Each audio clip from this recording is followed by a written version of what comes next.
Hello everyone and welcome to this year's World Series of Poker Europe. We are live from the King's Resort in Rozvadov.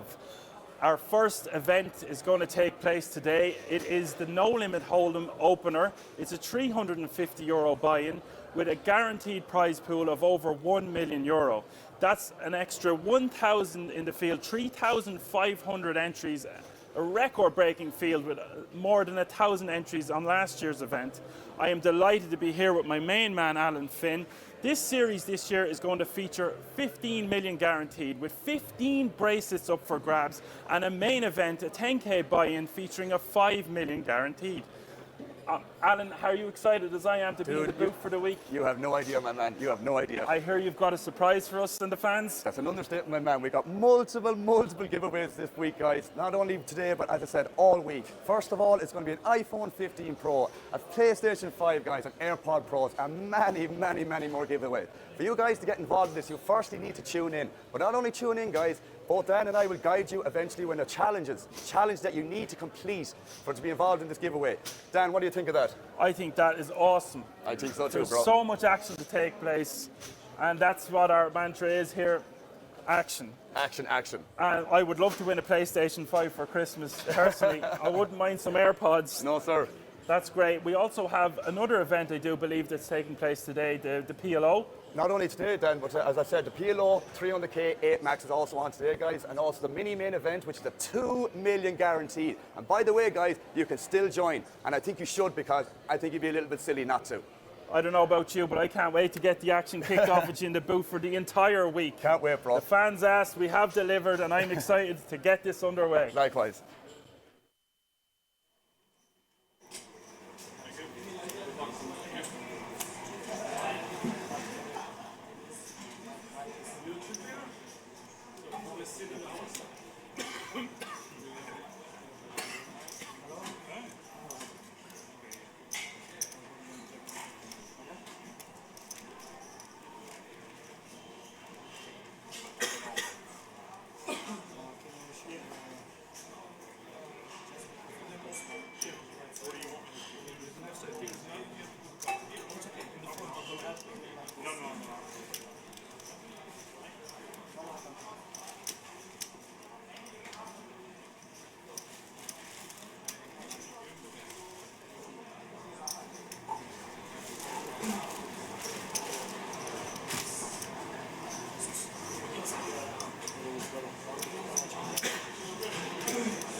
You were playing PLO. I thought you were going to PLO. Somebody gave me chips. Big sound, huh? Big sound. Let's take your notes. Stand up. Let's take your notes. Listen to you guys. They were teaching me yesterday. Ladies and gentlemen, before we get started, guys, I need headphones, smartwatches, phones, no electronic devices up here at all. We don't get makeup artists. I don't think it helps. We don't need it. So you don't need it. Hair, my hair. We blondes, we're high maintenance.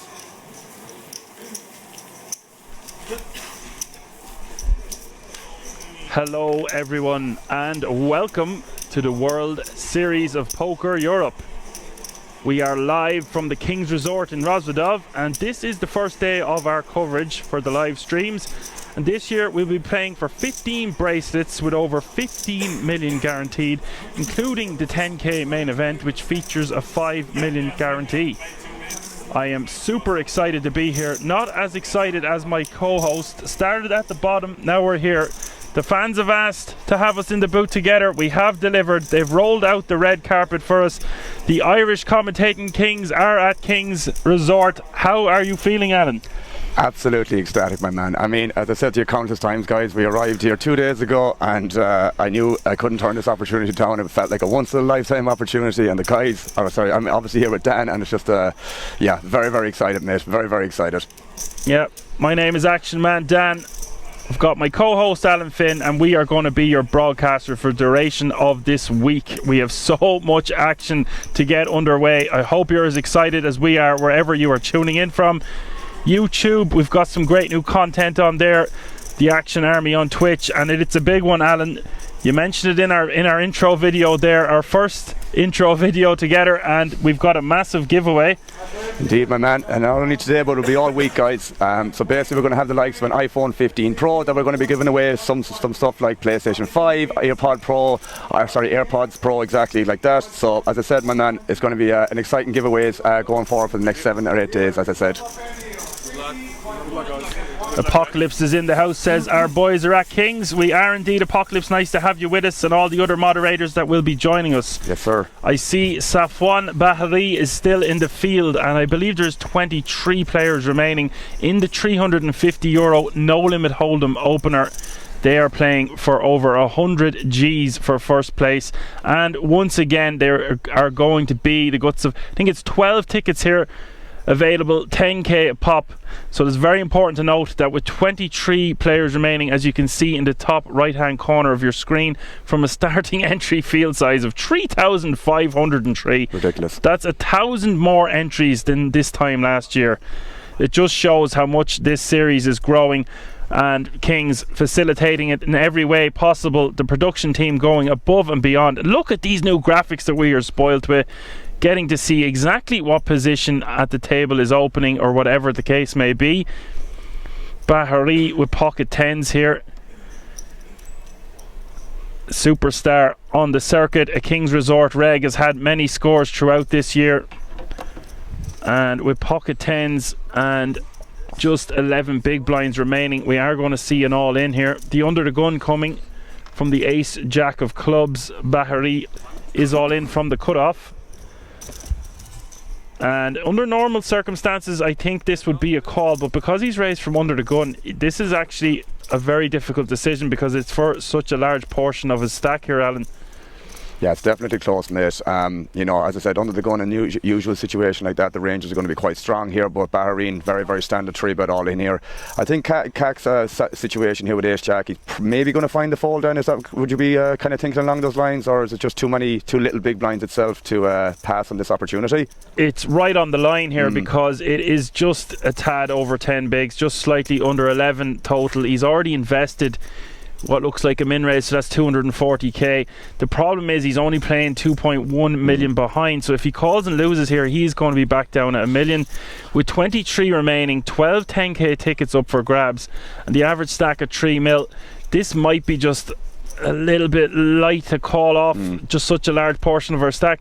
Having said that, Bahari knows his range is inside out and back to front from what I have witnessed over the course of the year, so it depends on how much under the gun thinks his ace jack is going to be, what kind of range Bahari's going to be shoving on him, and you see that there is just going to get through. I think with like ace queen offsuit and ace queen suited, we're going to be probably making the call there, but we can let the ace jack go, and any lesser ace 10, ace 9, etc. Ace jack suited, if he had more chips, I think it might be just a call. It's going to be a little bit too good of a hand there, but because it's for over half his stack, he does make the pass, and you could argue it's a good laydown because okay, you're going to be flipping against 10s, 9s, 8s, and after that you're not going to like a lot of what you're seeing. So I think he made a good laydown there. A lot of people would say that that's a standard laydown, but really not. Like, for that stack size, it's going to be a call the majority of the time, but because he raised under the gun, he does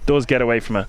That's some fantastic analysis from the get-go, Dan. So yeah, a lot of that all ahead of us indeed, for sure. Yeah, I always wanted to be in a padded cell. They have us in the booth behind the main stage, and it's just a joy to be in the booth. We're right beside each other for the first time doing this, so I'm delighted to see how this one is going to unfold. 22 players remaining now. We're just going to be spoiled for action.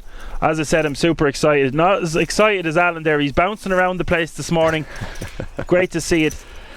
Find it difficult to stand still at times, Dan, let alone sit in the booth with yourself here. But yeah, we got to make it work for the next couple of days because we have no choice. But as I said, I'm super excited to be here, bro. Once in a lifetime opportunity, and this is something I will for sure never forget going forward. It is going to be a fun few weeks indeed. Apocalypse has said the prize pool over $1 million. $1 million €48,272 the total prize pool. And Apocalypse says he's genuinely so happy for us to be together at King's. Alan was already bouncing in the stream since he found music existed. You've been all in here, Dan, by days. The Romanian under the gun. The Skultu. Now, that is another player to watch out for, another King's Resort reg. We'll get back to you bouncing around on your Twitch channel in just a moment, because meanwhile back at the ranch we do have the all in from under the gun. And Kasprask, I'm going to have to work on the pronunciation for that one, but does get away from it there. The Skultu will collect the blinds and antes. We like giving people nicknames anyway, Alan. We pick the first or the second name, we kind of go with it. And then makes our life easier, Dan, I believe, doesn't it? We will try anyways, we'll try. Evis last week became Elvis. It's just weird to see both of us on camera there together at the intro video. I think it's the first time I've been on camera, man, I'm not going to lie. bar being on stream, obviously, but yeah, for something like that, the production is amazing as well, by the way, guys. Quality stuff from Kings, as per usual. Yeah, it's one thing to be at home commentating, or you know, wherever the case may be, but when you're here live, you really see how much effort goes into it. Just for the viewer's pleasure, it's awesome to see it in the flesh. We're very relaxed today. We went for a nice massage yesterday. We're up at the wellness centre, the sauna, the ice bath. We'll be hitting the gym during the week, hopefully. Hard to not hit the buffet though. Such a wonderful quality of food, and it just keeps changing like a conveyor belt. Hard to not go near the pizza, but if you want to deliver to the fans the best quality commentating we can, we got to stay away from the carbs. Through the route. Easier said than done. So yeah, we will get onto you more about the giveaway, of course, throughout the day. So bear that in mind, you don't want to miss it. And Druska is going to take that one down. Look at the size of his stack there, Alan. Wow. 7 million. That's twice the average and a massive stack. And he's a very accomplished player. You can just check out on his Hendon mob. It's a very, very nice position to be in, down to these last X amount of tables down as well. It's really, really good. And you know, look at this bracelet, man. What a beautiful, beautiful piece of jewellery. My goodness. Stuff dreams are made of, I should say, excuse me. But yeah, still a long way to go. Still a lot of players to get eliminated, and yeah, we're obviously going to be commentating for every single bit of it, guys. Indeed. There's just, it's to take your breath away. There's just so many events to come. Like, we were walking past all the bracelets in the aisles of Kings there last night, seeing some EPT trophies, some bracelets, some loads of bling bling around the place. Place is just fabulous, massive, and so much to see. I found myself staring at the ceiling walking around the place. To look down a few times. Got one guy from the stream dropping in, Mr. Troubleman. I recognise the name, Mr. Realistically as well. That's one thing I constantly say on stream, embarrassingly enough. But yeah, welcome in, Mr. Troubleman. Good to have you with us. Alan's fans joining. Great to see it. So Druska, straight off the bat, is one to watch out for in this field, especially with 21 players remaining. You're going to see him be very active, especially when we are less than 10 players away from securing that 10 ticket. It's always what we talk about on this stream.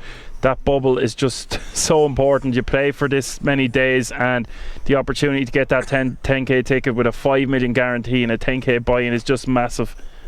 Got a bit of a 3-bet here from the big blind down. I like it, but timing wise is going to be not so good. I think Druska is just going to find a call here potentially. Ooh, and he finds the 4-bet and a snap fold. Nice, well played. Balog 3-betting there, and this is what we were talking about the last time we were commentating together, that like that 3-bet is either going to be nuts or air off that stack depth, because a lot of those combinations don't want, like the middling pairs, the middling hands, they all want to jam. They don't want to be put in a situation where they have to fold out their equity, say a hand like deuces through to pocket 8, something like that. Maybe we could start inducing with 9s plus. True. But even it doesn't even sound too great to induce with 9s or 10s, like, because of what's at stake here. Imagine, like, I could just it's great to be in the boot. I love it, but to be sitting there with the opportunity to play for €110,000 a 10k ticket. Sick. It's ridiculous. Such a value for money down when it's only such a small buy-in, but obviously so much up top. Huge guarantee. Amazing production again, and just quality from Kings again, as per usual, you know. Obviously GG are involved, Poker News are involved as well as main sponsors as well. So yeah, a lot of stuff going on this for the next couple of weeks, guys. Yeah, GG Poker, obviously the superior site out there at the moment. I was watching Giraffe Ganger a lot over the last 2 months. I'd be doing my commentating, and then I can't help myself. I got the poker bug and was watching a lot of games online. Also was getting dug into the Triton series sponsored by GG also, so great to have them on board with such a prestigious event. So while we have a moment there, tell us how your channel has been going. You're already getting some love in the chat from some followers. It's quite nice to see, man, I'm not going to lie, but yeah, it's been going very good, Dan. Obviously kind of said maybe once or twice when we did the co-commentating together or the commentary together maybe a few weeks ago that yeah, it's definitely growing every day, man. You know, a couple of subscribers here, a couple of followers there, man, but yeah, for sure the process of doing it, man, is really feel very much at home, man. So long may it continue, as I say. Yeah, you've even got your own emotes in the chat, and I've seen you're up nearly getting 100 viewers on days where you probably shouldn't be, considering you know there was the World Series was online, the W Coops, the GG series, of course. GG series was massive, and you were still getting that viewership, so it's awesome to see, and I'm delighted for you. Delighted to have you with us. I must be doing something right, I guess. Well, for this week now, we're just going to analyse as much spots as we can. Actually, although your channel's been growing, nice to get a break all the same. You've seen you plugging in some massive amount of hours, especially when you had all your other off the table endeavours, and you dropped everything. You got this opportunity. I know you have your brother's wedding coming up and everything. You might even miss rehearsals for this, but possibly. Sometimes if you want to make an omelette, you got to break a few eggs. No, this was a no-brainer, man. As I said, I'm kind of very much involved in sport and stuff like that, but yeah, this was a no-brainer, bro. This is genuinely a once-in-a-lifetime opportunity. We've got a 3-bet here from Galash here, so we'll see how this goes down. Yeah, Glosh is going to 3-bet to 750k, leaving himself with 4.2 million behind, and going to put Howington from the US in a world of hurt here with the King 6 of spades. Nice opening hand, but won't be able to continue. It's obviously a standard open down from this position, I assume, isn't it? Well, with the blocker, of course, and the suited variety. If we start folding things like that, then when we do come in for a raise, it's going to be nuts. The majority of the time, we need to have these kind of hands in our range. Also, we want that king blocker. It's really nice to stop us getting re-jammed on, or whatever the case may be. Few comments in the chat. KM says, when did you decide to go? First time hearing of this. Hope you get to play some cash games and daily MTTs. No cash games or daily MTTs for us. We are all work and no play, at least until Sunday. It doesn't mean we can't meet you for a coffee or whatever at some point, for sure. Be sure to drop us a text or a comment if you want to say hello. We can do the meet and greet. You've seen what we look like now. I look like a version of a Polish Tyson Fury, I've been told. So if you see me walking around, be sure to say hi. I even got the honour of bumping into Riyad Farhat earlier, and he wanted to take a photo with me, said I'm a superstar, and he loved my commentary. So that was great to hear from someone who has won 5. Yes, that's right. 3 is the magic number, but 5 will make you get down now. He's won 5 titles at this resort already this year. Like, how can you compete with that? Crazy. And you know what he said? Yes, but I'm going for number 6. Getting all in here, Dan. Shows the competitiveness. Glausch is all in for 1.1 million here. Well, sorry, he's not at risk. It's Howington with the pocket trees. So close to a 3 million pot here, Alan. It's a big one, Dan. And pocket trees, still a slight underdog, but I would more or less classify this as a 50-50. I'm not sure if I would have opened this. Did he just jam? Or did he call it off? I'm assuming he just jammed. Jammed. No, it was just Glausch said it was 1.1 million on the screen. So the board is 10-7-4. Turn is the deuce of diamonds. No diamonds for either player. Houngton surviving so far, and a big moment for him. Does get the double up. That's so nice with pocket trees there, yeah. It's a big one. Doesn't seem to phase him too much. Would you say that's a standard shove for 11 bigs off threes there under the gun +1, or is it a little bit closer? It looked like it was 1.5 million total, which I think is just too much. If it was 1.1 million, I think we can shove threes, but it is the bottom of the range. I think if just seeing how many players you had to get through there, you could start folding hands like deuces and trees there, just because you've gone through a field of over 3,400 and whatever amount of players, and you know, these small pairs are not going to play too well when you're in an all-in situation, but it's worked out for him this time, and he's now playing a stack of about 3 million. It's a big stack, bro. It's a nice thing to you can bide some time now and not feel too much of the blinds, even if they went up in a couple of minutes time or whatever, 20 minutes time, excuse me. So Barney Nuts said he limp shoved, so he limped, and then so that makes a lot more sense. No, I don't like that at all, because we were rambling on there, getting the introductions out of the way.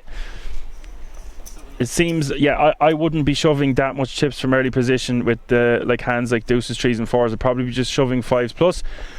But having said that, you're going to have a lot of fold equity. I like that he came over the top, because that looks so strong. If you limp and then someone bumps it up to 3 or 4 blinds and you shove over the top, like, you're not even loving calling off there with ace queen, but he did have the chips to do it. And once you've put in guts of 400k and it's only 1.1 million back, you're just committed. And ace queen is a very strong hand, but when these older guys limp and they come over the top, it tends to be a very nutted range usually. Bird is in the house. Hello, Bird. Any of the moderators who are going to be at Kings this week, be sure to let us know. And we'll be mentioning many times throughout this stream that we've got a massive giveaway that's going to take place. We're going to be giving away things all week. Always a surprise around the corner at Kings, and this week is no exception. No, sir. Now, Druska is just going to shove from the small here. Very standard play, I'd assume, Dan. Super standard, not much to talk about there. Does scoop the blinds and antes, and now playing 8 million.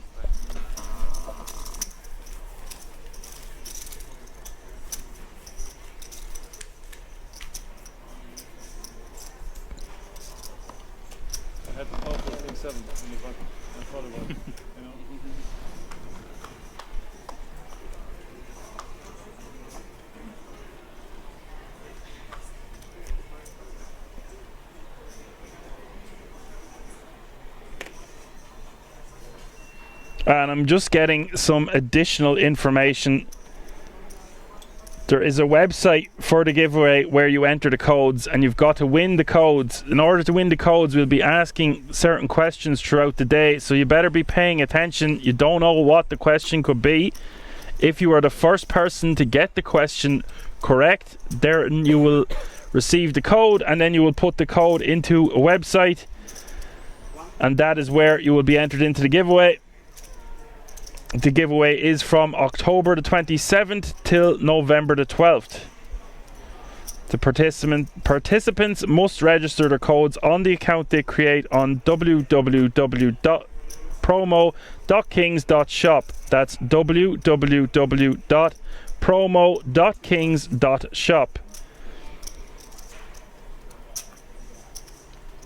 We will have certain challenges organised during the streams, so if you're not in, you can't win. I also have some other additional information. Upon spending each €20 at the King's Shop online flagship store, participants will receive codes on their provided email addresses. For example, for spending €100, participants will receive an email with 5 individual codes. There is no maximum codes for one person. Shipping costs do not qualify for the giveaway. And for return and refund after using the King's Shop promotion code, the used codes will be disqualified. Meanwhile, back to the action here. What's happening here, Alan? Houngton on the 6-5-3. Fairly standard down, just pretty much a raise from the cutoff. Harrington decides to defend in the big blind, and that's basically about it so far. Now, this is going to smack the perceived big blind's defending range more so than the cutoff's opening range.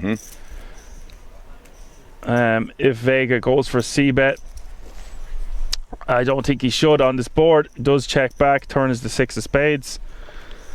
And now, Alan, I'm leading in Harrington's spot here from the big blind all day. I think so too, bro, because you're not going to get down to showdown with Jack high. You're never going to be ahead with Jack 7 here. And, you know, you still have some equity here with the gut shot. You know, you can still barrel on a spade if you want to be that aggressive.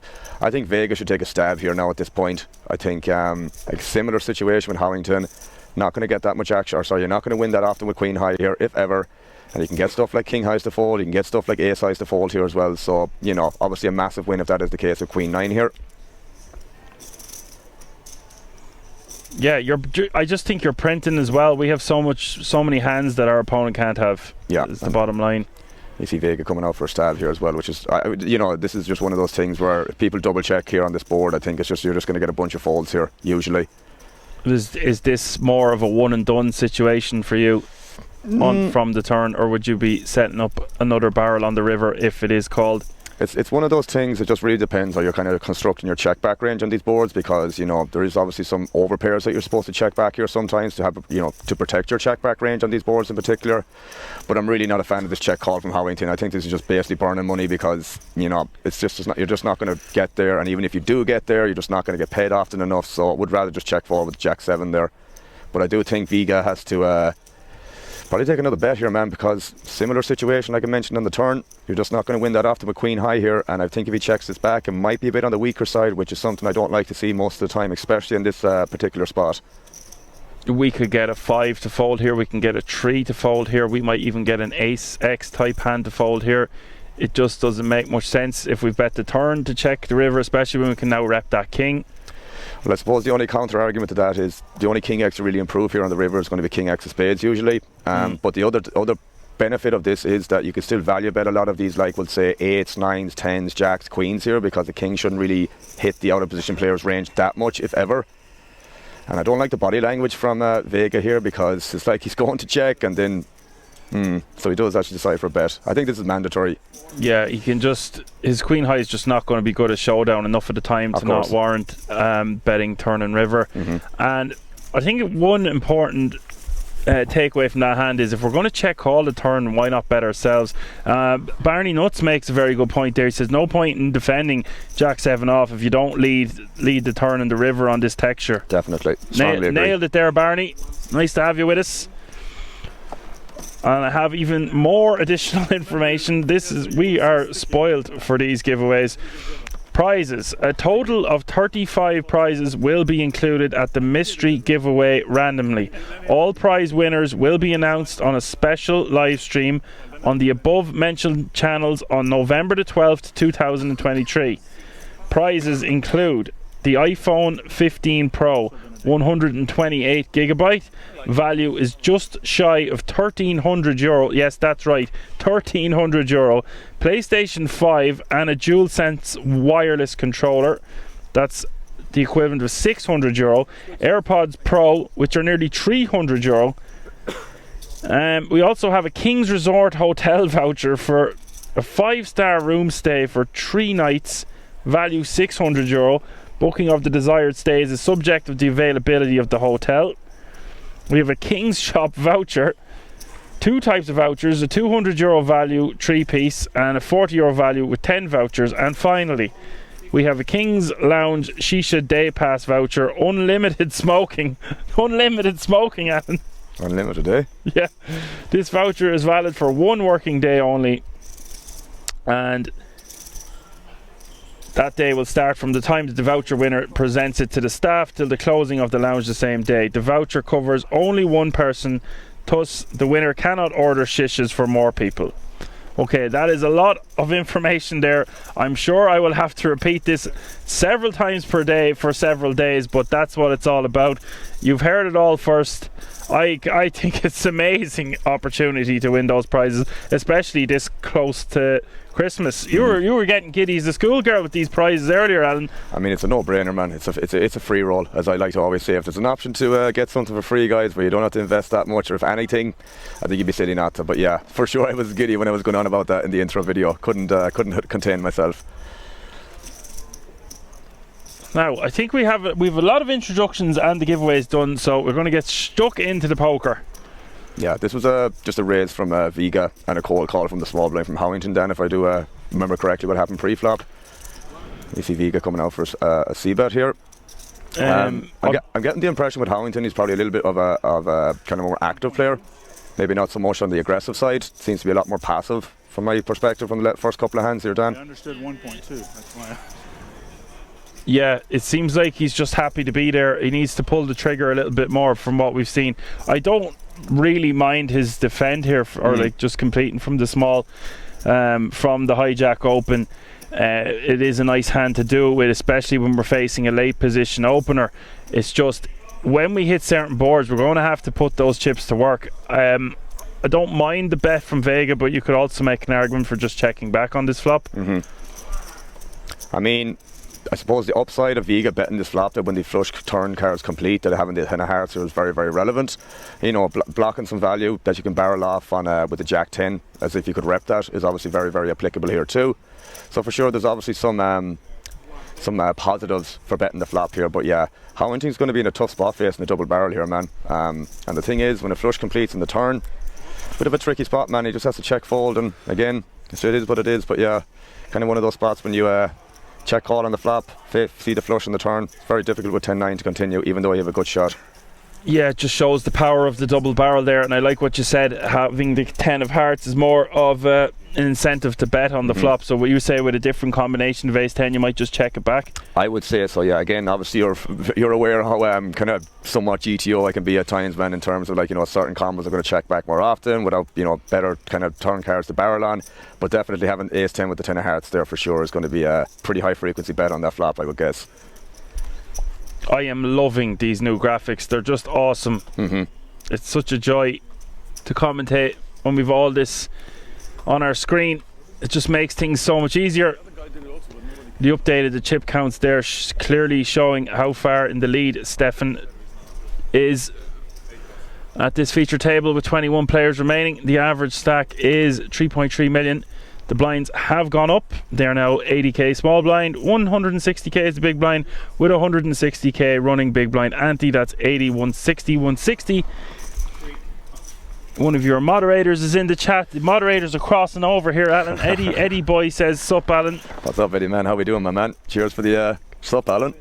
I'm doing all right, bro. Very, very happy to be here. I mean, I'm ecstatic to be here, I'm not going to lie. But yeah, cheers for dropping on by, my man, with all the emotes. Nice to have you with us, Eddie. Howington, this is his third hand getting involved here from the button, is going to min raise.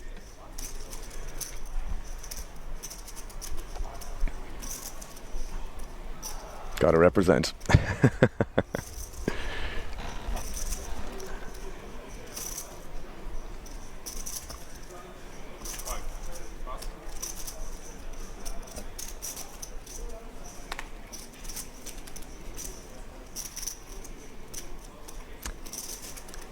Bit of an interesting one here from the big blind from Balog here. I mean, 10 big blinds. Probably could be a defend then, or is it a bit close? I mean, it feels like a defend to me personally, off this stack size for a min raise, I guess. Yeah, Balog, it is only one big blind more, but it's a significant portion of his remaining stack, so it is just hoping. But off these stack depths is actually fine, because you either hit or you don't, and if you hit, you go with your hand. If you don't, you get away from it, you know. Yeah, makes sense. So it is cheap to see a flop. It's a hit or miss situation.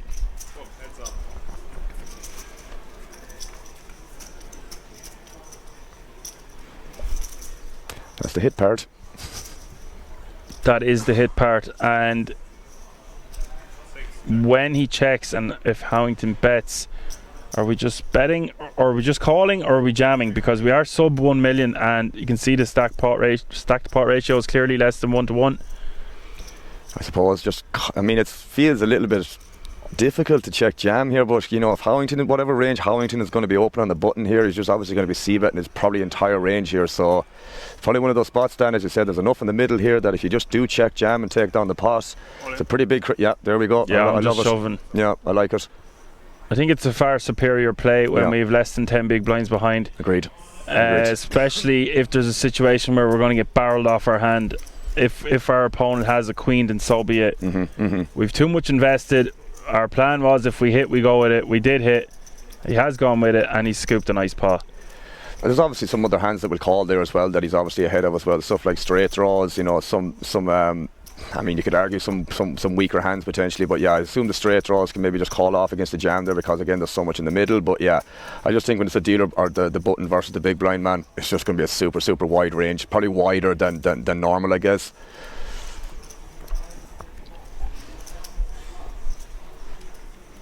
Yeah, it all makes sense. Of course, we can be up against a better 10, but we do block that, and some 10x will just check back on the flop, so that'll eliminate some of the 10x range. Especially when we've identified Howington as a more passive player. Now, granted, we haven't seen that many hands. We're only here for one orbit, but it's already a lot happening. For sure. Speaking of a lot happening, on the button here, easiest jam in the world. Easiest jam in the world.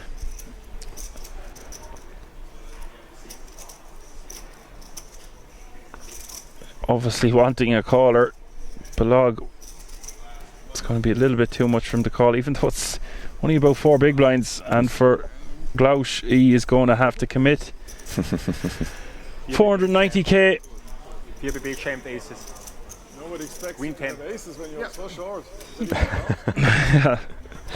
That is true.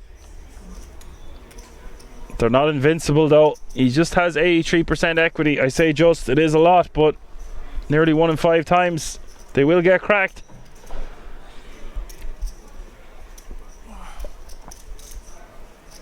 Every pot so crucial. 21 players remaining.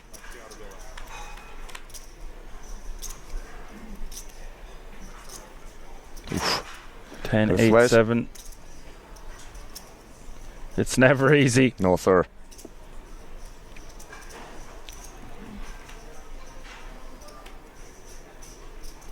Turn is the 5 of clubs. And Desculto set for a double up unless he gets unlucky on this river, and he does not. It's never easy, Dan, is it? It's a really nice double up for the aces though, especially when he's so short stacked. You'll take it. Absolutely, mate, all day.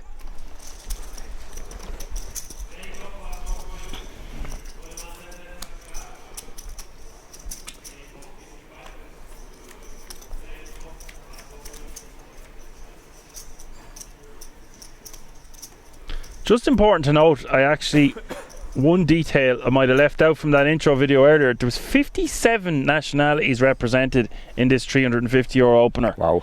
Is that just astonishing, considering it's the World Series of Poker Europe? They're coming from all corners of the globe. 57 nationalities. It's mad. Incredible. And it's only the opener. Even more of a reason to say it's crazy, no? Howington McQueen's here now, don't mate. 2 black ladies in the hijack, sub 10 bigs for Howington. Looks like he is going to use it as a raise. This will look very strong. I would assume you could still have a raising range off this and also a jamming range with certain parts as well, man. Maybe whatever. I mean, specifically it would be a little bit difficult for me to maybe kind of pinpoint exactly, but I suppose maybe this is just better to jam. I mean, it is 10 big blinds, sub 10, I suppose. Yeah, just having the jamming range makes the most sense here, I guess. Big blind. Now, this is a very nice hand to rejam here with Jack 10 suited. It depends how often you think Howington is raised folding. Because when he raises off this stack size, he's saying he has either a very strong hand, he's got his nuts or air type situation. Again, those middling type hands, those middle pairs, all the ace-5 suited, all them stuff, they don't want to raise call here, they're just going to be jamming. So when he does this, it is saying he's got a very strong hand or a very weak one. So therefore Vega is just going to call. I like this calling from the big blind, but you will see a lot of players just rejamming there, but it just seems better to call maybe because you don't have that much fold equity, and it's the low variance route is what you want to be taking with 21 remaining. It does catch a piece of it. 8-7-3, and I think this is just going to go all in, Alan. I don't see any other way. I wouldn't even care or wouldn't even mind if he donk jammed. This is just stack to pot ratio is 1-to-1. A million behind in Harrington stack, 960k in the pot already. I mean, the thing is, if you do find a donk jam here, man, like, you know, ace queen without a diamond here, if he has that or something like that, although he probably jams that pre, for example. The thing is, man, like, you know, like you said, looks very, very strong. It looks very, very strong with the min raise pre, so like, I don't even know if I want to donk jam into this, if I'm honest, because I think you're just going to call the whole time. But at the same time, man, you still have a lot of equity here, a lot of equity. Well, I was saying it was just one of his options there. Sometimes we will get a bet of like 320 or 300 from Howington here, and then we just come over the top. I don't think there's any check calling anymore. When for sure. It's just too much in the middle already. Yeah, 960k already out there. Pretty shallow SPR at that point, yeah. But if we think we can get a C bet over our opponent and get them to fold, that's a massive win from us. But he does check. Does check, yeah. I mean, does Howington go for like a super small bet here to potentially induce? I think that's really interesting if he does find it, because, you know, 200k here would be interesting. You see, this is nasty now. I think he can fold here now. Yeah. I think he can fold here now. I think KM made a good point. If there was a spade on board, I think he'd be way more inclined to potentially call when you have the backdoor flush draw to go along with this good shot in 2 overs. But yeah. I think KM made a good point there. If the spade was on the board, that might have been more inclined to call, but even still it's kind of a little bit marginal. But I think with Viga's stack he could maybe flick in a call there, given he has some equity against that range. But yeah, as I said, bro, I think the pre-flop stuff that's going on there, I think it's just going to be a pretty strong range most of the time. Yeah, really interesting stuff there. But in a way he's butchered it there, because he definitely could have got more value. Yeah, that's why I got a full double. Exactly, that's why I kind of like the really small bet on the flop there. Again, it looks obviously quite small here, or quite strong, but I think 200k there, man, you know, you're still going to extract value from the big blind there. Obviously Viga's in the big blind, so yeah, I don't think he's ever going to check jam if he makes it 200k, but you never know in these situations. People can do some things that you don't expect sometimes. Yeah, it's just I don't want to call it scared money, but he just wants to take it down and not get called by diamonds or someone to catch a piece on. And he can bet as small as 160 there. That's one big, right? That's I was trying to think what's the lowest he can bet, but it has to be one big blind. Exactly, yeah. See, the thing is as well, I suppose, what like you said, if he did make that one big blind there, you're still going to get some folds, like, but obviously the Jack 10 has to still call there. So if Viga decided to end up turning a 10 or a Jack, he's never going to check folds. So there's obviously some incentive for betting super small there. Druska with the Jeffries facing the open from Glausch with the ace 10 off suit. And if Druska just rejams here, I think I'm calling with a hand as strong as ace 10 button against big blind against a very aggressive opponent. Is this always going to be a 4-bet jam? I assume it is off that stack size when it's what, 20, sub 20 bigs roughly at this point. Thank you. See Druska doing this here where it's going to be nuts or an air situation like we keep talking about. We've been talking about all week. Probably. The old school way of this was just rejamming. You wouldn't even be 3-bet calling it off. It's changed a lot. There's so much information out there now.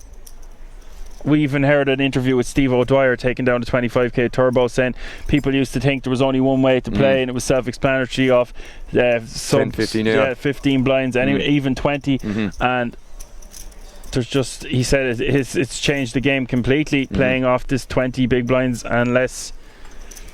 Still a lot of playability regardless, man, isn't there? As you said, it's the game has just gotten a lot more accurate in terms of like how to play optimally off them stack sizes, and there is still loads and loads of playability nonetheless. Like, I would make a little argument there is I think that looks very strong from Druska. If I got rejammed there from Druska, I'm calling with ace 10. but he's managed to get away from it there because he's decided it's going to be more nuts than air and lets it go. That's why we can get away with these bluffs if we're balancing our ranges. It's all about the balance. Yeah, it's interesting.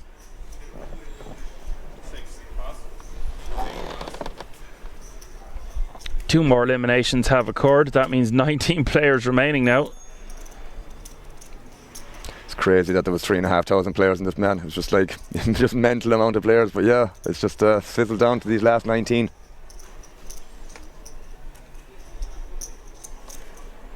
Apocalypse always has the payouts pinned to the top of the chat. We haven't, hasn't gone unnoticed this time, Apocalypse. Great to have it at the top. So current payout is €3,700. Not bad for a 350 buy-in, but we don't want to give you that. We'd like to give you more. Winner this one taking home 110k. That means we are getting close to this ticket. 7 eliminations away now, and there's always this this aura or element of relaxation in the room once the bubble is burst and everyone has secured that extra 10k. You know, it's such a massive amount of the prize pool, but sometimes they go a bit too crazy and make way too big a fold just to get that 10k ticket, not thinking that they have the opportunity to maybe take a high risk situation, but if it pays off. I just find this dynamic so interesting. You have the opportunity to go for gold here. It's not your average tournament that you're witnessing here live from the King's Resort in Rosvedov. This is the World Series of Poker Europe. So I personally, after walking past all that bling yesterday, I would sacrifice a 10k ticket as a pawn to try become the king and win 110 in this particular event. Yeah, there's always that level of hesitation at times for around the ticket bubble as well, man. Obviously you've done numerous streams previously where that's always been the incentive, or you know, that additional kind of 10k ticket. And yeah, some of the dynamics you see and some of the examples of the folds and, like, you know, the really tight calls and stuff like that, it really adds that extra variable of complexity, we'll say, towards the game. It's very, very interesting to see. But yeah, I do understand where you're coming from, but at the same time, man, it is a 10k ticket, you know. It's worth a bit, obviously, and you know, run well in that tournament. If you get one, you're going to be have a big smile on your face by the end of it, put it that way. Yeah, well, the opportunity to play that 10k could net you $1 million, so that would blow my argument out of the water to win 110k in a bracelet in this one. But hey, you have to get through a massive field, and you're down to the last 3 tables of such a prestigious event. I think I'm just sacrificing the 10k to go for the glory and the gold, because you get into the main event and bust and you will get nothing. It's very hard to get through a field of 3,500 players. That is true. I think that goes without saying. And psychologically, for these players that have been playing for many days already, and it's only the very start of the series. Exactly. 3 full weeks of this. A lot of hours. There's such a buzz and excitement walking around Kings last night. Unreal experience, man. As I said, you can tell something big is taking place.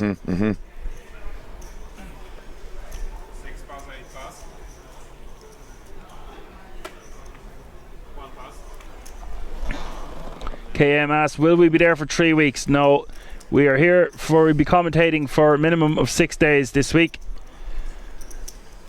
After that, we will leave it to the professionals. True that.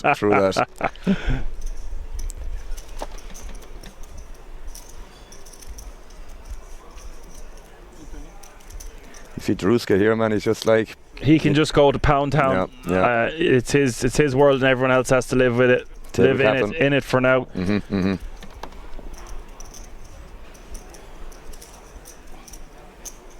the Queen Jack from the small. I honestly wouldn't hate this as a rejam. I know it looks like we have no fold equity, but we do against Druska. It's going to play well in an all-in situation. We only have 10 bigs, and I know ICM, it doesn't seem nice or right or good, but you're going to get that through so often, and if you are called, a lot of the time you're going to have about 40% equity. I was just thinking there, like, I mean, I'm not sure how much Homington has in the big blind. So I was thinking maybe Druska might be better off open jamming here just to maximise pressure and for the folds. But I do think Howington has probably close to 2 million, so maybe not the smartest move to open jam, I suppose. But it's kind of one of those things as well. Maybe this looks like a little bit stronger than. It's hard to say, but I do agree, Dan. This could be a 3-bet jam here against Druska's opening range on the button. He does decide to pass though. Does as well. I think that was a very good point you made there, Alan. I actually wasn't fully considering the big blind. It looked like he had more, but we have to remember that we talked about him a few hands ago, and it was just over 2 million. I think in that situation I might just shove the 9-7 suited. I think so too, yeah. We don't want to allow these hands to rejam against us, and I think that is more of an incentive to shove from the small blind, considering Howington has shown to be more on the more passive side. So Druska is going to be opening there a little bit looser. I would say so too, yeah. I think so too. Yeah, as I said, I wasn't too sure, but it seemed to be the case that Howington probably had around the 10 big blind mark or something like that there or thereabouts, maybe a little bit more, I guess. But either way, yeah, it's I think the jam is better. I think you're just going to maximise fold equity, but as I always say, Dan, and I always say this to guys I coach, I always say this to guys on stream, if you can get the same job done for a fraction of the price, smaller size and raise first in, smaller 3-bet, whatever the case may be, you should probably do it. Because you're risking less for the same reward. Yeah, I'm not going to say that that's a slam dunk shove from the small blind, but if you look how much he would have picked up uncontested. Huge. But on the flip side of that is Drews can afford to call him off. Exactly. So again, he's going to be, I would think from that stack size from the button there, he's going to have nuts or air in a lot of his opening range. The middle part of his range should be jamming, so when he opens, I think it's a golden opportunity for us to rejam. If we run into it, at least we've got Queen Jack. You can always hit a lady or something to that effect. Yeah. Not physically. Not physically, no.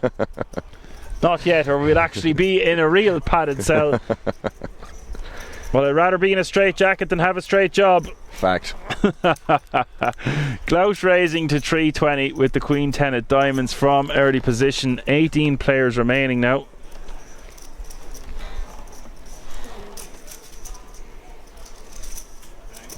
And Vega going to take that one down from the hijack with a 3-bet, looks like.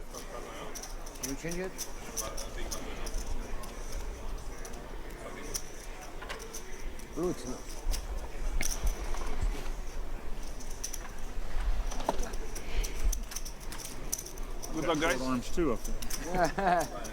Players going to get moved. 18 players remaining now.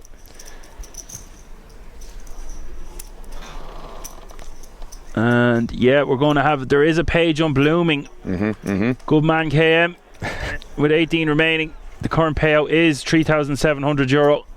One more elimination occurs. The minimum payout is €4,575.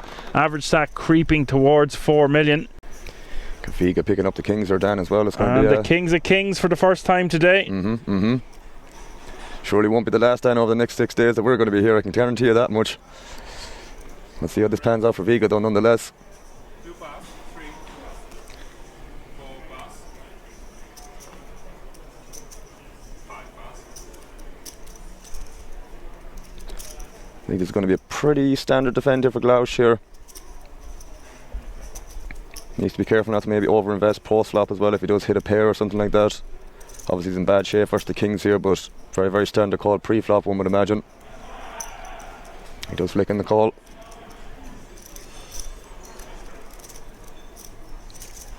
And we go to a flop.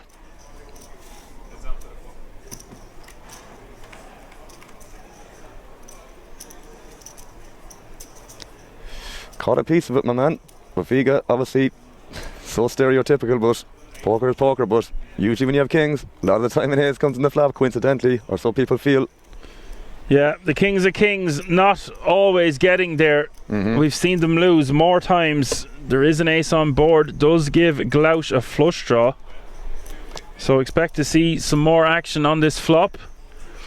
Expect a call for $250,000 at the very least. Yeah, I'd imagine this is a very, very standard check call here, and just like see what happens on turns. It's going to be quite interesting because I imagine Viga's going to check back a decent amount on the turn here, especially on a lot of them, because yeah, obviously you don't want to be playing for 3 streets of value here. This is like maybe 2 streets max, if it not just only 1 with the kings here, especially when you get check called in their flop. But there's still loads of other hands in Glauch's range here, gut shots and all that jazz, but he does improve on the turn here. Glauch has got the best hand, really nice turn card. The 9 of clubs are rolling off. This pot as well, Alan getting close to a stack to pot ratio of 1-to-1. Viga having the kings combo without a club here as well, so going to be a pretty standard check back here from Viga, one would imagine. Be very surprised if he bets here, and I think he's a pretty confident player to realise that there's no value in betting this turn because you're still ahead of some 10x, you're still ahead of some pocket pairs of the club, and you're in position here too. So yeah, going to be a very, very standard check back here, I would guess. Yeah, there's no reason. You don't want to get check jammed. You want to control the size of the pot. Everything that you just said. And does check back.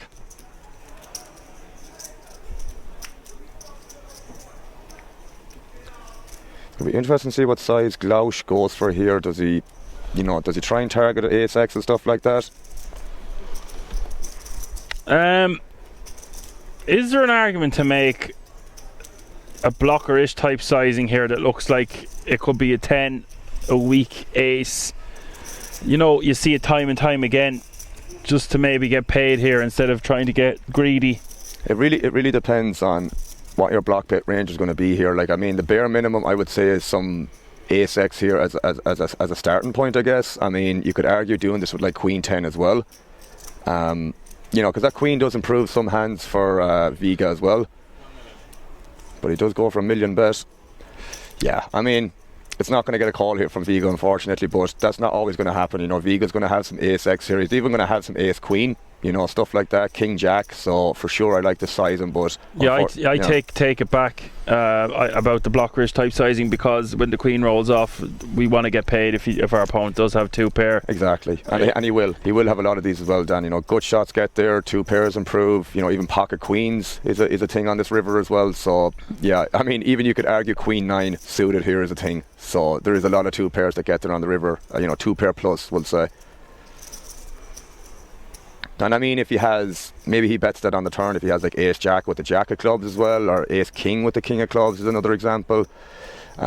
You know, maybe they don't always bet the turn, but you know, if you check back the turn, you kind of have to call the river with them sort of hands, I guess, sometimes, depending on the player you're against. But yeah, unfortunately, just doesn't have anything worse than the kings there, I suppose. Or so I should have said better than the kings. Yeah, Vegameister, which I love the name, by the way.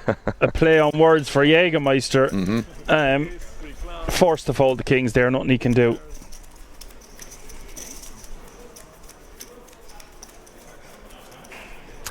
There we see that beautiful, beautiful piece of jewellery again. The first bracelet, #1 event. 1 of 15. Wow, like, so many events, so much action happening under one roof. I love those graphics in the background as well with the gold. Yeah, I was just saying it to you there, obviously when we arrived, and that, you know, obviously you've been doing it a little bit longer than I have, or should say a lot longer than I have, the you know, the commentating. But yeah, you know, you're doing it from home, you only see the feature table, you don't really have any idea what the room looks like behind. You know, finally experiencing that, bro. Wow, what a place. So open, really huge venue. So much going on, really good buzz. You could almost get lost. If you've tried hard enough, you could get lost easily. True. But yeah, it's great to see behind the scenes what goes into it, because so many friendly people as well, so many players. It's like being in a shopping centre the other night on Saturday night there. Conveyor belt of people just going in and out constantly. I was just going to say as well, that's only the first floor as well, bro. There's obviously 4 or 5 floors, if not 6 floors in this establishment as well. So, you know, a lot going on. Yes, indeed. Wow. He does ship it. 20 bigs. I think he knows Druska can be raising very loosely from early position off this stack size. For sure. He's not going to go too mental. He wants to protect what's fast becoming 10 million in chips. True. But you will see some other players, maybe even Folahan as strong as 9s there, facing it under going open. Or they might just call. I think this guy is well aware that that's a very standard spot, I suppose. Standard jam, yeah. People might call me crazy, you can't fold 9s there. We've seen it before, it wouldn't be the first time. Well, I mean, again, when you're getting closer and closer to that ticket, man, there's obviously going to be some variables that you take into account, but we're not really that close as of yet. I mean, 6 places, yeah, but you know, still, it's going to be a lot closer on the bubble in terms of how you play some parts of your range and whatnot. Yeah. So 18 players, 6 eliminations away from the ticket, as you just said. It's going to be tense out there. You see a lot of sub 10 big blinds as well. They are two obviously on 7 big blinds. Obviously the 2 shorter stacks on the table, and this is one of them. The Skull 2 all in 1.1 million, and under normal circumstances I would isolate jam this against a cut-off shove, but what's at stake? He might decide to edge pass because it is over 25% of his, well, yeah, just over 25% of his remaining chips.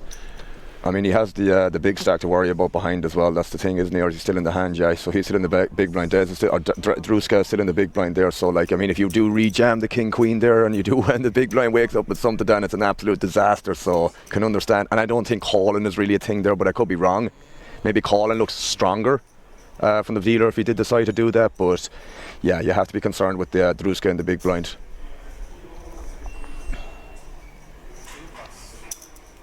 He takes it down. Does get it through.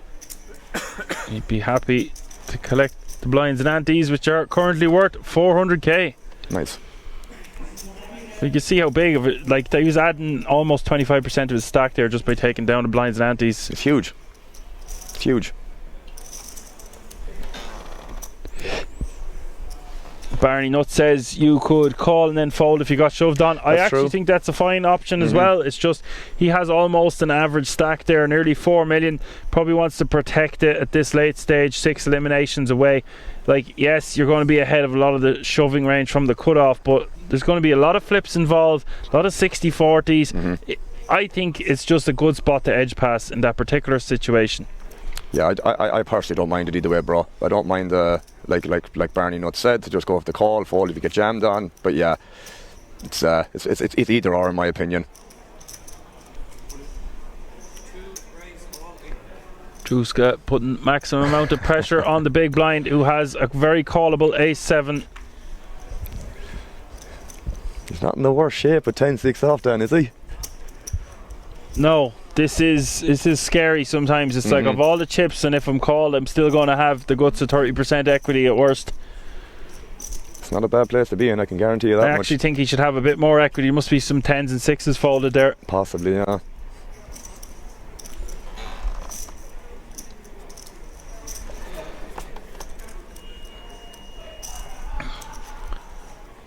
That's a decent start there for the ace-7 on the jack 9-5. Going to be hard for Druska to win this one now with just 13% equity as we hit the turn. Turn is a 7. Never easy, bro. It ain't over till it's over.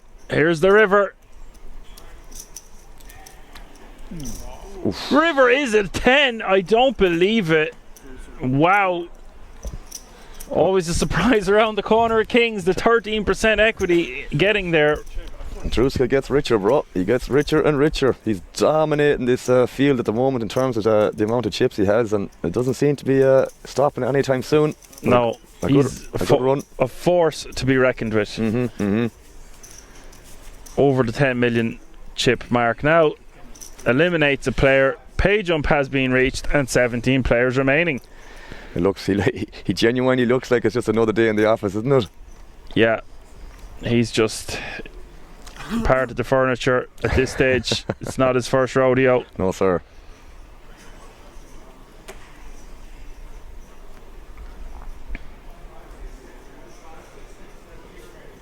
So one more, we have a redraw then?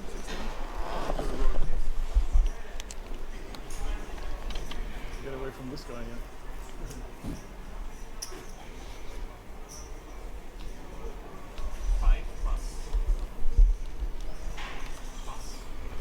So 17 players remaining, all guaranteed a minimum of €4,575 now. Average stack is 4.1 million, and we are one elimination away from a crucial redraw where we will come back with 2 tables of 8. From there, we are just 4 eliminations away from every player remaining guaranteed that 10k ticket to the main event. As Apocalypse says, that's sickening. It was sickening considering he had the diamonds covered as well. Indeed.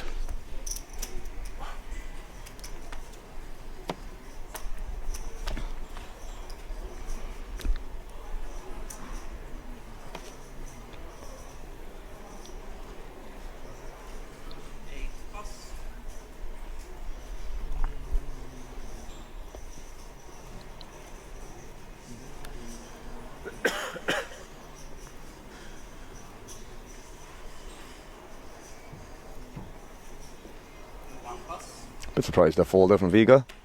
Yeah, it seemed like a very openable Queen 8 of hearts there.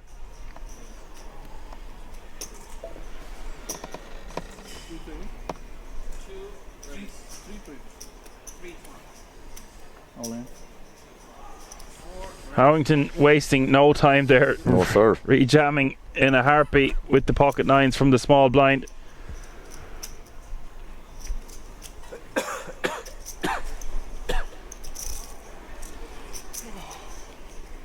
Okay, it's okay. 100, 200, 1 million, 2, 4, 5, 6, 7, 6. 1.6, yeah? And no point in Druska calling here.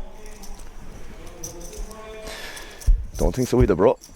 If he did, he'd be in some sort of bad shape, but I just don't think it's going to happen. Way better spots than getting 1.3 million here with 9-6 suited.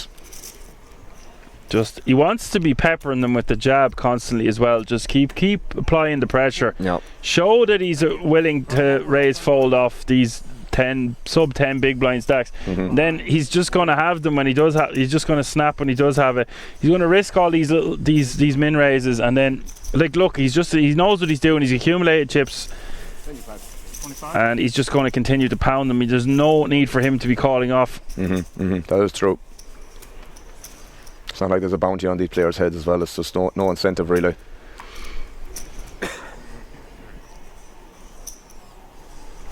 He is Romanian Stefan Alexandru Druska with a total live earnings of just over $300,000. Best live cash 153k. I've seen him on the feature table felt at Kings, I would say at least 5 times, maybe even more. See him here opening the King 6 Close. off as well. Yeah, if it's folded around to him, he should just be opening the majority of his hands. I'm not. Now he doesn't. I've done some work about this. Just because you're a massive stack, the last 3 tables of a tournament does not mean you want to maintain your position. So you don't have to start getting too crazy. This is where players can lose their tournament, lose a considerable portion of their stack just by raising a hand that they wouldn't normally raise. And a lot of their work is done. It doesn't mean that they've took down the bracelet, but with 10 million chips, he doesn't even want to be risking 20% of it. If he can continue to do this, You're going to run away with it, bro. he's going to run away with it. Yeah.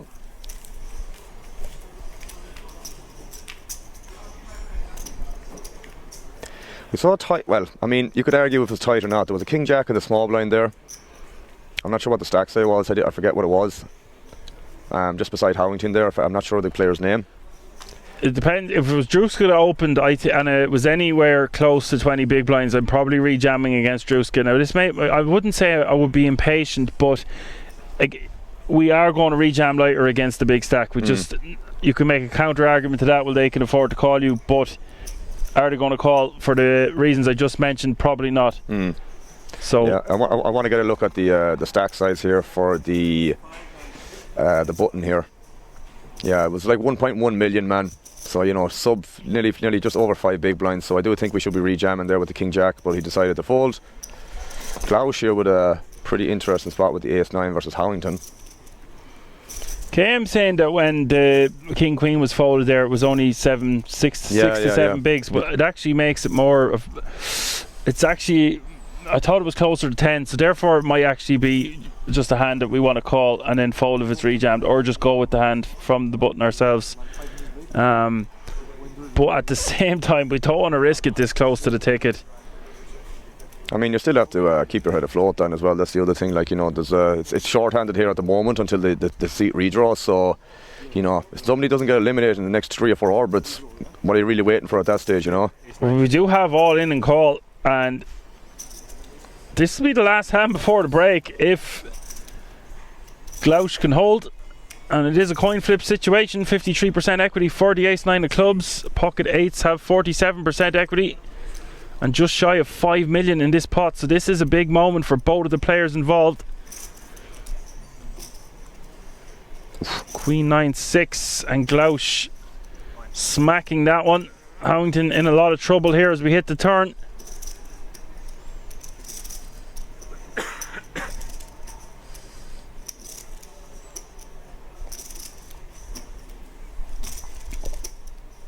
Turn gives him a lot of equity in that 7 of spades. Now open-ended. Does still need to get lucky on the river or he will be eliminated in 17th place. Harrington cannot get the job done. And bing bang boom, just like that. 25 hands, 7 eliminations, and we're on our first break. Imagine that. Right folks, we are going on a 20-minute break. Don't go anywhere. We're going to be giving away some codes. The first of our codes after the break, the codes for the giveaways. We'll be right back.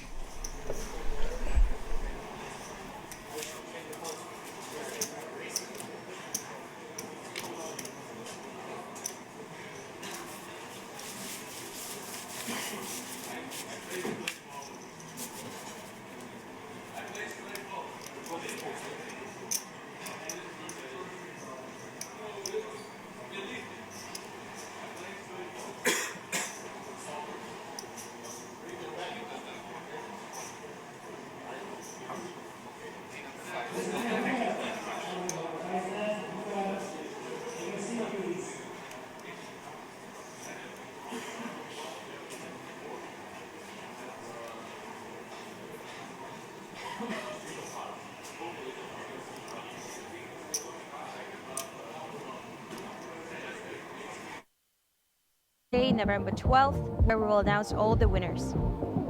I wish you all good luck. See you at King's.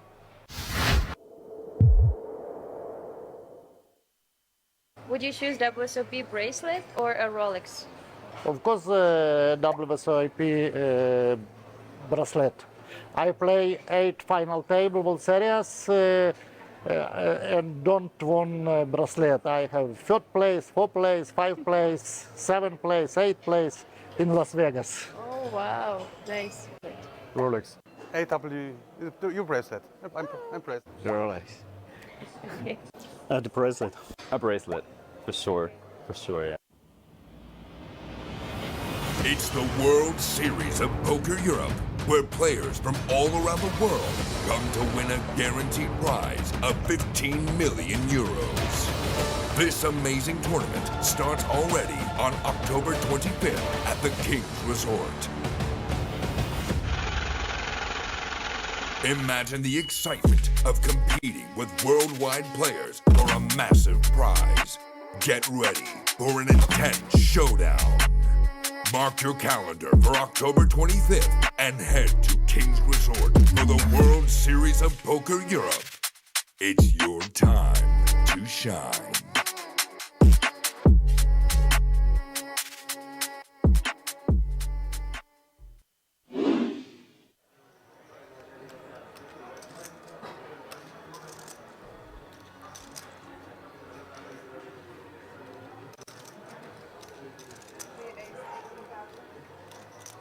Good boy saying, yeah, I've been using the no fold quite often. It's pretty cool. It is pretty cool. I'm not going to lie. You're just like, yeah, no, I'm out of here. GG's.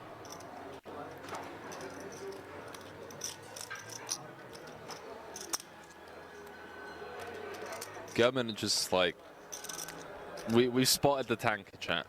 we've spotted the tanker. Red Misty said, Poker Room Kings, good afternoon, sir, and thank you for the great coverage. Red Misty, welcome to the stream. I understand, like, tanking and whatnot in marginal decisions, but the tanking with, oh boy. The tanking with, you know, the Queen 7 from +1 earlier, now the 10-4, it feels a bit. Poker City now saying, hi Henry, great job as per usual, keep it up, greetings. Peter from Poker City, provide Dutch commentary for Kings every now and then. Shout out Poker City, and now shout out to all the Dutch community members. A lot of love for the Dutchies. They've been a big support over the years as we dive back into this, ladies and gentlemen. The club finds its way to the river. Could be losing a true legend of the game very quickly here on day 3.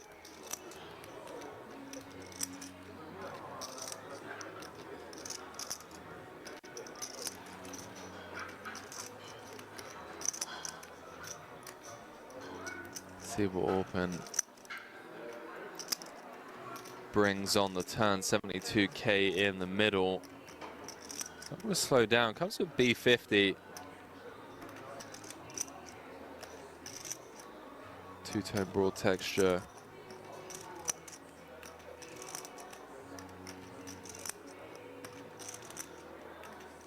Feels like a dicey turn proposition against the big blind range. Although Open is going to have, you know, every combo of King 10 suited and King 10 offsuit, and then I guess every combo of 10-8 suited from the cutoff, as well as set advantages on this board. But Victor going to attack this smaller sizing. Did feel like an attackable size B50 on this turn card. Takes it north to 147. Thank you. Been getting laid 2.5 to 1 on a call.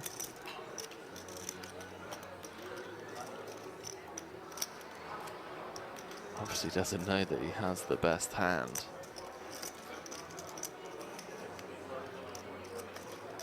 Nine clubs in the deck. I suppose the 3 10s, 12 outs once, getting around 25%.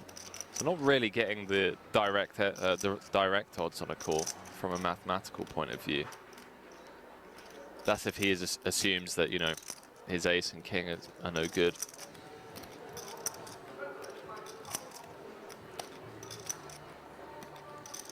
Victor Blom just picking up on this weak turn barrel. I say that with the utmost respect and love for Open, you know, fresh off a bracelet. Just felt like a turn sizing that's asking to be attacked. I don't know, chat. Feel free to weigh in, by the way. Feels like a turn card where we don't want to be half-potting a lot. But again, zero authority from me in the booth here. Just felt like a natural big size or a check. Open does make the call. 3-6-6 in the middle. Brick rolls off, and Victor Blom with the slap jam on the river with 8 high. Says Isildur, ladies and gentlemen.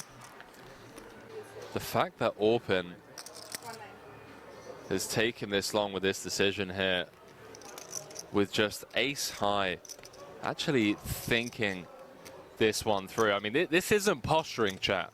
This is one of the best players in the world, #1 on Turkey's all-time money list. Competes festival in, festival out with some of the best players in the world. Typically see him traveling the circuit with Daniel Dvoris, Sam Grafton, Timothy Adams. Open is legitimately considering this spot here.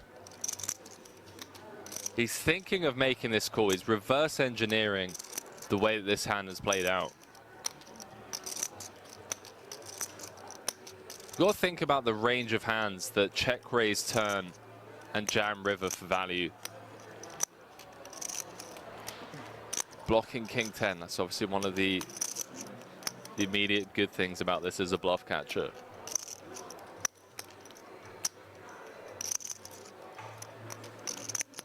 Unblocking diamonds also feels nice. Is Blom ever turning a hand like king 8, king of diamonds into a bluff? Tip of my hat.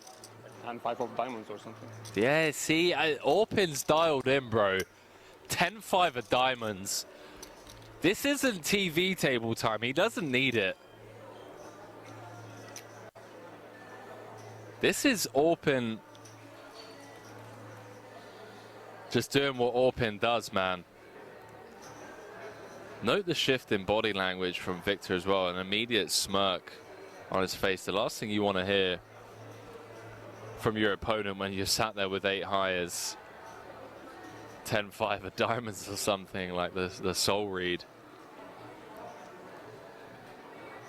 You're just turning a hand on the turn into a bluff. I tell you what, ladies and gentlemen, if he makes this call, am I allowed to go out there and just give him a hug? Am I allowed to do that? He makes the call, ladies and gentlemen, with ace high. Hand number 13. Good luck, guys. Number 1 on Turkey's all-time money list. What did I just witness, chat? We really had bad hand to call as well, but Orpin,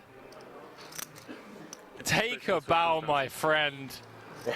He wasn't posturing on the turn.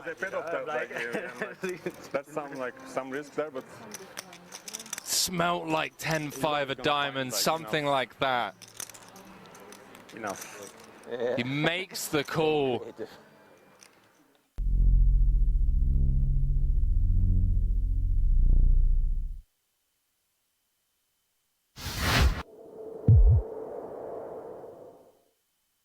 Would you choose WSOP bracelet or a Rolex? Of course, WSOP bracelet.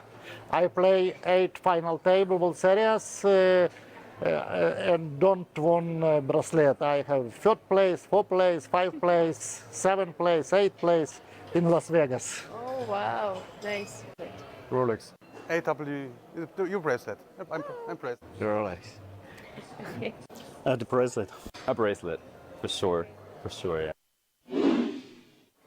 Big fan of all of these 5 players, have done so much for the game already in their own respective ways.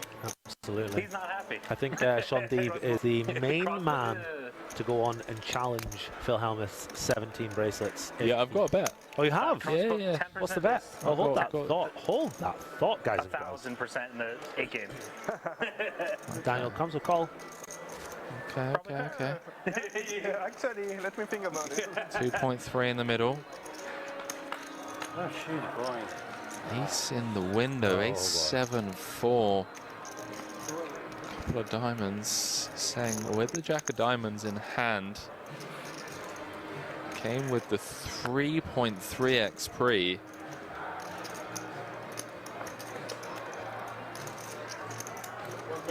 Gonna continue for small.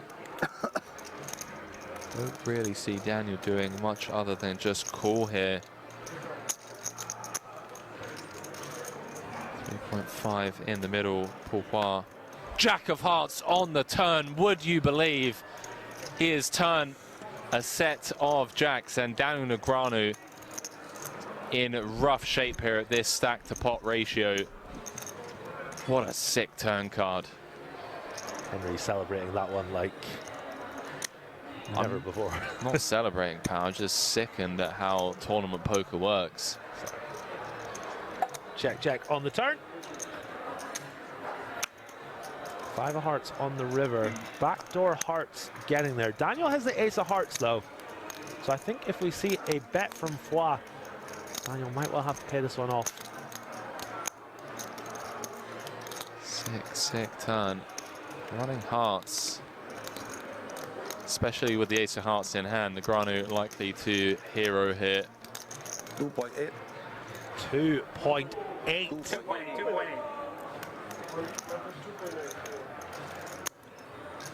Just hoping that Paul's turning a hand like King Queen, King 10 with the King of Hearts, Queen of Hearts into a bluff. Does make the call. Chip lead pot. Seng up to 11 million in chips.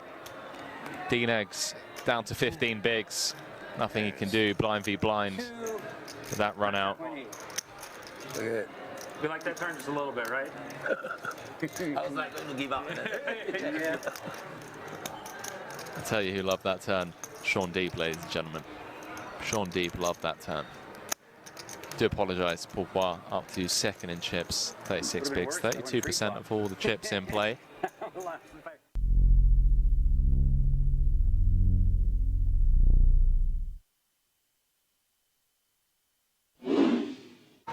It's going to be a fun one, ladies and gentlemen.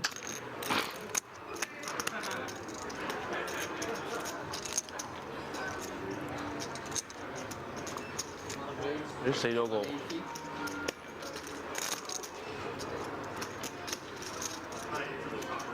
This is bingo. Martin Cabral, maybe? I don't know. It looks like Martin Cabral. Just me and Canada? Me and Canada. D-Negs, you're in rough shape, mate. Not anymore. Daniel Negreanu flopping trips. Daniel Dvoris with the nut flush draw. 560 in the middle already. Strap yourselves in, ladies and gentlemen. Hand number 3 of this 50k. Note the stack to pot ratio. Around 4. 160. 1 bet 160. Dvoris going to continue for small. In the form of quarter pot.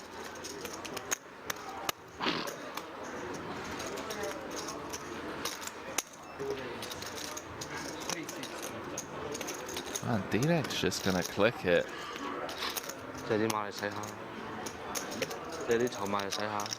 Clicks it to 360. And I was speaking to D-Negs. Went to pick him up from the airport.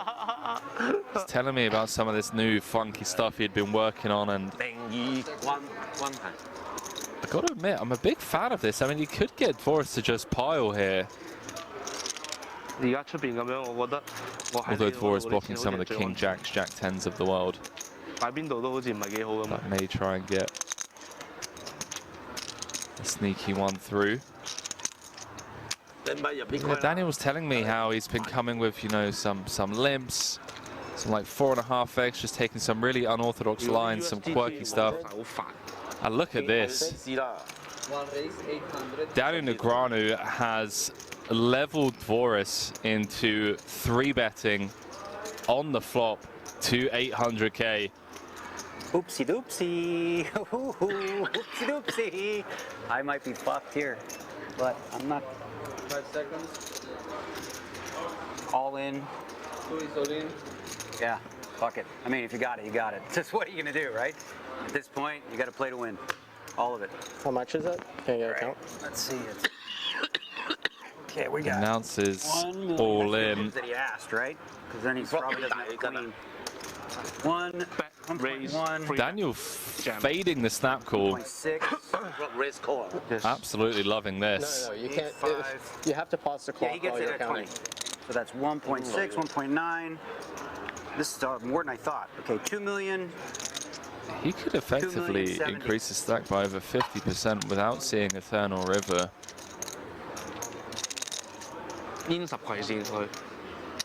Dvoris just going to run the numbers in his head.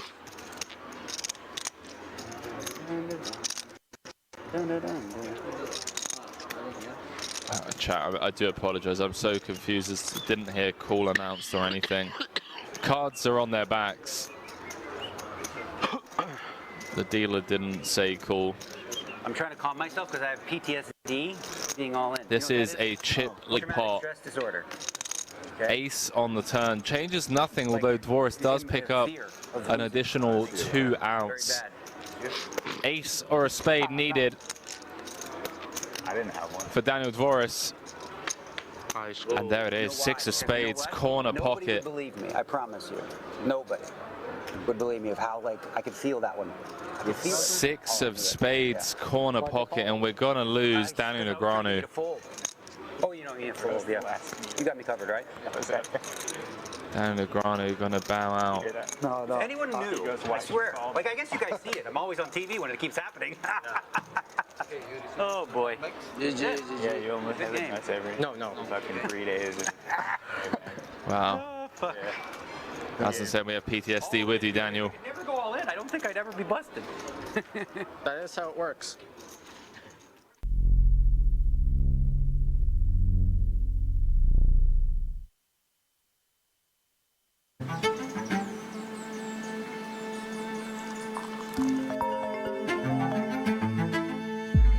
What's up? Good morning. Are you ready for today? Yeah. See you at Kings.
Around 35 minutes left. 100,000, 200,000, 200,000. 1, 2, and 2.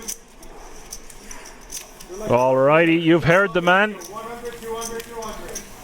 Dealers, shuffle up and deal. Cards are about to be in the air. 16 players remaining now in the World Series of Poker Europe. No limit hold'em opener. €350 buy-in. 110k for the win. And we have some stars at this table.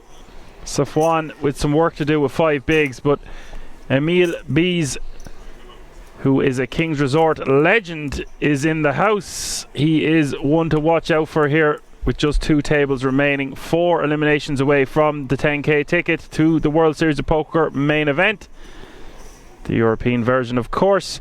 Average stack is 4.4 million nearly, and small blind is 100k. Big blind is 200k with a 200k running big blind ante. That's 100, 200, 200.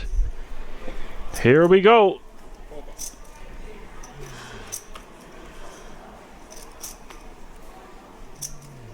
So guys, just to mention again about the giveaways, a lot of the information should be in Twitch, on the Twitch chat. We're going to give away the first code now in a few moments. We're going to ask a question about something that happened before the break. First person to plug in the correct answer into Twitch will win the first code, and we will send you the code privately on Twitch. That will be happening in about 5 to 10 minutes, I'd say. What do you think, Alan? That a good time frame? I would say so, mate. Seems pretty accurate to me. So yeah, be interested to see what people, what questions we come up with. But I'm sure we'll find some. Schweinstetter, like the name, raising to 450k here with Ace Queen of Spades from the cutoff. It really is squeaky bum time. This close to that ticket. You don't want to miss.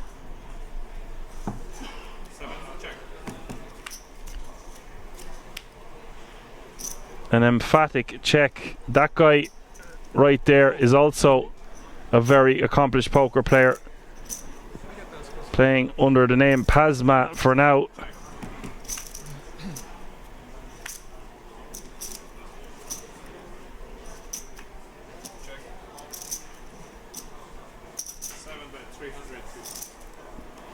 $300k is the bet. Pasma releases immediately.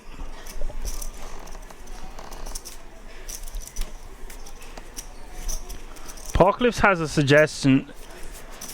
He wants to do a Dan and Alan thinks. We guess what the other guy thinks the answer is. We're going to have a lot of fun throughout this week, Apocalypse, and everyone else tuning in, of course. We've got a lot of challenges lined up. I think they will all unfold as they should, excuse the pun. We can do a few different variations of quizzes. I really like your input there, Apocalypse. Let's just see what happens. We've got the first question lined up anyway. We want to keep it as trivial as possible, but yeah, we've got 6 days of this, so we're going to keep the regs guessing, keep things a little bit spicy and mix it up.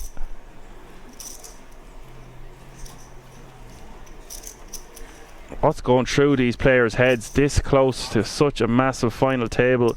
For the bigger superstars still remaining in the field, I wouldn't say it's another walk in the park, another day at the office, but in a way it is. But it's so hard to get through these fields these days that one mistake and it could all be over. Yeah, as I kind of said, we both agreed then that like this massive field of 3,500 players just down to the final 16, and again 4 players away from this money or this ticket bubble here. A lot at stake, man. A lot at stake. I don't know if you're familiar with that man there. That's Emil Bees. Can't say I am. Tell me more. He has won a lot at the King's Resort. He has won World Series of Poker circuit rings. Just going to re-jog my memory of how much he's actually won, but it's a lot. I'll commentate for a little bit while you do your research there, bro. But Pazman, oh wow, this is a misstep from Mr. Plum here, man. This is going to get expensive. You blink and you miss it here, Alan. No I just go to Hendon Mob. Pazma snapping him off. Plum thinking that that's going to be weakness from the small blind, but he is gravely mistaken on this occasion. I mean, that's a big misstep from Plum there, man. I mean, wow, really big misstep. I mean, I get the aggression, but like maybe better to do it with something that has some blockers to potentially the limper range from Pazmat, not so much the good old 5-2-y, or 5-2-y I should say. Oh, the 5-2-y still has 15% equity as we see the flop. Only has a 2. Oh no. He has a 2. Oh no. Always a sweat. Always a sweat. 4 million in the pot. 5-2 never lose. You must know something that we don't know, Mr. Plum. He picks up additional equity on the turn in the form of the 3 of spades. What did they say? Too many outs, yeah? Well, I wouldn't say too many, but enough to crack kings. 6 outs heading to the river. Oh, it's the ace of hearts. Well, that was a bit of a debate of a question, Dan. A bit of a debatable move. What do you think? I wasn't expecting that. One of the first hands back, but such is life. You live by the sword, you die by it sometimes. I am capable of making these moves years ago, not now, but it was just like, well, he's limped to small, he's probably never calling, I'm going to shove, but I think we want a hand a little bit better than 5 deuce offsuit if we're going to do that.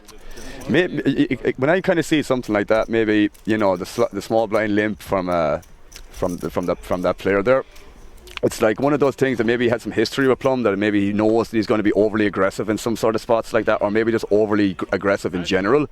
But even still, man, like the 5-2 is strongly up for debate. To get down to this stage of that tournament, man, again, so close to the bubble, 5-2 bros, probably shouldn't be in that situation, but either way, made some great content.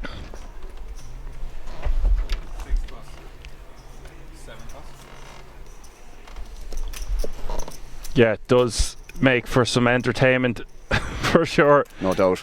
I try to just, especially as I commentate for about 18 months now, try to put myself in their shoes, no matter how bad or how good a play is.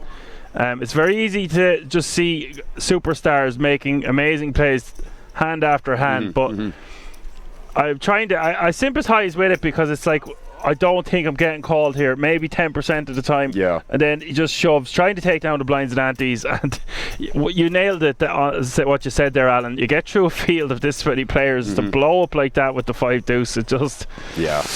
That's going to hurt tonight. It's not going to sit well, yeah. But, you know, tomorrow's another day, bro. The thing is, like, I mean, it's done and dusted at this stage. I think it's just...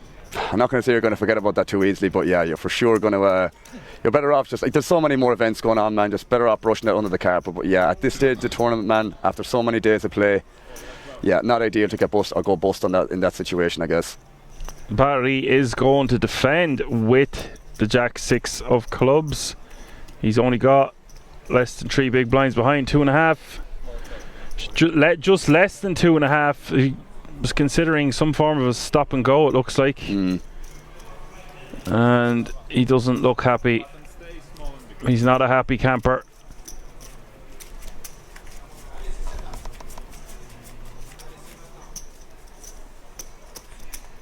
Right, I think it's about time we gave out the first question. So, the first question is for one of the codes. Who was the last player to get eliminated before the break? Who was the last player to get eliminated before the break in 18th place? Sorry, 17th place.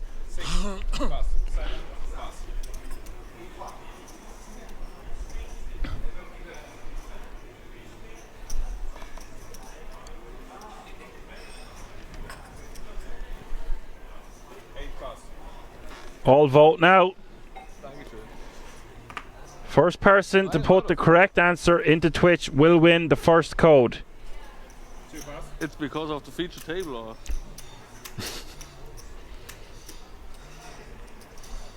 14 players remaining now. Also, Alan, it has to be said, that 5 Dewey this close to a 10k ticket is also a reverse reason to maybe shove, thinking, well, he can't call that light. No, it's like you said, man, it's like it's going to be one of those situations where like you're just going to get called very, very infrequently, but you know, there's just so many better hands to do it with than 5-2. Even though you're going to get folds the vast majority of the time, it's just going to be a better situation to pick some hand that has, you know, some blockers, the hands that won't call or that will call, like Ace X, King X, stuff like that. But yeah, obviously not ideal either way. Apocalypse has put in the correct answer, and mods can definitely win. It's about time the moderators won something at this channel. We're still trying to give away that free hoodie. Hopefully me and Alan can snatch some Kings merch while we're over here. Would love that. But either way, is that Apocalypse that gets it, or is he allowed, or what's the story? Apocalypse has won the first code. There you go. I'm going to allow it. I'm overruling here. Overruling. Staff members can win this to Apocalypse, so you're only allowed one, by the way, mate. That's all I'm saying. other mods can win as well. Yeah, we got to keep it one per person. Keep it fair and friendly, I think. Yeah. The more people that have a code going into this, the better. True. So, to verify, Alan, Emil Bees has crossed the 1 million total live earnings mark, and that's just on Hen and Mob alone. Nice. He has a live cash of nearly $300,000. He's got a few World Series of Poker circuit rings, and I think his resume speaks for itself. I think so too. Important to note, though, he is a very wild and erratic player, and if he thinks he can get someone to fold a hand, he is not going to shy away. He is not shy in the slightest at putting chips across that line. My kind of guy. My kind of guy. Someone's chancing his arm there, putting in the right answer, said if mods cannot win. Yeah. Well played, Mr. What is it? Mac, yeah? Well played, but unfortunately a little bit too late, one would guess. Well, hang tight. We will be giving away another additional 9 codes today.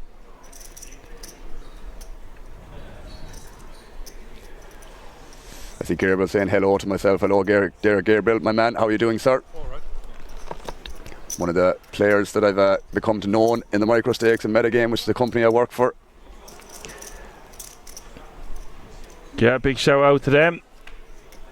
They're doing great things in the cash game realm. It's great to have a cash game expert in the booth with me, although we are not dealing with too deep stack of a situation today at the moment, Alan. Anyway, with 14 remaining, no player at this table over 35 bigs. Maybe there was after that hand, but before the break, not so much. Pasma is going to bet 200k here. Yeah, sorry, it was Pasma that won that hand, so he's actually closer to 40 to start this one. Yeah, I was just going to say, yeah, he's over the 35 mark at this stage.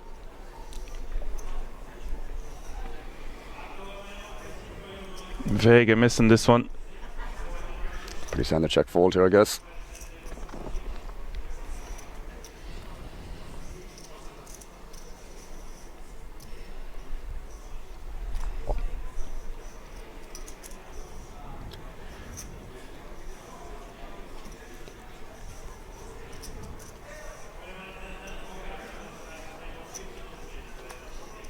Yeah, maybe if it was deeper, you could make an argument for check raising some of the time, especially with some backdoors. There's no flush draw on board. I mean, calling should not be a play here, in my opinion. This is a little bit ambitious by Mr. Vega. I mean, the thing is, this might go check on the turn, and Vega might end up stealing this, but still so many better hands you can check call on this flop than 6-5 of spades here. Yeah, if Pasma was to go for a second barrel here, it would be one of those situations where you'd have to shut down. Obviously, with pocket nines, he's not betting here, but in general, the overall range. Yeah, you're gonna face a double barrel here quite a bit, bro. In fairness, on average, so like, it's quite an interesting sizing here from Pasma. I'm not sure what he's trying to accomplish by doing this. I mean, trying to accomplish the river going check. Possibly. Also, it stops himself from getting bluffed on the river. I mean, but there's not too much bluffs out there. It's not even like it's just weird that, like, you know, whatever does he do this with that you know, is the value part of his range, is the bluff part of his range. You know, he never picks his sizing with like ace king or like 8x or even aces or, you know, king jack or something like that. And I imagine if he had like some 9-10 here, queen 10, ace queen, then he might double barrel here. He's going to go for a bigger sizing, so it's a little very, very unorthodox sizing here from Pasmat. I mean, Viga's going to end up folding because Viga shouldn't have really called the flop in the first place, in my opinion. But yeah, bit of a weird hand, that one again, I suppose. Yeah, because our opponent can easily have a king or even an 8. And Vegas took that down there with a check raise. I mean, I completely missed that, man. I didn't see that in the graphics. I didn't even see that in the action, but clearly that's what happened. Wow, what a weird hand. What a very, very weird hand. Oh, they came to get down. See, this is the problem with we here now. But that's the problem with Hazmat here, doing that on the turn. It's like, what do you ever do that with in terms of your bluffs and your value? It's like, it doesn't make any sense. And you know, that's the thing. Like, I mean, even though that Viga shouldn't have made that check call in the flop, Hazmat should never be picking that size on the turn. You're either going to bet X amount for a reasonable size with the value part and the bluffs, or you're just going to check back, you know, to reevaluate on the river. So it's just a dead giveaway. Totally. When we bet on that turn for that size. It's just, it doesn't make any sense, bro, because as I said, if you have value, you have bluffs, you're never going to pick 200k there. So you're going to set up a river jam if you've got value. Yeah. You just want to set up a better SPR. That's just literally like what it was. That he just wants to like not face something on the river if he checks back the turn, you know. And you're just better off doing that anyways, like, and just see what happens in terms of the sizing scheme that the out of position player might use. So well played by Viga there. And apologies, guys, if I completely missed that. Well, sometimes when we see these things on the graphics, it's like he's hardly using that. Our brain plays tricks on us. We've had a few of those ones. That crazy bluff that was pulled. I can't. Yeah, with the 5-7 off too. One of the more mental hands we commentated on. I remember that one as well. That springs to mind.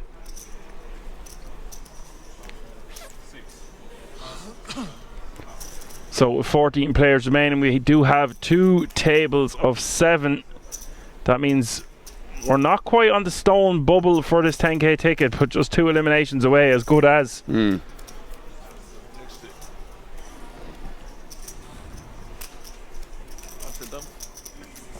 He's a dangerous man to be given chips to. I've seen him on the feature table a few times. This is shaping up to be one hell of an opener. Some really big names still left in the field.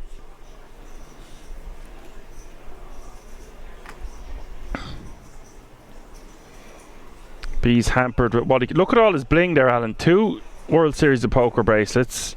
2 rings. 2 rings. I mean, some people struggle to get 1, bro, let alone 4.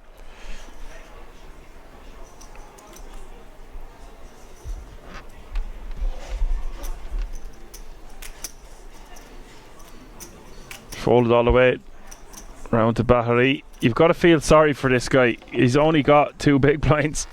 Not much maneuverability, as they say. Very limited in what he can do.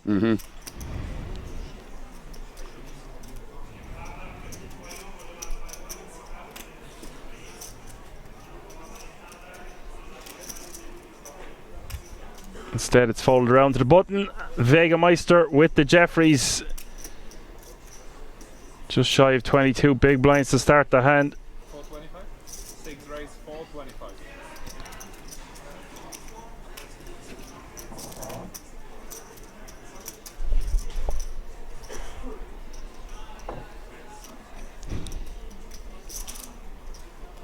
Schweinstetter with ace-7 of hearts. I don't know what the move is here, but it looks like a 3-bet fold is probably the best option of the 3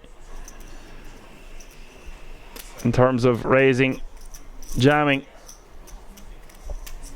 or just calling. Also could fold, but I think it's just going to play too well against a button opening range to be considering that option. I really don't like when people just act so quickly in these spots, guys. It's just take your time, really. You know, if you make a snap decision like that, you obviously got a very, very strong hand. Just you know, balance your time until if you want to do that. It's just I'm not going to say Schweinstetter is going to like always call there, but yeah, it's going to make his decision a lot easier when you see a snap jam just pre or after you 3-bet, you know. Ja, das Raise noch gar nicht drin gehabt. Very, very strong when he does it so quickly. You know, easy decision. It's not like it's always jacks. Like, you know, it's going to be some like ace queen suited, ace king, you know, that sort of area or that sort of range. Yeah, good point there, Alan. I think when we've got the top of our range, we're going to take a little bit longer with our decision. When we've got our bluffs, we're going to take a bit longer with decision. Yeah. When we just snap does that, it is going to be that middle part of the range. Pretty much, yeah. Like, I mean, if the small blind has, we'll say ace jack suited there, you know, that's like not going to debate it. It's just going to I would pick up on that personally, like not out of overconfidence. It's just, I think it's just very, very obvious when somebody makes a very, very swift decision like that. It's just, it's never a weak hand, It's always a strong one at least. This is not a weak hand for Barry. What a hand to pick up here with just 2 big blinds. Cannot ask for any more. Is he going to get through? He looks like it, or maybe not. I think Bees is just going to have to call for 170k more. There's already 870k in the pot. It's a no-brainer. I mean, again, if you knock one player out here, get closer to that ticket itself, I think that makes a lot of sense. And the thing is, he can probably afford the 170k. He's going to be left with 1.5, 1.6 roughly, 1.5, yes. So not too much to talk about here, I guess. Although a 10-6 offsuit pro, it's kind of not in the best shape against most hands. But yeah, against 2 big blinds, probably can't be the worst thing to have, I suppose. Yeah, and there is $1 million in this pot. Bahari can get back up to 5 big blinds, which is the start of something. And you see how much equity Bees has, 32% against the 9s, yeah. Crazy, I'm very surprised to see that, but numbers don't lie.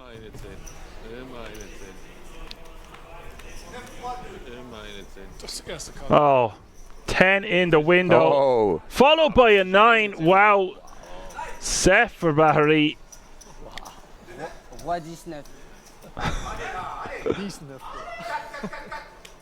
Turn is the Jack of Clubs, 96% now. There could only be a chop. River is the 4 diamonds. Barry will survive. I know I'm always mentioning it on this channel. We mentioned it yesterday or last time we were in the booth together, but there's Bahari, Safwan Bahari, Clement Cure, Dorian Melhairs, and of course Riyad Farhat, all thick as thieves hanging around with each other. And iron sharpens iron. They're learning a lot from each other, obviously studying a lot. The results between the 4 of them players is just magnificent, and nice to see him double up there. If he gets a stack going, he is one to watch. Agreed.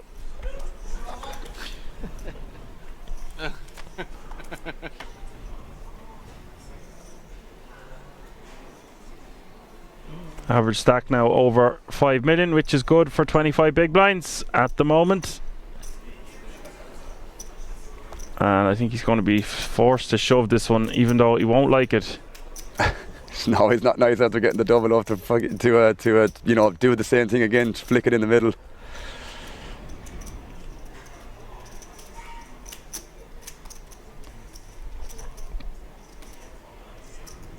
I mean, not a lot you can do off 5 bigs here, Dan, is there? You still have some fold equity against some of the blinds, I guess, don't you? Especially the big blind. He might do this, yeah. Put enough. If 2 all-ins behind him, he might just fold. Probably left at maybe 400k, maybe 350 or something like that. Not even, less, 200 less than a big blind, makes sense. Perhaps there's a pay jump as well. Yeah, there is 14 players remaining, so there's that pay jump to take into consideration from €4,575. Survive 1 more player and it's all the way up to €6,100. Nothing to be sniffed at. Over €1,500 in the difference there. And then just 1 elimination away from a 10k ticket. We're looking at a very big bubble here. If you're not used to seeing this on the stream, you're new to the channel, you're watching us live from the King's Resort in Rosvedov for the World Series of Poker Europe. But if you are used to this channel, you'll know all about this 10k bubble situation. And with 12 tickets up for grabs, you play for so many days, you don't want to miss out on this ticket when you're this close. It would just hurt. I feel like I repeat myself a lot about this ticket, but it's just such a massive dynamic. It has to be spoken about time and time again. Well, it's definitely noteworthy, that's for sure. And Di Michel going to call him off here, and Bahari is going to be in a lot of trouble. It's basically all in and call. Bahari not going to be folding for the additional 165k, but he is entitled to take his time.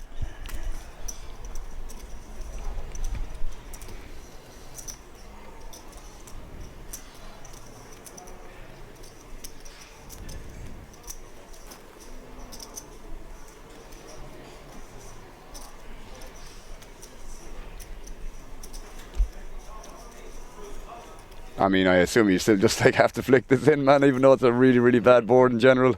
Yeah, the ace, 9, 4. Not a board.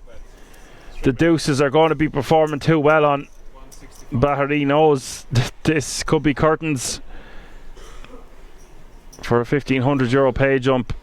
Is going to take his time before putting in his last big blind. Yeah. No, sorry. Technically, it's oh, really? Really? Yeah. Because the big blind is 200. This one. Yeah. And he's going to need a third little ducky, or it's going to be GG for Bahari. Is there any? I mean, no, we're not allowed fold here, Adam. yeah, There's just too much out there. I get that. Yeah, it's just again, it's just such a horrible spot. Like, we're just probably never ever ahead here. But you know, like you said, there's so much in the middle. You still can hit some 2-outers, whatever the case may be. We could be against a hand like King Jack and King Queen, That is stuff true, like that. yeah, that is true. Sometimes, not often, especially this close to the ticket, but has to be taken into consideration that deuces can still be ahead on this flop. Yeah, as I said, just like not a really, really good spot. A nice situation for deuces, but at the same time, bro, what flop is except when you flop a 2, so pretty much curtains here, I'd say, for Bahari, unless the 2-outer happens. Turn is the Jack of clubs. And just the duck will save Bahari, or he will be eliminated in 14th place. River is the 7 of spades. I love these French guys, man. They bring a nice vibe to the place. Definitely the biggest. Looking forward to maybe having a beer with them closer to the end of the weekend. Yeah, a little bit quieter. Good luck, man. Well played, man. Good luck. Win, lose or draw, always a good sport, and I'm sure we will see Safwan Bahari back at that feature table before this 3 weeks is out. I think so too, my man. Confident player, no doubt, bro. Confident player, no doubt. Didier, who says hi, guys. He is friends with some of these guys. I do believe he gave me some information about them before. You're big blind, yes. As Apocalypse says, GG Safwan, yes indeed, and that means we are on one of the biggest bubbles you will see anywhere, apart from high rollers, etc. This is a huge, guys. With 13 players remaining, there is no pay jump between 12th and 13th, but there's a €10,350 ticket is the difference.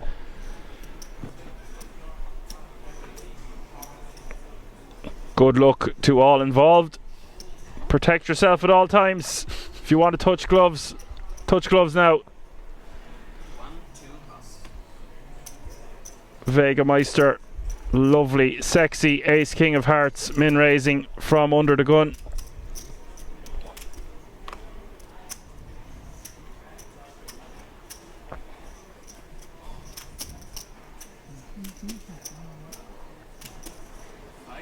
Stealing from you, my friend. And Michel not going to be defending with the 3-2 suited. Use 3 of diamonds, which is still 3 cards. Second? I could be in. Always forget that you do that.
So folded all the way around to the button. Pasma going to raise to 425.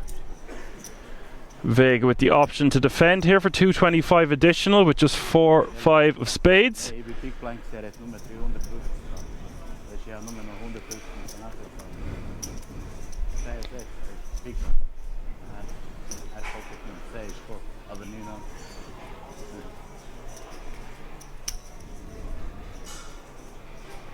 Now, this would normally be defend, and Vegemeister has shown to be a little bit of a scallywag in that hand with the 6-7 of spades. Let's see what he does here. 425, Final raise. Say again? You wanted raise? I'm out of position. I read somewhere it's not good. It looks. I love seeing them talk to each other. I actually was just counting how much I have, to be honest. Ace 10-4 is the flop. Pasma top pair. Vega with a good shot, but with 2 clubs on board, don't see him continuing. Although it wouldn't surprise me after seeing that 6-7 of spades hand. Turn is the 6 of diamonds, and now Vega with his good shot might decide to try get some picture cards to fold here, something along those lines. Although a lot of picture cards would just bet this flop. Yeah, I think it's best to just check.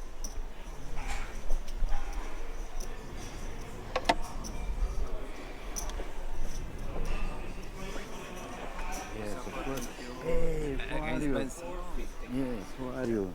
I have a news for you.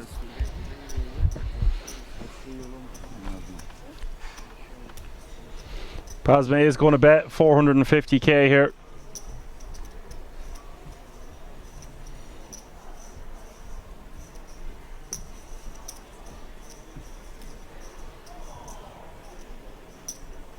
I think once Vega has checked flop and turn, 2 flush draws on board, just needs to be folding.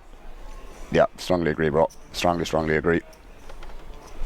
It wouldn't have surprised me to see him lead there, Alan, considering what he done there on the King 8-8 earlier. Just a few hands ago, really. Exactly, yeah.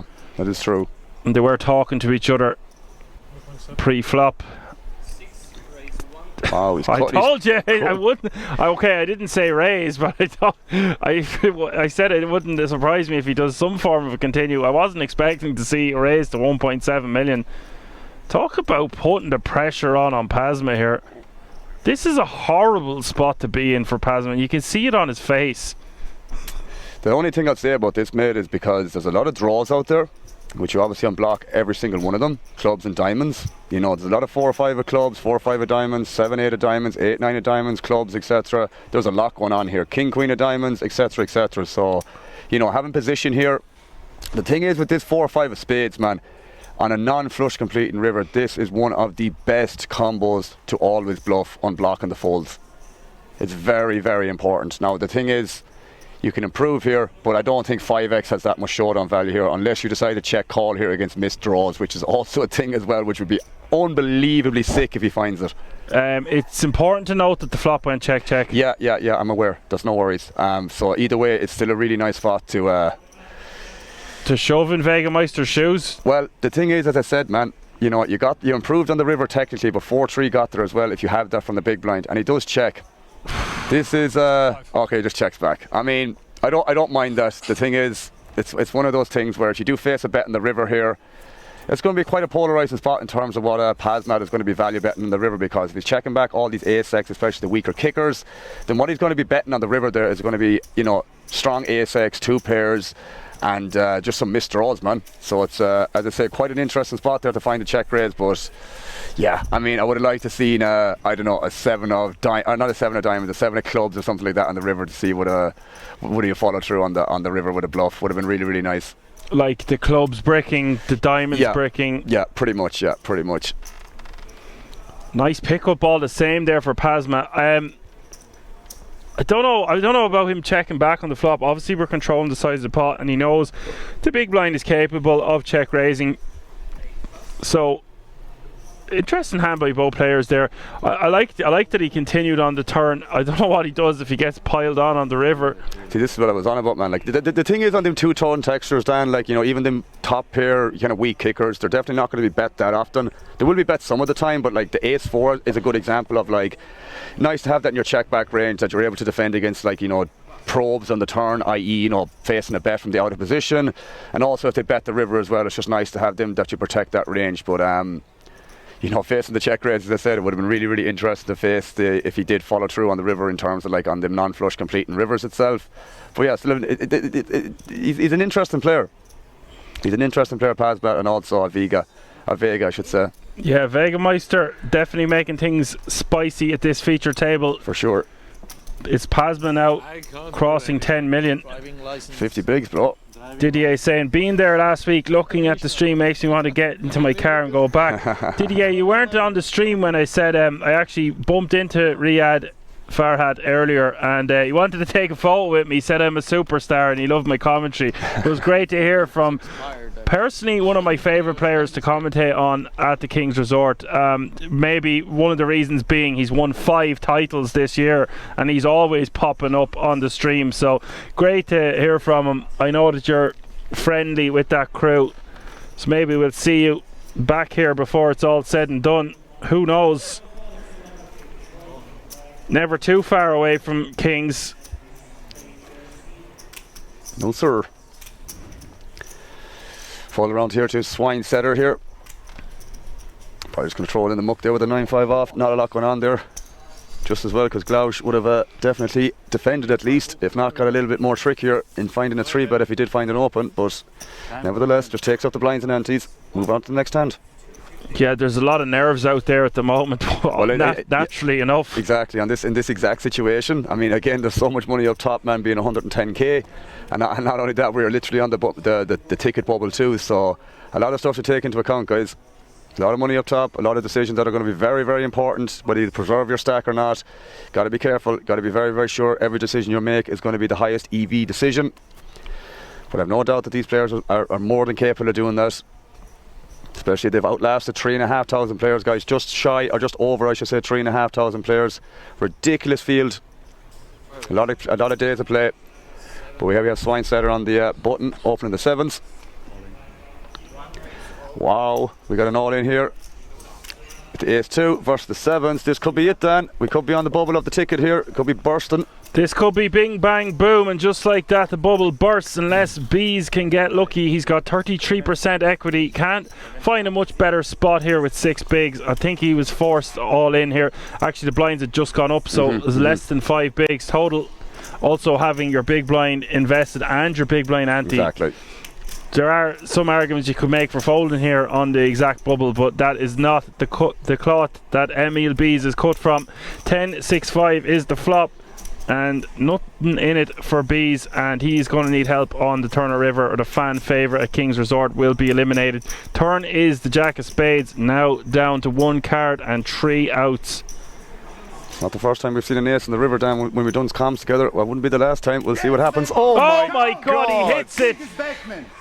The king is back, man. Disgusting, and I just said it too, bro. It's like I knew. Trust me, I didn't, by the way. Just to make that very, very clear.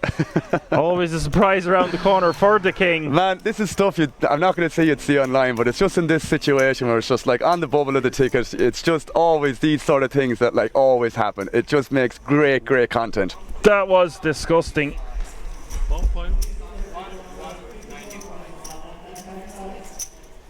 And you know what I loved most about that was Bees' reaction, man. That is passion. That is love towards this game, man. That just I can relate to so much. Like, means so much to him, you know.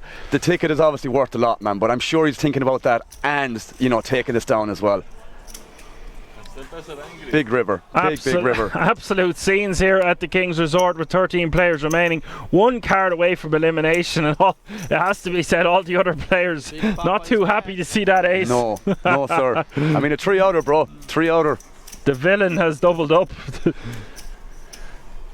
Barry on the river, man. Barry on the river. And he's now going to be playing over 10 big blinds, which is very workable considering the dynamic.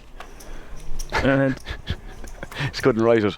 Didier says he will never make it to the final table. He has the Rozvadov course. Less of that now. Positivity, bro. He said he done 30 to 40 bullets in the main event. Effort the money. If you've done that many bullets, I think you might be the problem, Didier. Not the cards or the casino. Perhaps you should play a little less aggressively, and I'm all for action. Play as aggressive as you want, but that seems like a lot of bullets, my man. Gotta keep trying. Gotta keep trying, my man. Never throw in the towel, but maybe the towel should be thrown in at some stage. It might be a threshold you may not pass, Didier, but yeah, here we are talking about it anyways. It's things like that get you buzzing, isn't it, Alan? Them rivers. Man, crazy. And it's funny because I just said it's not the first time we saw it, but here we are. It happened again, man. It's like we're the ones bringing that ace on the river. That's what we go to school for. Class is in session. Hope you're enjoying the show. I know we surely are.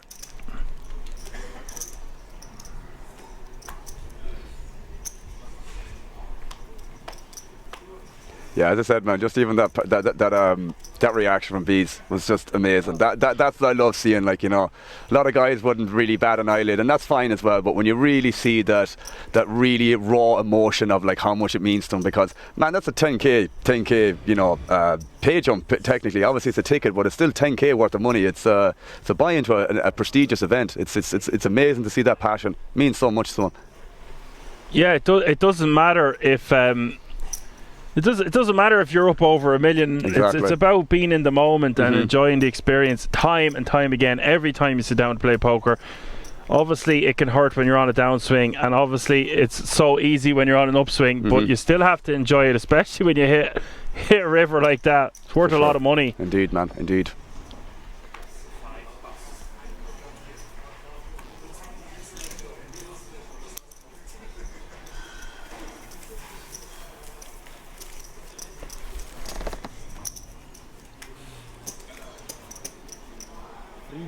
Starting to become my big blind special. This is At least you don't lose money with that. I get Sure. hands where I lose money with yeah. That's a good Trying point. to bluff this guy. That's a good point. They're all talking amongst themselves. Great to see them having so much table talk, I thought about it, considering what's at stake. but then I had showdown equities all of a sudden, you know, against King Queen or something. I don't know. And he's confirmed what you were saying earlier when he hit the 5 on the river there, Alan. You know, he now had showdown equity against stuff like a combo draw. Exactly, yeah. Makes sense, like. But as I said, if they go check and face that bet from the imposition player, from Pazmat, I believe what the hand was, yeah, it would have been an interesting spot if he faced a bet. But obviously having ace-4 there's just way too much showdown value to ever go for a value bet on the river. And, you know, even if you did, for whatever reason, I wouldn't personally, you could face a check raise there as well. I think that would be a nice check raise as well. Would be really tasty. But yeah, either way, I like the check raise on the turn. I like the check on the river on the brick. Really nicely played by both players, in my opinion. Double check raise would be interesting, but wouldn't happen too often. No, you don't. Even online, bro, when I've seen it, playing against some pretty confident players, it's not often you see a double check raise in any node or any line. So for sure, it's pretty goddamn infrequent, and it's very hard to implement correctly. But you know, some players can find it, and I think that might have been a spot for it. But either way, very, very interesting spot nonetheless.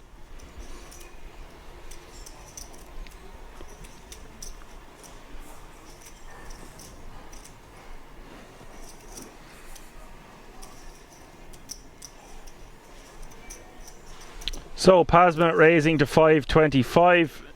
Michelle is just going to call here from the small blind.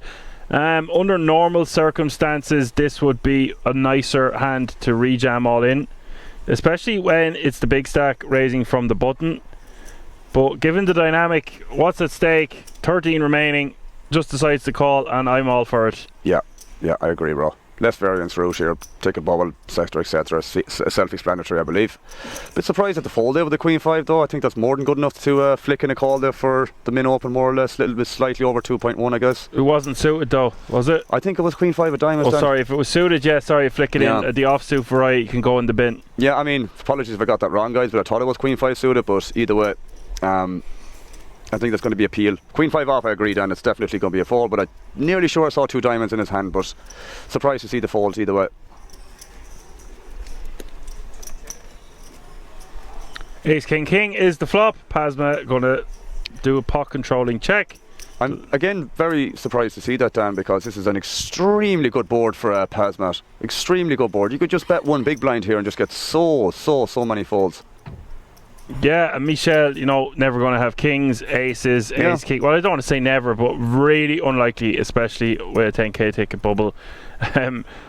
So there's a lot of combos they can't have. A lot of other hands would rejam pre, although you don't want to be doing too much rejamming given the dynamic.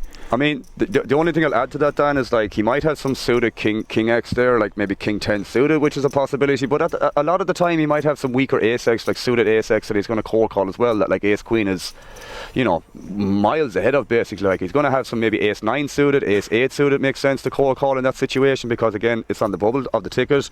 You don't want to overinvest. So yeah, I don't see the point in checking that back. Well, yeah, he's probably trying to get some value on future streets, knowing that it's unlikely his opponent has a king or an ace in their hand. So for that reason, I don't hate it. It's just it's a board that we're supposed to be betting all the time anyway. Literally, not all the time, but you know, pretty often, mate. I mean, I would just simplify to doing it for with Everton, to be honest, because you know it's just so good. It's just so good for our range. Like any of them ace kind of double pairs, we'll say Broadway, like ace jack, ace queen, king, etc. Very good for the in position raiser or the pre-flop raiser in general. Like, yeah, that makes a lot of sense. You want to be betting at least 80% of the time there. Oh yeah, defo. And look, bees now. Sambuca, please. Sambuca being ordered. What else did you be at with the final 13, huh? That's crazy. Just a one fast shot to settle the nerves. It's getting to that stage, bro. Nearly the final table, but obviously you have to burst the bubble first for this ticket, which might be another prolonged situation, but we're going to be commentating on it nonetheless. Of all the shots to take, my least favourite, man. Sambuca for the lads. Least favourite of mine. I mean, I've had some traumatic experiences as a teenager trying that multiple times, but yeah, never sat well with me, I'm not going to lie. Got D. Michel here with the king 7 suited on the button. Coming in for a min raise, I guess. Might be slightly bigger. 525 I think he likes to use, but he just uses the 500k, I should say. Yeah, just goes for the min.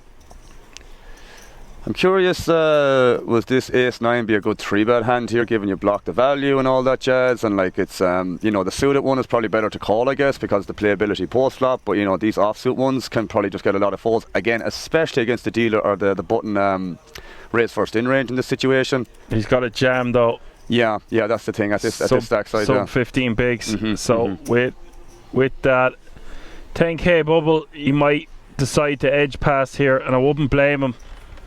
He decides to pass. I mean, again, it's obviously a big thing with the ticket bubble, bro. Well, what I'm seeing time and time again is when we are on this ticket bubble, the better players, the more accomplished, the ones that have rings on their fingers are going to take these spots that they know they can take advantage of because of what's at stake. And I think that's an awesome way to propel yourself to a podium finish and put yourself in real contention to take down such a prestigious title like this one. Yeah, fully agree, bro. And that's the thing, like, you know, if you're able to do the aggression correctly, you know, time the aggression accurately, it definitely gives you a big edge over the vast majority of people, because a lot of people on average kind of aren't willing to risk that much to reward themselves, which again, of course, is going to backfire on you sometimes, but let's not worry about that right now, because Baz has got some kings at kings, as we always say, Dan. Indeed, and he's got over 10 million. He's got the chips, might as well put them to work with a stellar hand like the Cowboys. And like you always say here, man, this is obviously going to be a relatively wide range on average from Pazmat. So again, I know it's a ticket bubble, but some people might find this to attempt to get out of line a little bit, I guess. Yeah, he could be raising a very wide range of hands here, so definitely doesn't have to just have kings. For sure. And you're going to see players stalling. People will give out about in the chat and stuff. They really want to be stalling for the majority. Now, this is going to be too good of a hand, in my opinion, to not rejam off the stack depth. He's only got 13 bigs. You want to get the bad news, man. That's going to be a little bit. Yeah, it's going to be pretty standard play here. And this could be it. It's just a really unfortunate situation because again, like that, man, we've seen Druska raising really, really wide on the previous table before the redraw, and it's just like unfortunate the nines runs into Pasma with the kings here because again, he's going to be super wide in the spot usually. Very unfortunate. Pasma running well at this table so far. Did take down that big hand with the ace-4 to get him over the 10 million mark. There is 7.2 million in this pot up for grabs. Schweinstetter is going to need to get lucky, or it will be a 9 from him. 23% equity to do so, 77% for the kings of Pasma. This could break the bubble. Ace-4 deuce, no help to Schwein.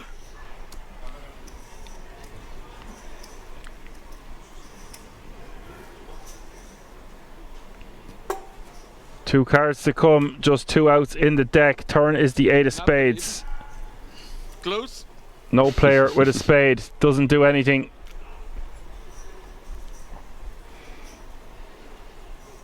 And here's the river. River is the 10 of spades. No joy for Schweinstetter, and he will be our 13th place eliminator.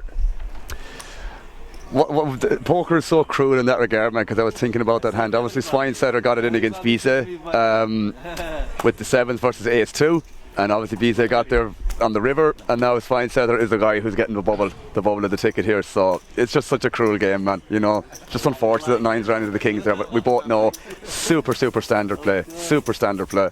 Nothing else he can do there. Absolutely. And that is a man to watch out for. Yeah, big stack, bro. Dominating it at this point. He doesn't quit at half time, and he has got the guts of 15 million chips, it looks like.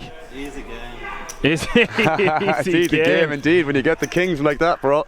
No doubt about that, my man. Only easy if you know the answers. True. No, we have 6. No, we're not. No, we're not. And Didier says his friend played his first live tournament 4 years ago. Last week he won EPT Cyprus, so it can go fast. He was also a Twitch streamer, I believe. He's friends with Robin Poker. Fair play to him. It just shows if you work your ass off, you will get the results. True. What you put in is what you get out. I love these rags to riches stories. Look at us in the boot here. Started at the bottom, now we here. We here now. Super grateful nonetheless, my man. Only easy if you know the answers. 12 remaining, 2 tables of 6, 3 eliminations away from the final table of the World Series of Poker Europe Opener. And all players guaranteed €6,100 with a pay jump looming from 12th to 11th place of about $2,000. Yeah, you played it well. Things are heating up at the King's Resort, Alan. They're even heating up in the boot. We cooking. Yeah.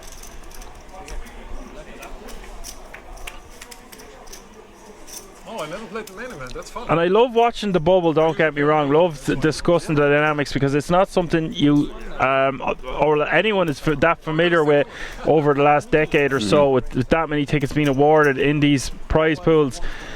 But I watch the players breathe a sigh of relief when the bubble is burst, and I'm all for it because then there is this they just But not when I win the main, then she wasn't. Launch it up a gear. You know, they start putting their foot on the gas, and they've less to worry about. Yeah. It's just as you say, it's a sigh of relief, man. I mean, again, you know, I'm sure any player would be disappointed on the bubble if they did, you know, were that player that, you know, didn't make the ticket. But at the same time, bro, you outlasted 3,500 players, bro. What an amazing run to even get down to the last 12, or even the last 13, technically, if you are that person that did get knocked out. You know, as it will hurt, but at the same time, bro, you did so well to get this far, so well. So, you know, kudos to everyone that did run this deep since we started the coverage. Really great achievement.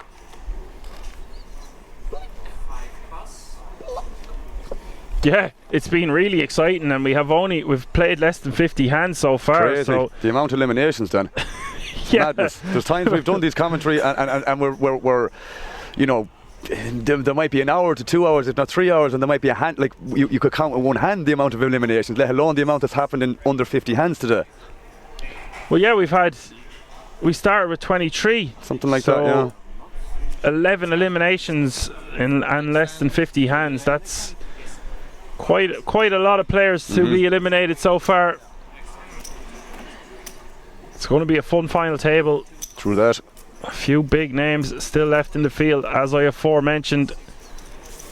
And I always kind of, a guy emerges and I'm always excited to see what they do next, and right now that's going to be Vega Meister for me. He's secured the ticket, he's got a few pay jumps, he's 3 eliminations away from the final table, he's shown to be a bit of a scallywag, he's drinking a shot of Zambuca. This is my man. He's got a t-shirt that says dead money. What more could we ask for? This is brilliant. It's like he knew that he was going to cash, because he ordered a shot of Zambuca before the ticket bubble burst, so like it's like he knew. And then when the ticket was burst, what does he have in his hand? The goddamn shot. Well played, sir. Well played. It arrives precisely on time. Yeah. Extra tip for the dealer there, or the waitress, I should say. Yeah. The staff phenomenal in this building. For sure. Click of a fingers, the drink is in your hand. Mm-hmm. Well, I wouldn't be clicking my fingers at them, but I'm saying it's that quick. That's all. No, they're very, very on point, we'll say. Hello.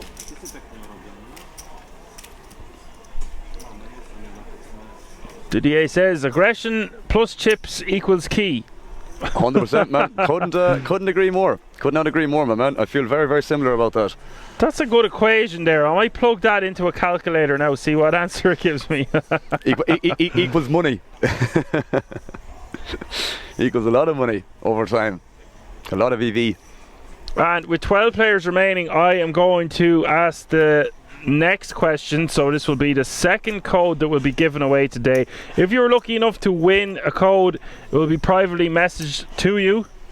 So bear that in mind. I will be asking the question in about 5 to 10 minutes.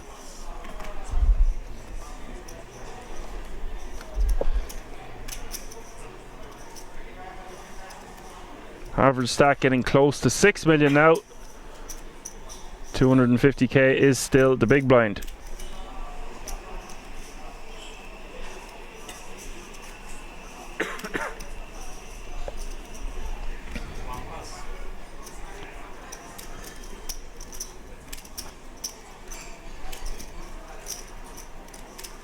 Apocalypse asks, what do we do with the codes if and when we win?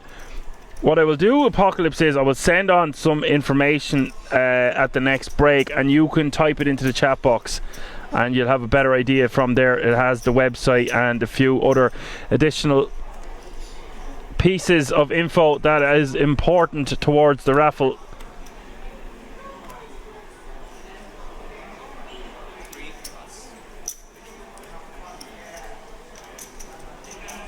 So Vega has opened from the hijack here. It's 950 more for him to call. Pasma has 3 bet to 1.5 million total.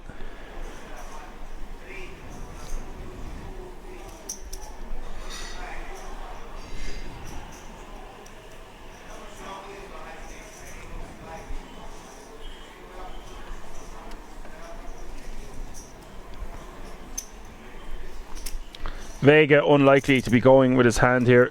Limit amount fold equity. If he thought Pasma was really getting out of line, he could 4-bet jam if he'd more chips, but this is just going to be a raise fold.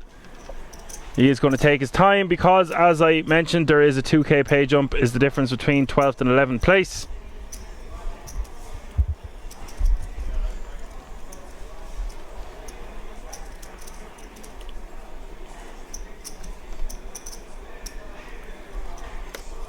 DDA in the chat saying 4-bet the ace-2 suited. That's what DDA would do, and then he'd rebuy again. Sometimes it's a viable option, and you do. What I'm noticing in this modern, I say modern as if I'm 50 years old, like, but the way the game has gone, the people do make these 3-bet folds off these kind of stacks, like. But if you get that wrong, it's nearly worse than the 5 deuce. Because at least with the 5 deuce you're rarely ever getting called. When someone 3-bets to 6 bigs here and you're starting with 15 big blinds total, you do not want to get this wrong. Yeah. And with an ace deuce, if you jam and you're called, you're a lot of the time you're going to be up against ace queen, ace king, maybe even ace jack, and you're in a world of hurt. Yes, you'll have 30% of equity against a lot of hands, but it's not a chance you want to be willing to take. I think there's better spots to be than 30, man, a lot of the time, if you're just a little bit more patient. But for sure, I mean, there's times like this where sometimes you have it in you, you find it in your intuition that, like, maybe this is the time to just run it against somebody who's going to be, you know, Pazman has been shown to be aggressive and he has picked up the hands, so, you know, that's just the good side of distribution there usually, but yeah, I'd say the fold is going to be the option and he ends up doing it Vega, so I don't blame him, bro. I don't blame him at all, man. Yeah, the jig was up, there's nothing he could do from there. You can't take base. Oh, sorry. Pazman now playing 15 million, which is good for 60 bigs. It's so unfair. Ask can he have the money back? Roy asking, wouldn't offsuit do better as a bluff? Yeah, it's not a bad point. It's just with the suit variety, if we are called, we have that extra few percentage, and it actually does make a big difference. I was so in my calculations. Hey. Hello? Close, very close. Really? Very close.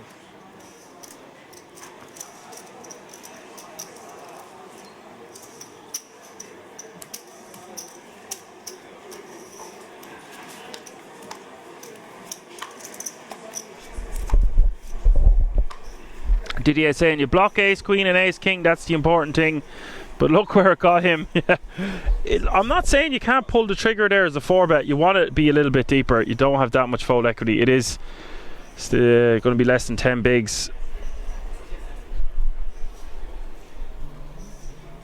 500. And raise 500. Didier says, look where it got me. It got him in the bathtub. Jesus, get out of there, man. Dry yourself off. Dry your eyes, mate. Go for a walk. Pet a dog. Whatever's clever.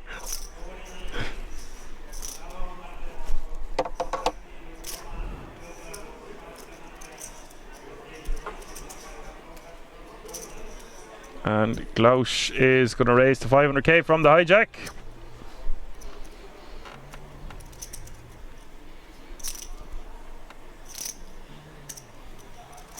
It's so great to have this in the bottom right hand corner of the screen. You just know exactly what seat the action has come from.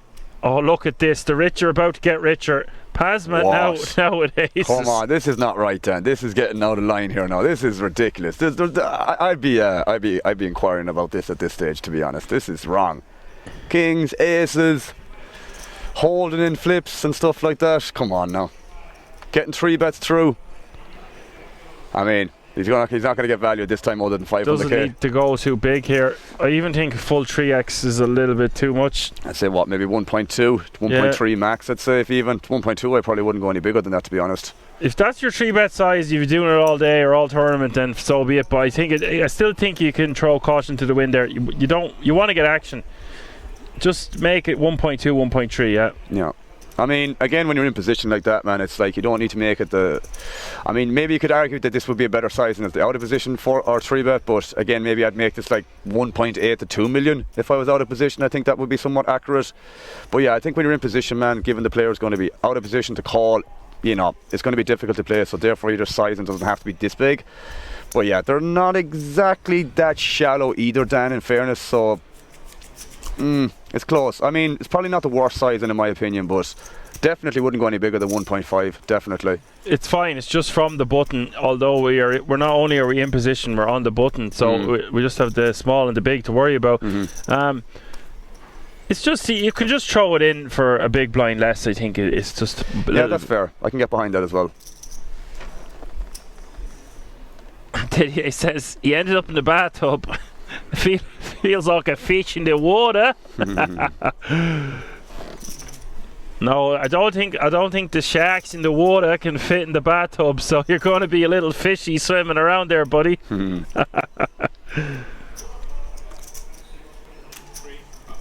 Okay, I'm going to ask the second question of the day. All vote now. Who was the player I bumped into this morning before we started commentary?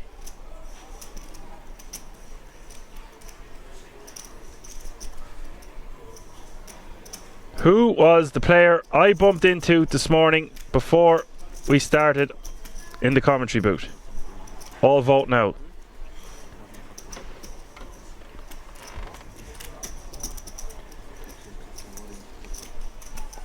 Deuce 3 off? No. Michelle is going to give a walk here. I think with 7-6 offsuit, we want to be completing at the very least. And the suited king, I'm probably shove if you do anything.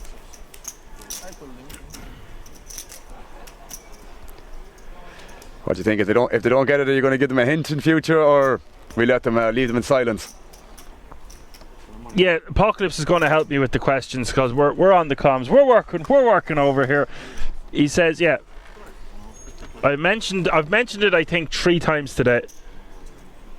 No clue. 2 times in detail, once in passing. I reckon we'll give them a time frame then, and if they don't... Didier can vote into the chat box. I reckon we'll give them a hint if they don't figure it out in the next X amount of time. What do you think? Give maybe the nationality or something like that? Oh, we got... Man, look at this crazy thing that's going on with Pazmat again, like. Pazmat has just picked up aces again. And the right answer has not been put in the chat box yet. That's all I'll say. There's your clue. Glausch is going to defend in the big blind with 6-5. How has Pazmat got aces again? It's ridiculous. You know something? I'd still rather have this run on the final table.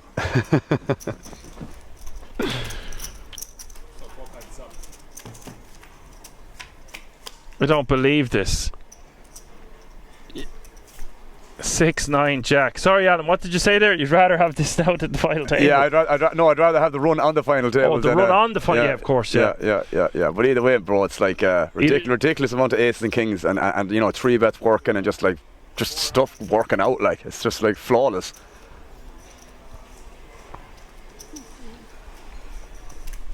Plasma betting 450k. And Glausch looks like he is going to continue.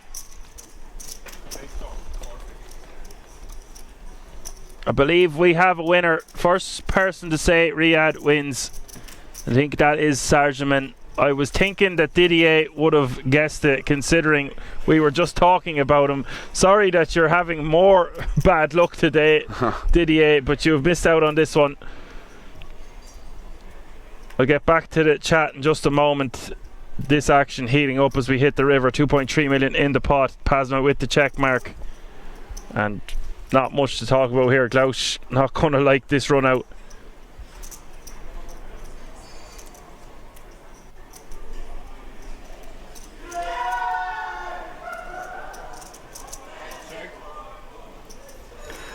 The jackpot one in the background, Dan. That jackpot.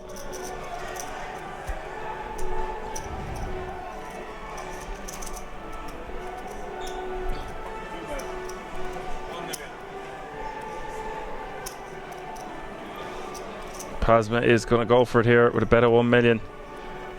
I believe this is the song that's playing in Plasma's ears right now. Yep. Sorry, before it started playing is what I mean. Yeah, makes sense. Makes sense. Now he's hearing it. He's hearing it double. Now it's the reality. Surround sound.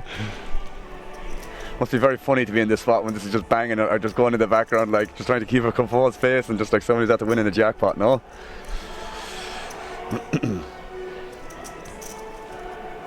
Bit of a tricky spot here for Glausch, but the thing is, like, a lot of king queen, king 10 will check back on that turn as well, so it's not like, you know, this is a slam dunk call here. Yeah, I just think there's too many hands that beats him personally. Yeah, I mean, don't know if you can still, you probably still can value bet Jack X here. Yeah, just flicking the call. I'm not too keen on that, especially. Oh, sorry. Yeah, no. There is backdoor busted hearts, but I don't think that's a good enough reason. No. The thing, as I said, like, there's a lot of king 10 that's going to check back the turn sometimes, especially on the 9. There's a lot of like 9x. It's hard to get 3 streets to value there with aces, but yeah, checking back the turn to bet river there is going to be a very, very good play nonetheless. Yeah, I agree. I'm just going to get back to the chat here for 2 seconds. So Sargeman has won the second code. It will get sent to you. I will get Apocalypse to send it to you, or it'll be sent to you by Alan. at the break, if that's okay. Whenever we have a moment, I'll get that done. I have you wrote down so I won't forget. I did not say Safwan. I did not bump into Safwan, but I did mention he was in the group with the lads, the French lads, who seem to be everywhere around Kings, always beside the TV table. No wonder, because there's always one of them on it.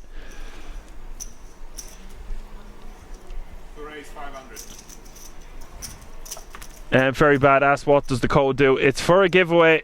I'm going to ask 10 questions throughout the day, and the 10 winners will get a code.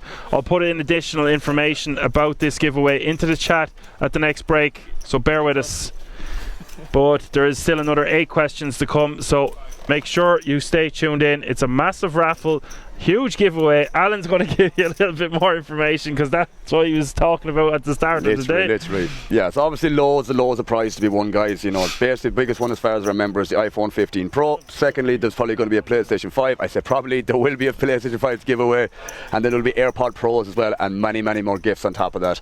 As far as I remember, there's just a lot of things in terms of the 3-night stay in the King's Resort and a 5-star room.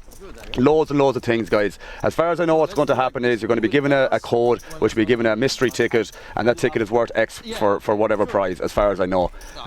So either way, a lot of possibilities to win some big prizes, guys. So, you know, when this giveaway start happening and there's a question being asked, my advice to you is to start paying attention, because you could end up winning something very valuable, and yeah, you won't regret it at that point, I would guess. So yeah, keep an eye out for what we're saying, guys. Keep an eye on the action. Tune in, pay attention, and as I said, keep an eye out when we do announce the giveaway or the question that will be asked. And when that question is asked, guys, first person that answers correctly will win the raffle ticket itself, or the giveaway code itself, I should say. Excuse me. Very well put, Alan. We'll take it in turns, because there's such a mouthful to talk about with this giveaway. But you know, it's still not that bad. But yeah, overall, it's like it's an amazing opportunity, guys, to win some stuff, and you know, it's for free. If you get anything for free in life, I would never turn away from it. So nor should you, in my opinion. Yeah, there's not many things in life that are free. True that. And I'm saying that if you're just tuned into the action, guys, just keep an eye on us. Listen to what we're saying. You could be one of those people walking home with well, not say walking home, but winning an iPhone 15, a PlayStation 5, AirPod Pros, many more things on top of that. So yeah, stick around, guys. Stick around.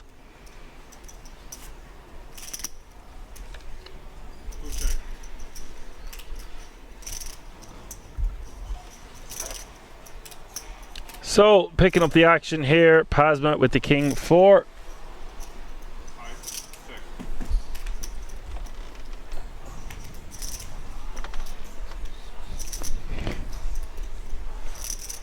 Michelle with the Ace Deuce. Flop was 7-5-3. Turn is the Ace of Hearts, so 4 hearts on board now. Big blind checks again. Michelle obviously going to check back. Control the pot. No heart in his hand. Does have the top as the pairs.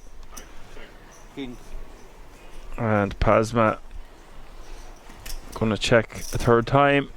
And Michelle's just going to check behind.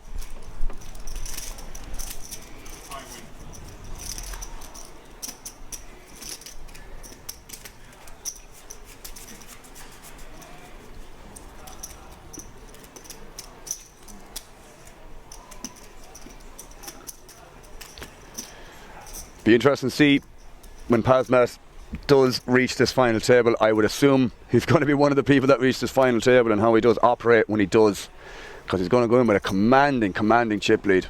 So very curious to see. Very curious to see. We're playing 6-handed at the moment, which is personally my favourite format to play usually, especially when I'm playing cash online.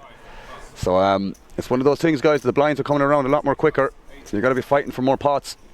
And like that, the blinds won't stay like they would in a cash game, so more of a reason for you to be fighting for them. And if you look at that, that's 250 plus 250 plus 125. It's a lot of money, dead money in the middle, which people should be definitely attacking for, but not to go too crazy, but definitely keep an eye out for spots that they should be trying to take down those blinds and antes, because it's a big increase for anyone's stack at this point of like close to 700k, 625 to be exact. See Pazmat here limping in the small blind with the 8-6 off, which I'm a fan of. Yeah, Colino, the new player at the table, is going to check his option with Ace-7 of hearts. Sometimes I would just bump this up. If we were sub 20 bigs, you could even make an argument for jamming against loose complete from the small. But pot controlling here this close to the FT seems like the superior play. 9-4 deuce is the flop, 1 heart. I can imagine Pazmat's going to stab this very, very aggressively. I mean, usually that's what happens in these small blind, big blind situations where it goes limp. I think the small blind is supposed to stab here very wide. Never going to be folding Ace-7 here versus the bet though, ever. So many backdoors here. Not extreme amounts of backdoors, but having the 1 over backdoor flush draw, more than enough to peel one in position here. And like that, you could be always ahead here a lot of the time. So, of course, he's not going to fold.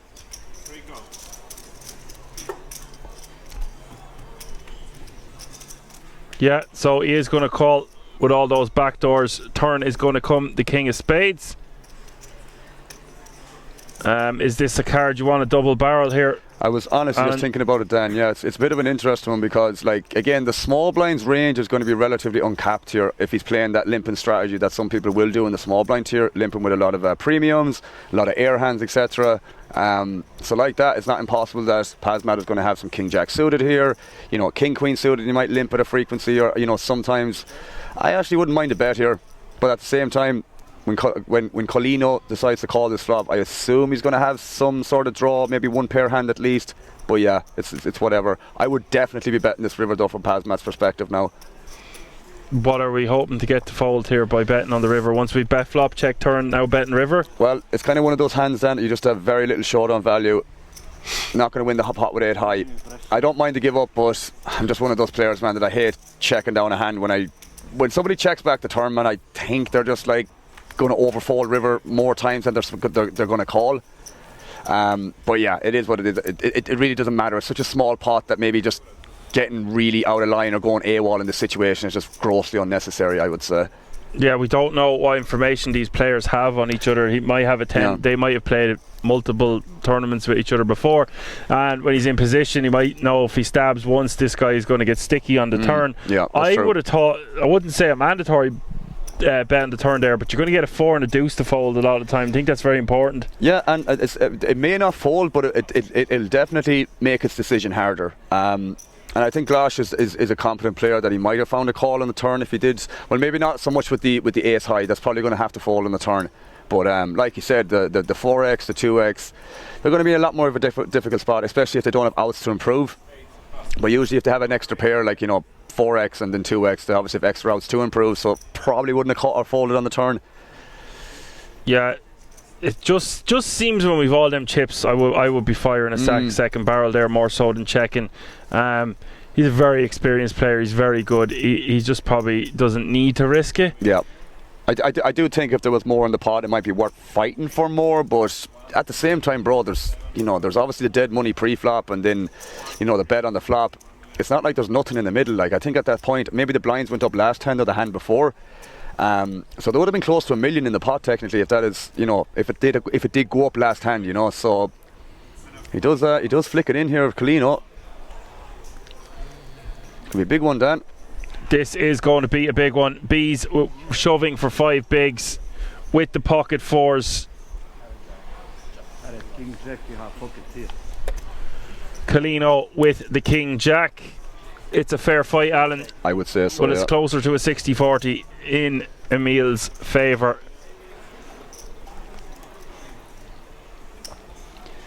See if Beezy can hold in this one like he managed to do in the previous one. Well, he technically didn't hold, but he got there, but he won the pot nonetheless. It's a big moment here for him. You seen how emotional he got when he hit the ace? Yeah, big time. We'll get him back into it. He had got blinded down. It just shows how much those blinds and antes erode your stack when you're playing sub 10 bigs. And this is the thing, and you're playing 6-handed at this stage, bro. It's you're just way more often in the blinds as well. So we'll see what happens. 7-7-6 is the flop, and that is no help to Bees so far.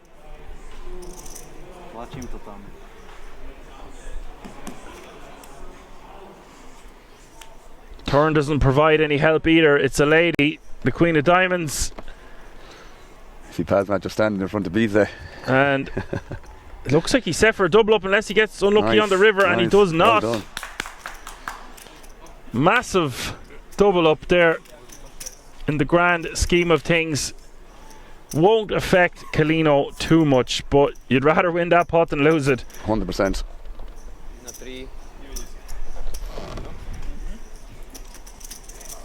So guys, I've been thinking there, the way we're going to do the codes is at the I'm going to give one away. Hold on, I'll just have a think here. No, I'm not going to do any more codes until we reach the final table. Final table, every single elimination we'll give out one of the codes through one of the questions we ask. That's what we'll do. Mm-hmm. Do you think that's a good way of doing it, Alan? Yeah, it's definitely going to make our life easier. That much I can verify. Yeah. Save us worrying about every hour, because, you know, we don't know how long this is going to go on for, but we know when each player is eliminated, it's going to be one step closer to it finishing. So I think that makes the most sense, bro. I like that idea. As long as we keep up with the questions. Hard to know what to ask ye. I'm going to keep it nice and trivial. Also, I want to give a disclaimer almost. I have been keeping a good eye on the chat here, but because this is such a prestigious week for us in the booth, I'm going to be paying less attention to the chat. So if you're asking like questions about what someone should do on a river, like we will get around to them all, to some of them, but not all of them. If we're discussing intricate river spots and there's a few nice questions in the chat, we will get to them for sure. But if you get ignored this week, or we're not answering some trivial questions you're asking, that's the reason why. I think that's good to tell the fans that now, Alan. Yeah, again, I agree, bro. Like, again, we will keep an eye out for it, as you mentioned, Dan. But like that, we're here to commentate on this. This is such an amazing opportunity for us to be doing this for the next 6-7 days, whatever the case may be. And I really want to, you know, enjoy it for what it is, and yeah, and I am at the moment. So, you know, it's all good either way, but yeah, for sure we want to be focused on the action, commentating on the action, and just doing the best job we possibly can for the next 6 days. Well said, sir. Well said. Pasma raising to 700k, and you see he's fast approaching 20 million. It's just crazy. Yeah, and he's just on such a run here, bro. I mean, look, I would never say I hope it doesn't continue on the final table, but man, I don't think I've seen anyone run this hot on previous streams before, bro. I don't know about you. As I said already numerous times, you've done a lot more of these than I have. But my goodness, this guy is running on extreme heat. Extreme heat. Well, it's hard for me to say I've seen it all. I really haven't, but I've seen so many crazy plays, so many stuff like this. Now you're going to see a lot less of it. It's not a 250 Dutch Classics we're dealing with here. Kiddie Game is down the street. Yeah. And although this is a very similar buy-in to something like a Dutch Classics, or I don't know, I'm not signalling out the Dutch Classics, but those smaller buy-ins, like the opportunity to win that kind of money, 50 grand for 250 euro, that's amazing. Of course. And yes, this is only a 350 euro buy-in, but the field size and the prestigious value of winning something like this is just way, way bigger. So I think I've seen it all at the lower stuff. I've seen some mad plays in the bigger buy-ins, but I always say, always a surprise around the corner, Kings. You don't know what's going to happen next, and that's what makes this job and poker in general so thrilling. I think at this stage, King should trademark that. Always a surprise around the corner at Kings, because man, it's crazy. It's crazy. There is always something going on that you just never expect to happen. You know, whether that's maybe one of the hand examples that we if you remember from earlier on, that we saw. I think it was Vega find the check raise when Pasmat did the small bet on the turn, where we were like, you know, this is just going to be a fold on the turn. We were very confused by the sizing that he picked, and then out of nowhere, Vega just finds the check raise on the turn. So it's just like, yeah. Surprise, surprise. Yeah. Yeah, well put. You just don't know what you're going to see next. Yeah. Poker is amazing because it brings people from all different walks of life, all different skill levels. Exactly. You know, what I love about this place is no matter how much money they're playing for, you'll see them talking to each other at final tables. Yeah. Always jovial. I think I've seen one argument at each table since it started, and that's 18 months. Yeah. You wouldn't have that ratio in Ireland. No, for sure. There'll be always one lad saying something to another lad in Ireland. I can guarantee you that much, and both me and Dan can verify that. Yeah, maybe I was involved once or twice. I don't know. Likewise, but you know, see, things happen. We brush them under the carpet and we move on. we will get a few catchphrases though. I like what you're saying, but just so we're clear, I'm coining a few of them. If we're going to have Action Man Dan merch someday, that's one of the phrases I'm coining. Always a surprise around the corner of Kings, and Shy Baby don't get no sweets. True that. Michelle raising to 625. Yeah, you wouldn't try that in a small town. It is. My whole point is everyone is just so happy to be here. Yeah. Yeah, both you and I are definitely anyways, mate. As I said, we're thoroughly grateful for this one. Basically a once-in-a-lifetime opportunity that neither of us could turn down when asked, as I said, of last week. It was just a no-brainer altogether. So Glausch is going to call the additional 325k.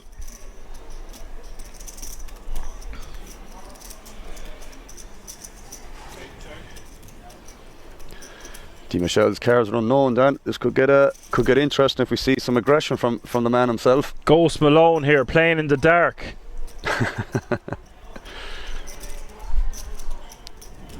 On the 10-9-3 though, this is going to be tough for Glausch to continue. We have seen him continue when he has a piece of it, and he does beat a lot of these draws, and he blocks some combinations that he would want his opponent to have. So maybe calling one small bet here is okay, but I wouldn't be getting too carried away on this kind of board.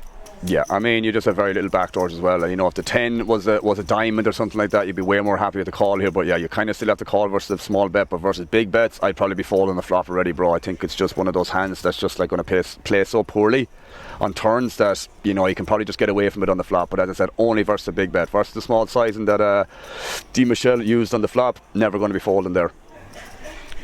Yeah, so I have a question for you. So Alan, if that you just said we would fold to a big bet, then does that make it more of a big bet if we're in Di Michel's shoes? Well, if I was playing this hand online, Dan, I'd be definitely using big bets on this flop. I mean, look, stack sizes are a hell of a lot different at this moment in time. But, you know, even a half pot size in here, bro, given the stack sizes in general, it's a tough spot with 3x here, especially king 3 of diamonds. You know, if I'm not going to say king 3 of clubs, but that doesn't make sense. But as I said, if the 10 was a diamond or the 9 was a diamond, we'll be way more inclined to check call versus, like, we'll say a larger size and say if you picked half pot. But yeah, it definitely makes a difference, because the bigger the size and the more polarised the c-bet range is between nuts and air, or, you know, high equity draws or high equity hands in general. And then obviously there's meant to be some not semi-bluffs, but just like weak parts of his range as well that are just like, we'll say, air hands as an example. So yeah, this is obviously a really annoying spot. But the thing is, Glausch made one of these calls against Pazma earlier on as well. But I think in this spot on the ace river, it's just way more likely that if, you know, Di Michel had 9x, or he had some 4-5 suited, or, you know, whatever, diamonds that might have just bet the flop, now improved on the turn, or had some showdown, is just going to check this back on the river. So, you know, any sort of marginal hand is just going to be checking back on the river. And any draws like that, the queen jack, the king queen, are probably going to start betting on the turn as well. So I would just check fold here with the king 3. I think that's more than reasonable here, if I'm honest. Yeah, I think that was fantastic analysis. It makes a lot of sense. Thank you. Just wondering, yeah, between the smaller and bigger bets, and that makes a lot of sense to just bet bigger there. Here, I would not like to see Glausch putting on his cape, but he does put on the cape. And Michel turning his hand over that quick, it wouldn't indicate a bluff. But wow, I stand corrected, said the man in the orthopedic shoes, because Michel has got his hand caught in the cookie jar. And he could have avoided this by double barreling the turn there. Exactly, and that's the issue I have there. And you know something, Dan, I know these hands that don't have the best equity on the turn, but like, you can always put the pressure on the 9x, you can get flush draws to fold, you can even put pressure on the 10x that you can bet jam, or bet in general on that ace as well, because that's going to put 10x in a hell of a spot, literally just in painful spot. Checking back the turn, then, man, in my opinion, I don't want to berate the players too much, or, like, you know, put them down, but that's a mandatory bet on the turn there, because you're going to get better hands to fold, and that reason alone is just good enough to just barrel the turn there. You know, there will be certain rivers that you might give up with, say, a heart river, or maybe, I'm not quite sure, there might be some other rivers that mightn't be the best, but like the ace river, man, it's just like, it's just a no-brainer. And the thing is, it's like you're literally saying you have an ace, a very strong ace x or nothing, when you bet like that sizing on the river. The thing is, obviously he sniffed it out, Glausch. It's one of those things, bro. It's going to be very either one or the other on that river spot itself. But if he has that hand, man, he just has to barrel that turn. It's a no-brainer, man, in my opinion. It's just like, it has to be done. And the thing is, like you said, bro, if he does, he wins the goddamn hand, and he moves on with you know, plus X amount instead of minus X amount in this exact situation. Yeah, well put. That makes so much sense. What I was going to say to you is, if we double barrel, are we ever giving up on the river? I think the only river I would give up on is a heart river, man, because the thing is, there might be some pair plus flush draw. Like, we'll see, you could have 3x of hearts there on the flop that he still has to call the turn. and he might have some 5x of hearts that has to call the turn, or sorry, call the flop, call the turn, but now has to fold the river, will be another example as well. So unblocking them hearts is very, very relevant. But as I said, he still might have some 9x on the turn. So even if he has that on the turn and he has that on the river after, you know, call, it's in a really, really tough spot on the river if you're willing to fire the third barrel. Whether he can do that or whether he feels that it's going to work, that's going to be on the in-position player. So it's very, very close, but look at this. If you just kings to make up for a mistake, not a mistake, man, but yeah, when a bluff doesn't work out, it's always nice to pick up a premium next hand. Makes you feel a little bit better about the situation. Pick up a premium. Aye. He has indeed picked up a premium in the hijack here with the Cowboys, the Kings of Kings. But it has to be said, I was saying I don't really want to see him put the cape on here, but he did make an excellent call, and it's changed his tournament around there. Exactly. Like, the difference between that, he must be buzzing under that table there. Personally, myself, man, I don't know if I might have found it, because, you know, there will be some ace-x that will bet the flop and then we'll check back the turn. So sometimes he will run into the ace-x there, but, you know, another time it is going to be one of those situations where he's just like trying to steal the pot. So it's either going to be one way or the other. There's literally going to be no in between there. It's like he's either going to have the ace or he's not, because he's not going to like bet 10x or 9x for that sizing as well. So that's something to take into account too. Yeah, I just think he loses to too many hands. But maybe he has a tell. That's what the beauty of live poker is. Yes, you can pick up tells online, of course, timing tells, etc. But when you're able to stare a man in the eyes and see if he's got it or not, there's things that they are going to pick up on that we won't even pick up on the boot. You don't really know the full story a lot of the time. There is one thing I'll say to that. If Di Michel was a little bit kind of aware of how sticky Glausch might be in that exact situation as well, because Pazmat, he check called Pazmat in the exact situation in the check call check and in the bet line, and he called that in a previous hand from maybe a little while ago. So if Di Michel was kind of paying attention there, he could have said, right, well, maybe Glausch is a little bit kind of overly sticky in this situation, that maybe this is just not a good spot to potentially bluff this. Of course, you're never going to win with Jack High, but it's definitely a thing to take into account if you're paying attention. And like, live poker is very important, man. Like, the action is a lot more slower than what you would play online, so you should be way more dialed in into every single situation, in my opinion. And again, at this stage of the tournament, man, that's majorly important that you're dialed into every single hand that the opponents are playing. Not only what you are, which is obviously important in itself, but what everyone else at the table is doing, because more than likely Di Michel is going to make this final table. He needs to have every single read possible on the 9 players that are left here. So, as I said, it's very important that he's again aware of every situation, every single hand that's going on on this last, we'll say, 11 players that are left, or on this table at least. Yeah, totally agree. Di Michel is going to raise to 650 here, but he did get unlucky. Obviously, he should just fire the turn. Yes, overall. Yeah, but he is trying to flush it. Like, he got very unlucky that his opponent put on the cape. Of course. I have no problem in saying that decision was incorrect. I think that decision is absolutely fine. If anything, you have to bluff there with Jack High. Like, I would do it myself, but at the same time, it makes a hell of a lot more sense just to double barrel the turn and just get the folds from them hands, you know. Yeah, it's just like, that's the combo that you want to keep barreling. Man, with, you know? it's the absolute gin combo. Gin combo. It's like, you're not going to get a better hand to bet jam there on like a non-flush completing river. It's like the nut bluff candidate, like. Yeah, always expect the unexpected here at Kings. 11 players remaining now, which means the pay jump has been reached. That means we are 2 eliminations away from the final table now, and players are already guaranteed a minimum of €8,022. They can keep the €22. Just give me the £8,000, Alan. A tip for afterwards, yeah. Blinds have just gone up as well. Well, 1 or 2 hands ago, but we were getting so intricate with that spot there that we only getting around to talk about it there now. So small blind is now 150k. Big blind is 300k with a 300k running big blind ante. That's 150, 300, 300. This will put significant pressure on the shorter stacks and will allow the bigger stacks to put significant pressure on the shorter ones.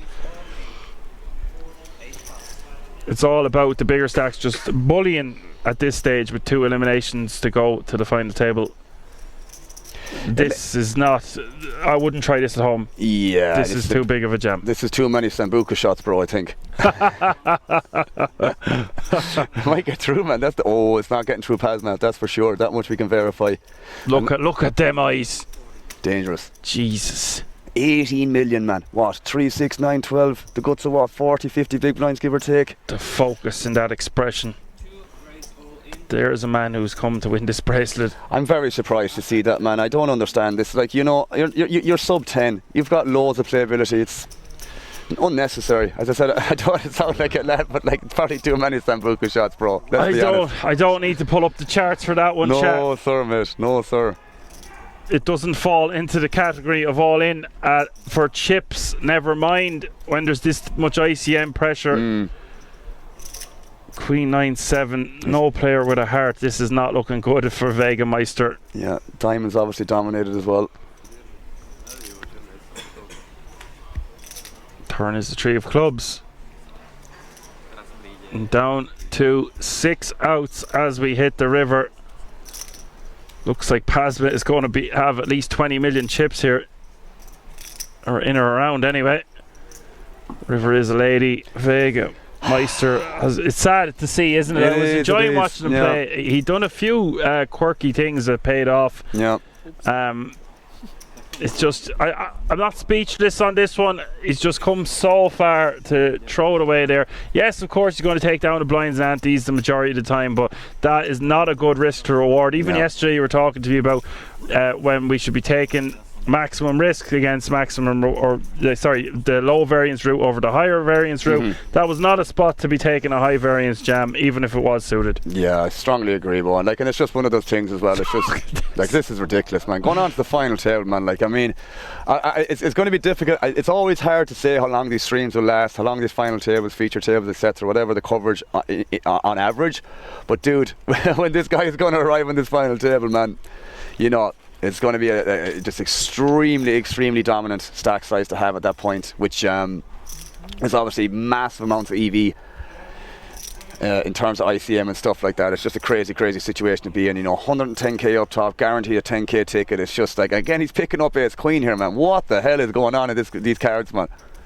And the thing is as well, it's not only that, like all these kind of all-in situations, the 3-bets, like everything's absolutely peachy for Pasmat right now. It's really like... Pasma is an extremely accomplished player, so when it's just the perfect storm. When you accumulate chips the way he's accumulating, he's over 20 million, and you can play as well as Pasma can play. It's dangerous. Good luck all in, that's all I'll say. Yeah. And look at the ticker in the top right hand corner of the screen. We are on the final table bubble. Yes. And that means expect to see the voluntary putting money in the pot for Pasma to be at least 80%. Oh man, as in, it was high enough as it was, let alone now when it's just like, you know, you can really put pressure in this situation, excuse me, and this dynamic of the bubble. It's just going to be bang, I would say. Once Apocalypse says, I think we have our winner. Well, we don't know what's going on at the hour table. We know what's happened many times. Apocalypse has probably commentated on more streams than me and you through the chat. He's a legend, as well as all the other moderators, not forgetting about you all. But you know how it goes sometimes, Apocalypse. Sometimes a dude just steamrolls. I wouldn't want to be facing, well, I'd like to be sitting there with any stack size with the chance to play for 110 grand, but that man is going to be very difficult to take out when he's got nearly 70 big blinds, one elimination away from the final table, and he's got them right where he wants them because we are short-handed, so he just needs to go to Pound Town.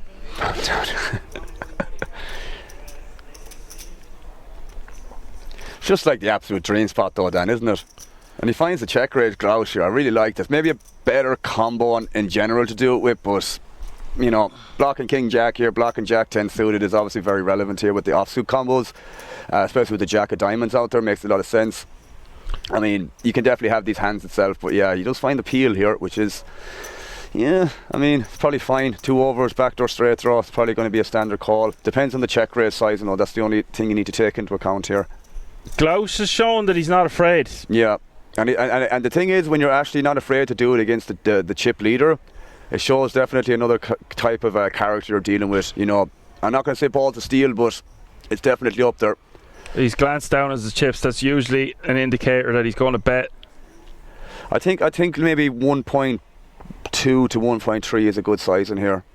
definitely puts pressure on some pocket pairs that can definitely still call the check raise on the flop. But say 6 is through, maybe not 9s obviously at this point, but 6 is through 8s is reasonable here. And he still has some ace 4 and ace 2 in Pazmat's range as well. So he definitely still has some folds on the turn here versus the double barrel.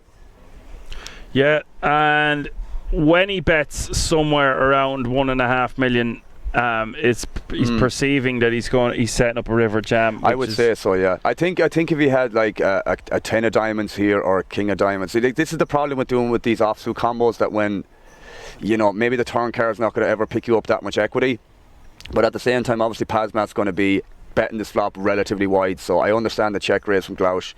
Thing is now, like, I mean, you have to take a small stab here on the turn, or sorry, on the river, excuse me, because again, you're not ever going to win here with king high when you get called on the flop, but it's going to be very disappointing if Glausch checks here and Pazmat just wins with ace high.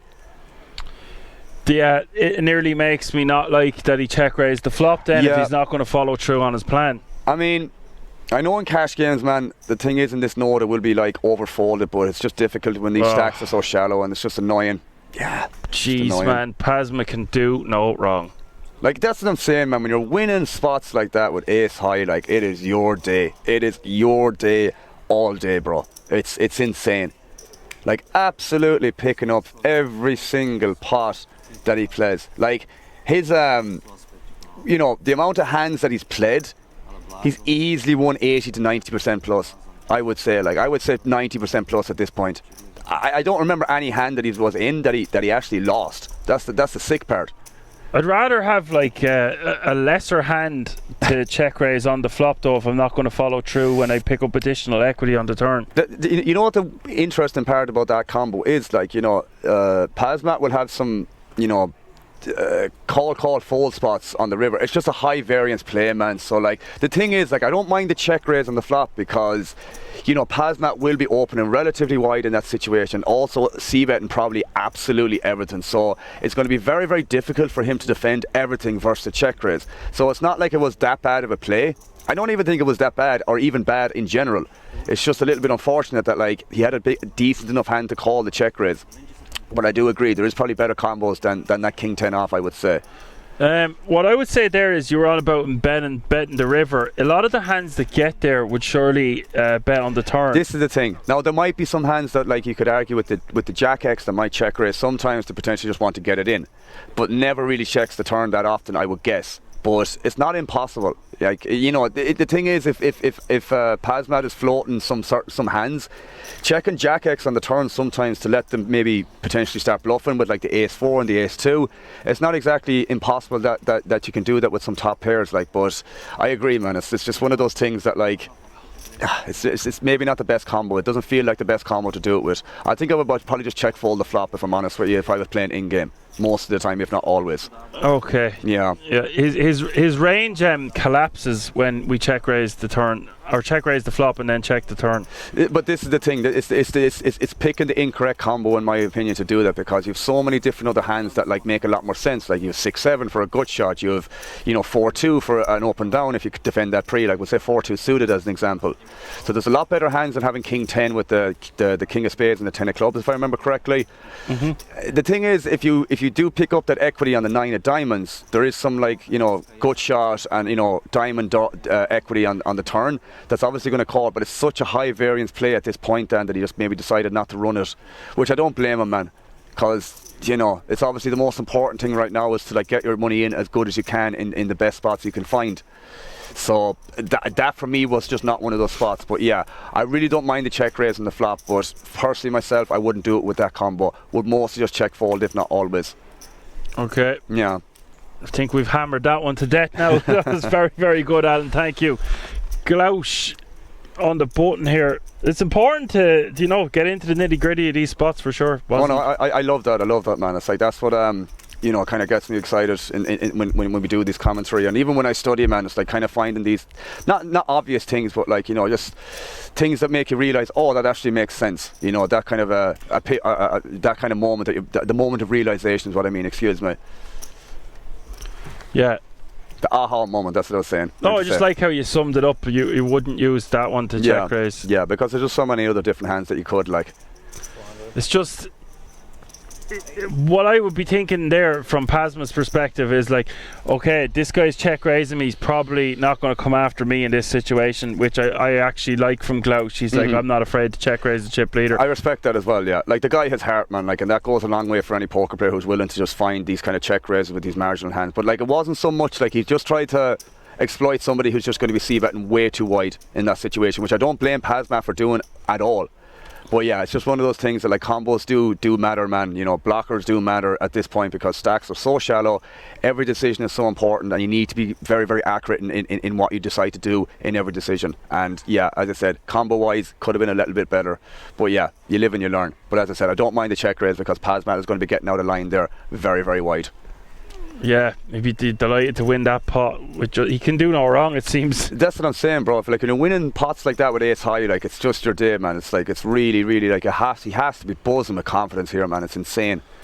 But the thing is with poker, Dan, that can change. We all know that can change very, very quickly. Yeah, exactly what I just said to Apocalypse in the chat there. Yeah, okay, looks like we've got a runaway bride, but this one is far, far from over. Yeah. These final tables can take many hours, as you all know. Yeah. And this is the thing with variance, guys. People grossly underestimate. Like 2-3 hands, boom, you can be out that door. And that's from a Pasmat maybe not him in particular because he's a monster stack. But yeah, he's about to lose a hand here. Sorry for you're grand. But yeah, he's gonna lose one. It's probably the first one, Dan. Like it's probably the first one, no? Yeah, well, you know, you can win a load. You gotta give one back every now and again, no matter how good you are at this game. I mean, or how well you're hitting the deck. And Glausch happy to hit that river, that's for sure. He was about to lose another one. So sorry, I missed the action here then. Did he go c-bet on the flop, check, turn, and then like on the river he improved, or? Yeah, he improved 2 pair from the button, so he's I'm not sure whether he c-bet the flop or not, but the turn went check. Yeah, fair enough. That makes a lot of sense because the stack size, or the pot size, what I meant to say is... I think Glausch did bet something small, yes, because the pot wouldn't be as big as it is now. He's overbet jammed by quite a margin here because there was just 4.1 million into 2.5 is the bet, like... See, I'd be now I'd never call here, but like Spidey senses would be tempted to, like, you know. Look, yeah, he shakes his head. He just wants to win every hand. Imagine being annoyed after winning like probably 90 to 95% of hands the last 2 hours. Like, you know, I understand the competition and the competitiveness, but dude, you gotta realise that like you've won so many of these pots, man, and you are so blessed to be in this position, my man. I mean, first bracelet event in the WSOP E, man, like, I mean, running away with it, like. Now, I don't know what the process was like before this. He could have been literally 10, 15 big blinds for the last 3 days or something like that, you know, you don't know, but like either way, man, from the coverage of this feature table or from, you know, today alone, or since we've done the redraw for the last 16, absolutely run away with it, bro. Yeah, it's fantastic to see. His chips are buzzing for him. They're nearly going across the line there. They're vibrating. 23 million and counting, 22 million and counting. Yeah, definitely it's like to limp in here though. Pasma is going to complete with the Queen 6, and Colino just wants to be checking his option nearly all of the time here. That's what happens. Average stack is just over 7 million now.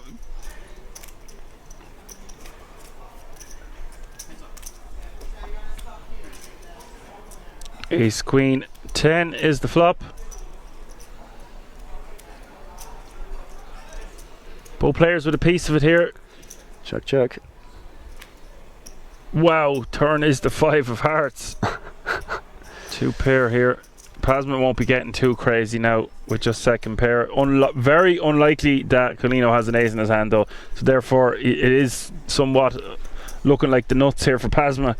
The thing is as well, man, like again, Pasma is relatively uncapped in the situation. Again, it depends what the strategy is, but yeah, it's like this is still a call spot for me personally with the 10-5. I wouldn't be over investing in this spot. River is the 9 of clubs. And oh my, you can see in the top right hand corner of your screen, we've had a bust out at the outer table. That means this will be the last hand before the break. Average stack is now over the 25 big blind mark, 26 bigs and counting. 9 will remain.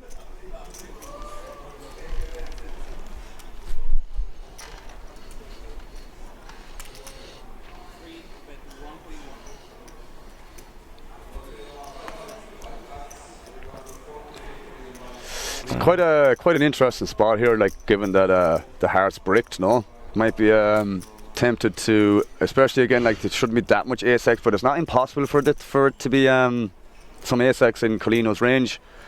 But yeah, I'd be tempted here. See, this is what I'm saying, Dan. Like, you start making 1 or 2 calls here that you get a little bit too curious about.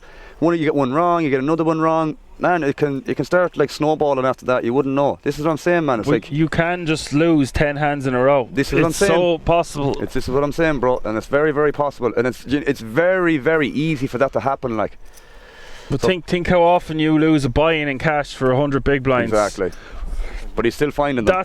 That's an incredible fold. Yeah.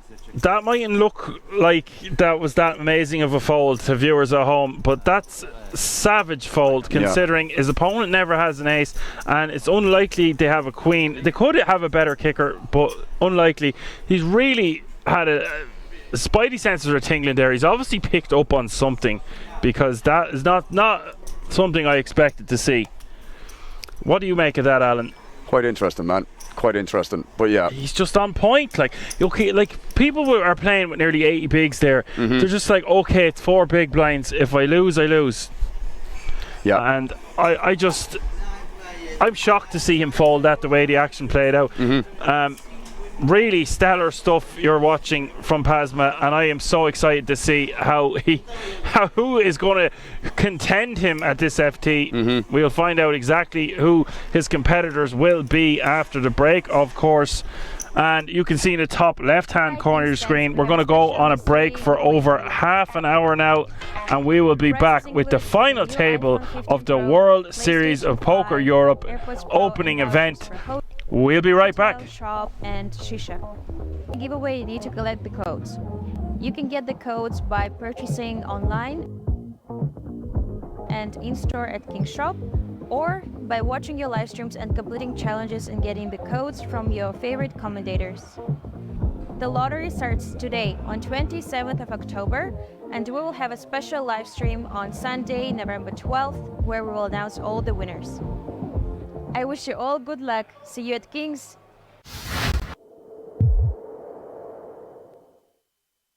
Would you choose WSOP bracelet or a Rolex?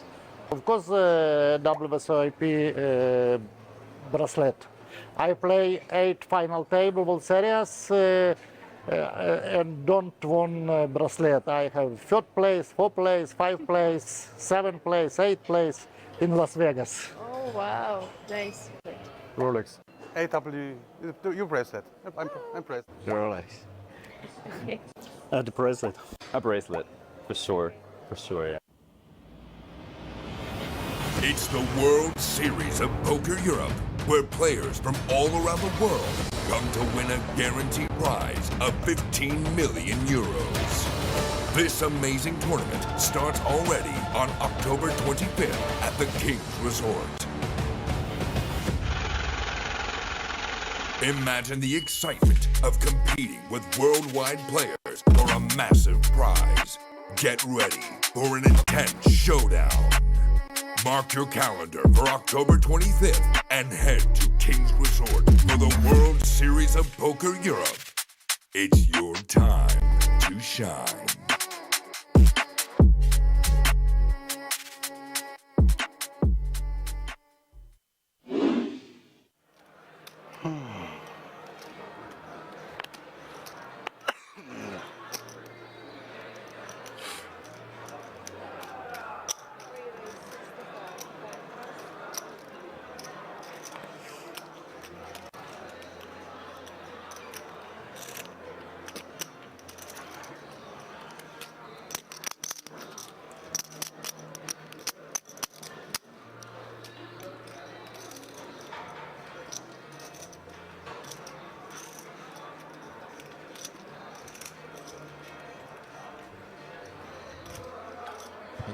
With the queens, second time in the space of 2 orbits. Up against Reard. Comes with the 3-bet on the button to 200k. Start off this hand around about 45 effective.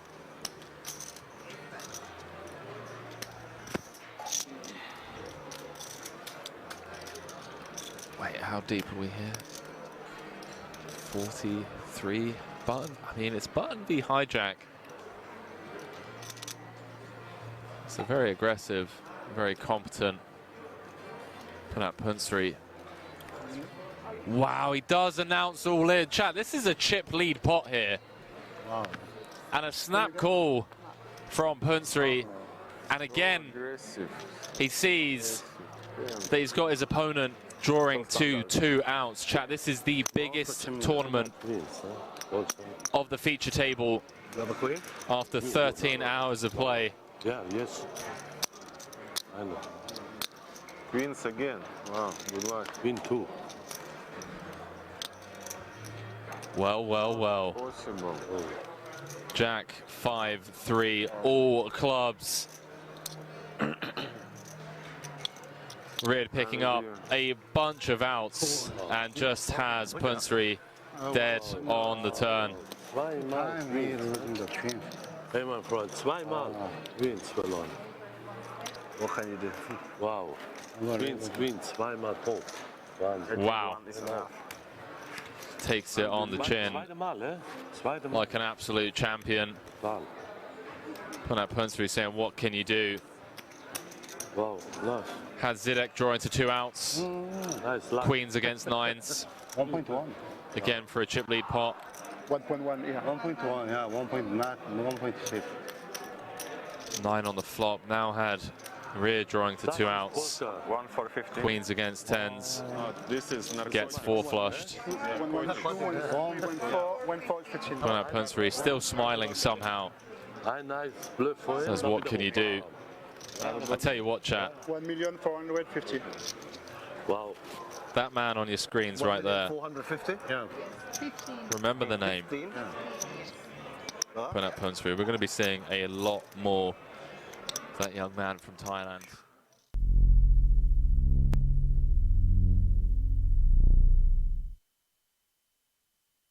Time. Oh! Juice. Oh my God. Insurance.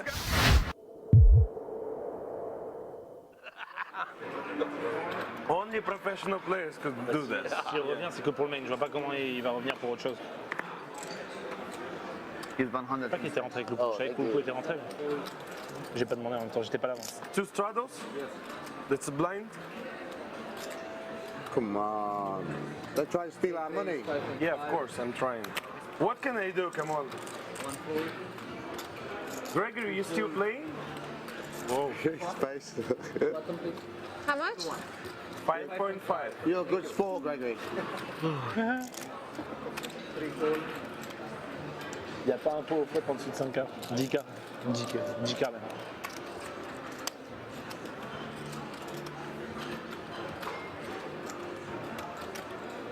All in. T'as vu? Si t'étais dans le coup. All in.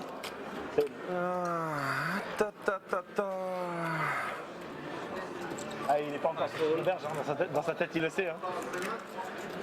Il est dans la shark cage là. T'inquiète, il les a bien comptés. Ah, franchement, même s'il y a les rois, c'est trop bien. Il se stresse. Normal. Même avec les as, en fait. Normal. Ah ouais. Là, tu peux pas t'en vouloir, ça tu veux dire. Bah, même les rois. I have a feeling. You will see my hand. I have a feeling. How do you know? You call with 8-3 or 9-10. You still didn't win anything. One time? You still did, of course, one time. Ah, okay. Give me my. Of course, one time. How many times you want to hit? How many times you want to hit with 7 deuce? Yeah, one time. I knew it's 7 deuce. Come on. Guys, count 600 each. Okay. Can I don't pay? Can I don't pay, Leon? Okay. Whatever you want. Because I lose all the stack. If you lose all the stack, you don't pay. Actually, that's the rule. That's the rule. But I don't know if you lose all the stack. Yeah, I guess so. And do it. Action. Easy flop. I still prefer the 600. Club. Come on, they okay. Club, come on. He's rich guy. Come on. Just for a sweat a little bit. Just club a little bit one time. Seven juice club. Oh my God. Insurance. How much is insurance? Cash out. Lord, we need chips. How many out? I cannot count. It's too much. It's too much. 13 out. 13 out. It's too much. 1 bet 2. 1 bet 2. Oh my God! 600 each. 600 each. I put it there already. 600 each, guys. Léon won. Léon, bravo. Moi, j'aime bien. J'aime bien. Même si j'ai perdu 600, j'aime Oh bien. my God. 40 more. 600. Okay, let's make it. Already put it in. Okay, this is gonna be a highlight. This is gonna be equal with 7 deuce. But I didn't call. I moved. Oh, you put, no, it's better. Then you moved with 7 deuce and won the 200. Really nice game, I won it. Well, 2 raised 2.5. 3 4.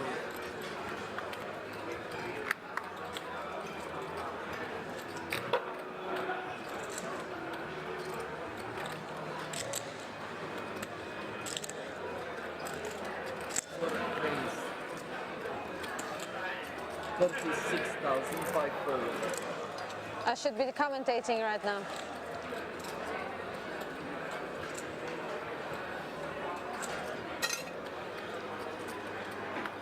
Leon the king. 3 betting. 40. Me too. I love this table for gambling. Okay, nothing to see. Woo! Crazy game. 2 fold, 4 call. What professional has? Wow. 5 seconds. Very good. Ace king. I'm not high. Very small. 10, 10. 10. 10. Showdown, guys. 10, Paul. King, Oh. Leon. Oh no! Ace 10. Ace is still Okay, Leon is head for now. Ouais, c'est correct. I thought you have the best one. action game. Yeah, you're so big. On a tous les deux. I never put him on kings. And I said Leon the kings. You can't put Leon on it. Pour toi. Leon On on a tous les it. deux un as. El qui and me have an ace. El qui and me have an ace. We had an Show me the ace. flop. Ace, ace, 5. یه دونه ایس بیشتر نمونده. One time. Ace, ace, 5. تو داری؟ این ایساشون هم ایس. Last hand. Last hand. همش که چیز بده دوباره. ما دیگه چیز No داریم. money. It's fuck. چیز داری دیگه مرگش چیز بده. خشتم خوبه. خشتم. Ace, ace, 5. Come on. یه بار تک. It's 1 ace and 1 10, right? Yeah, 1 ace and 1 10. 1 ace and 1 10, yeah. 8 or 10. Pick. Pick. Spade. 8, 10. 8 of spade. 8 of spade is beautiful. Oh. 8. Now 8. Now you have 8. 8. Out. 8. More out. 8 your Now 8. 8 is chop down. 8 Oh, or yeah, ace. yeah, 8. Come on. 2500, 36 000, all in. 5 outs you Come have. on. Ace. Bravo Léon. Leon shipped it off. Leon Chabet. En fait, il a Cover. 5, Léon était 36 000 et all in all in. Cover. I think everyone was looking forward to play with you. Now you're crushing Leon. Sometimes I do it with 7 deuce. I never believed him that he would have kings when you bet so Sometimes I big. do it with 7 deuce, right? All in all in. I probably would do the You same. look like you had a small pair. Come on. Stuff, man. I owe 20, 7 loose. 20, 30k. Owe you 30k. Raising so big. Okay, okay. Je pense qu'il a fait exprès. Il a fait. Il a fait. I have 100 Comme ça fait genre 7 deuce ou 8-3. Bien joué, Léon. Bien joué. Nice hand, Leon. Bravo. Yeah, 100 years. Just a moment. When it rains out, you know, I play thought you had crazy. some bullshit 17, so at 3. 36, on veut Paul, you know, tricky player, he raised so much. You never know what he would have. He could have Too much, 7 too deuce much. or he could have aces or kings. Sorry, I have to give him I 30. raised too much. It looks like 7 deuce. Yes. 100. So honestly, I thought you have I 7. pay you 30 already, young. Thank you. Okay.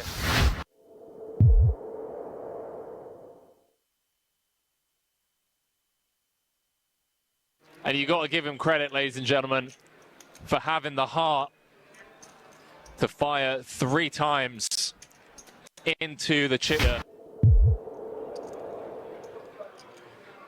6.5. 6.7 behind. Is that right?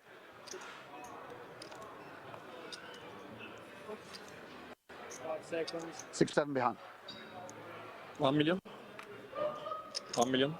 For raise 1 million.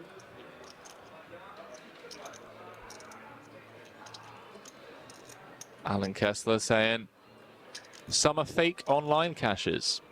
It shouldn't count online as WSOP caches. Okay, what about online bracelets? Do they count?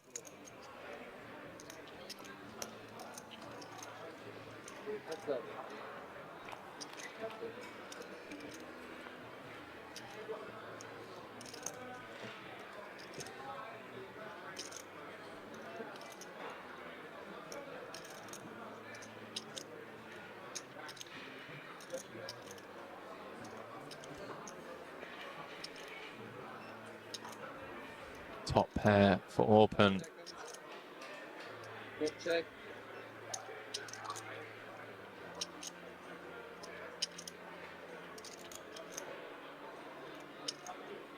Complete width for Squiddy.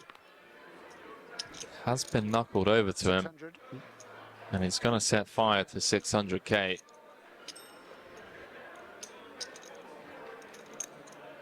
No, Martin saying NFG, Henry Anker saying no, they don't count either in my book. Heard it here first, ladies and gentlemen. 5 seconds. Each to their own opinions, I get it. Alan Kessler.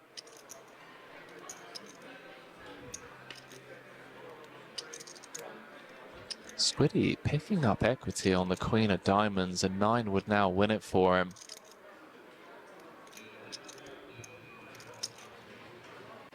Good check. Picked up 4 outs. You can see the payouts in the chat. Everyone now guaranteed 314,000 euros for their efforts.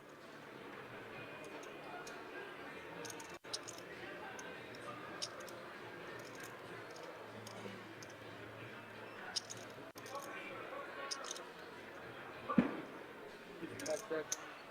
6 bet 1.6.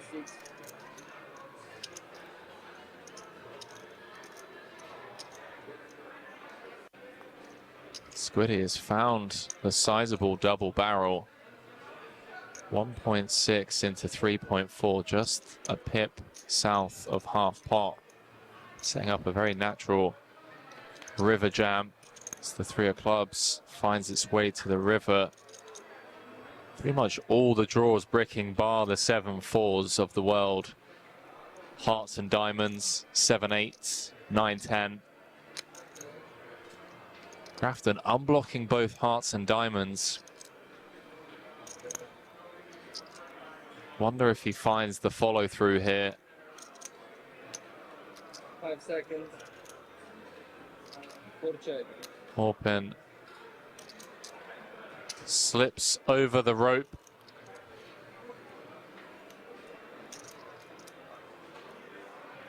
.8 in the middle. Does Grafton just wave the white flag? Does he say run it? 5 seconds.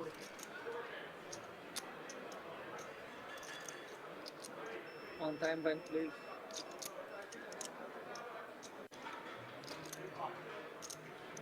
Doesn't. 3.5. 3.5. Does effectively jam. Fires a third barrel for 3.5 million. And you got to give him credit, ladies and gentlemen, for having the heart to fire 3 times into the chip leader. Picked up equity on the turn, hence the turn double barrel. Has followed through on the brick river with all the immediate draws. All the obvious draws, rather. Bricking feels like a decent hand candidate to do it with. Unblocking hearts. Unblocking diamonds. Blocking some of the stronger hands, and wow.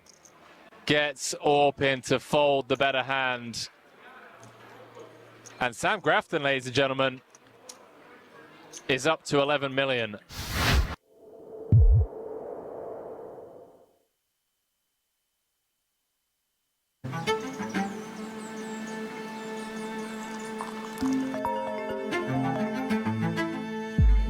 What's up? Good morning. Are you ready for today? Yeah. See you at Kings.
Tout ça là, c'est play money. Ben ouais, on se rend à la fin. C'est pas du plastique, c'est du. On se rend à la fin. Play money. On se rend pas à la fin. C'est pas du plastique. Parce qu'il y a des gens, il y a des, tu sais qu'il y a des gens qui croient qu'on se rend à la fin des sous. C'est pas du plastique, hein, c'est du.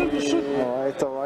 Ah non, c'est pas du plastique, ouais. C'est de l'argile. La céramique. I'm glad Dave lose 25k versus Ace 3. Il y a des gens, ils pensent qu'on se rend là. Pas du plastique. Makes me happy. How much? 2.6. John looks very interested, and no surprise, he's got Ace King. Lupu's open to 2,600. I believe that is because we're playing 100, 200, 400, 800. I stand corrected.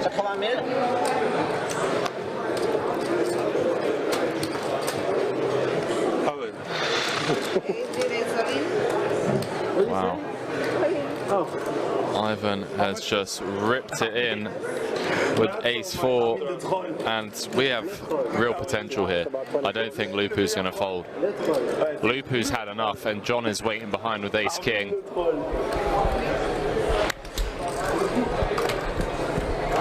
This could be huge, Henry. This is absolutely ridiculous. Hand 49. Ivan has shoved a few times and shown complete garbage. No. And Lupu might think, you know what, my giant 9 suit could be ahead here. Does he? What's he going to do? No 2, 7, or 8 free this time. Trust me, no. Lupu can't put John on a hand as strong as Ace You King. will see anyway.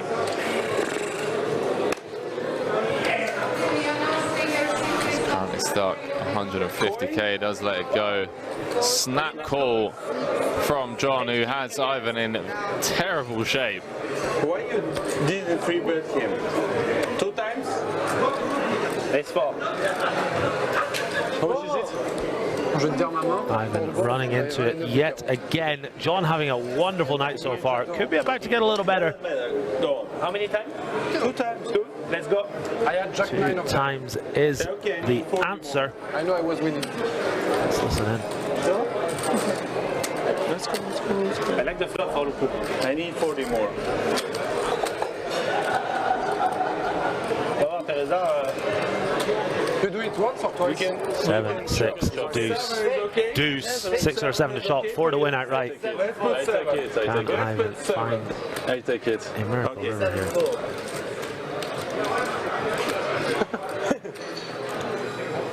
King of clubs on the river will secure the first one for John. He is now free rolling for half the pot. Didn't free bet him. Ivan's not happy that John got trappy pre-flop. Okay. That's a not terrible flop for the ace-4 of Ivan. What's it out? 3 or a 4. There it is. Easy money. Don't celebrate. Easy money announced. I won. For the river, it's a split. Come on, you're too professional, come on. Too professional. Easy money. We are not so professional. He's not professional. 3 hours into the stream tonight, guys and girls. Hopefully you're enjoying the show. I'm actually losing. Yeah, but 40 more. Do click that like button on YouTube. Click that follow button on Twitch, both of which are completely free. Up to 74 likes on YouTube. We're aiming for at least 100. If y'all could oblige, that would be delightful.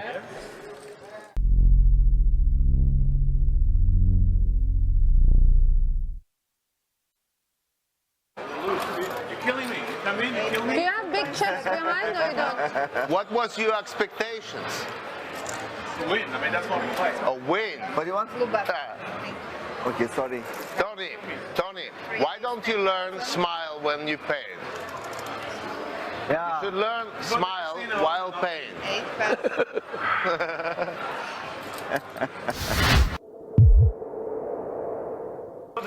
Thank you. Show the river. Yeah, we can see the river. Yeah. Second button for you. Thank you. He has 2 blue. You're good. Thank you. Same to blue. One more, please.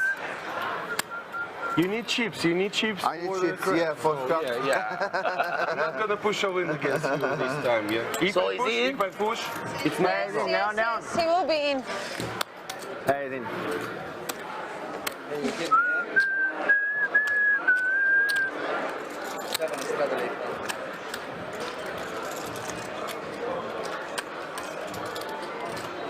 And we're gonna wait for Leon.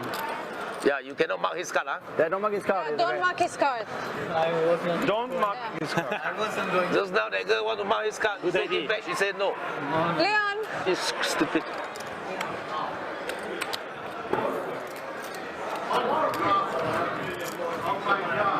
Never mind, you play first. He won again. Apparently won a big pot.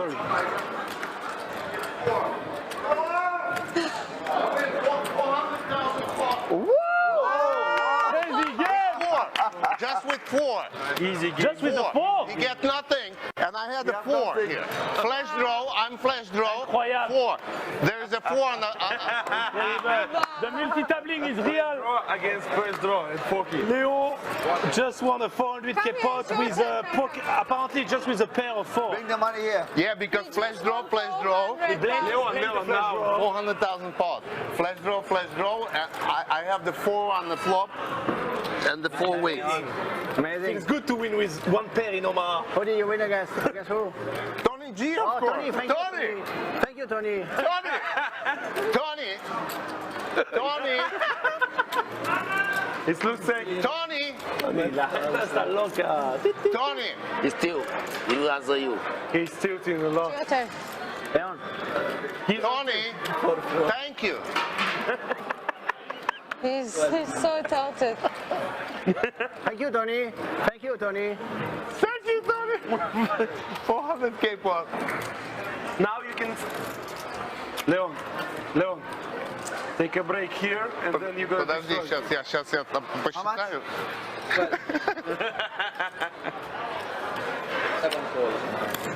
Leon is easy gamer.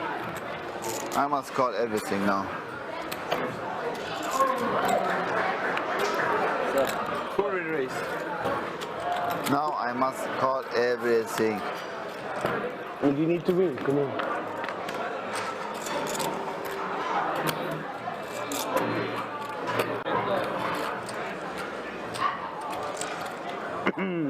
All in. 3 sorry. Call. 7 call and 2 fold. Call? Yes. Yes, yes. 2 times? 2 times. Okay. Come on, guys. 2 times, yes. Oh, I need a 3. Yeah, you need 3. Or king. 3 or king. How you can have aces? I don't see aces since 11 years.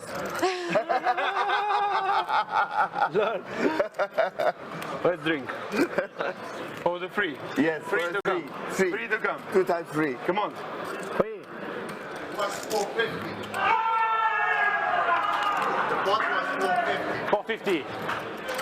Nice. Wow, very nice.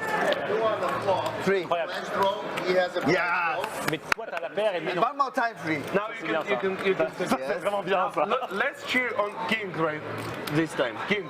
But Wow. he must account it because I become from here. Wow. 3 or king? King. Oh, five no, is shit. King, king is good. Only king. Okay, king is good. Only king is good. No free anymore. No, no. King. Give me king of diamond. Almost twice. What the fuck? Almost twice. What the fuck? Elle a failli perdre 2 points avec les as. You hit Oh, going on a flop, you start calls. First flop, he gets a 3, and the second flop, he gets a 3 too. Oh, when you get 3 buttons, you win the first. Yeah, but on I win. the second one, she won. I win the second one, Yeah. but it's still... Almost. I become 300, nice, 600. nice. Thank you very much. Oh yeah, because you won the first one, so we pay Yes, 600 yes. each. Nice. This is mine. Everybody's giving. Thank Hossein, you. that's my 600. What is it? Thank you. My No problem.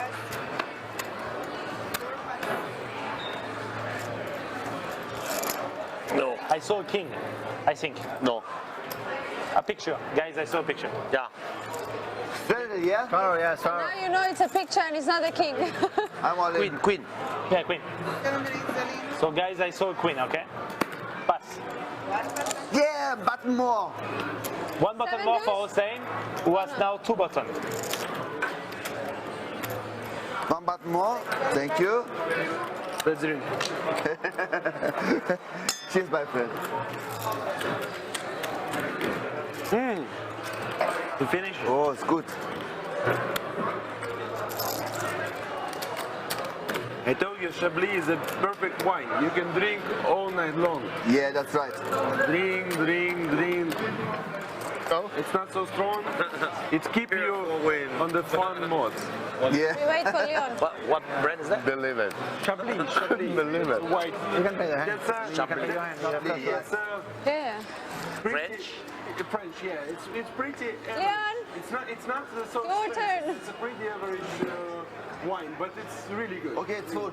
I don't know. I found it and it's really good. Should I just... Yeah, Marie's got Should I just call? C'est à toi. Should I just call for you? Pot. Pot. Raise pot. Pot. Raise. How much is pot? 2,000. Okay. 1 6. I don't know. I never Raise. 2,000. How much is One pot, four? guys? You pay Omar. Hello. All in. Deal fast, All please. in, all in, all I in. have to look at this. All in, all in, all in, all in. Pot, all in. Very slow. Very slow. He has to make the decision. Pot. Can't say. No, he went all in. You must look. Hossein went all in. You need to see your card. All in. Fold. Fold. You don't want to see? Fold. No, all in 60K. Check. Yeah. 60K. All Il a in. fait all in, Hossein. Fold. Fold. On jette, on Fold. couche. Fold. Open. Give me it. Open. No. No, you can't. You Don't can't. open. Flash. You can look. I don't. No, I don't know. He maybe a little bit, crying.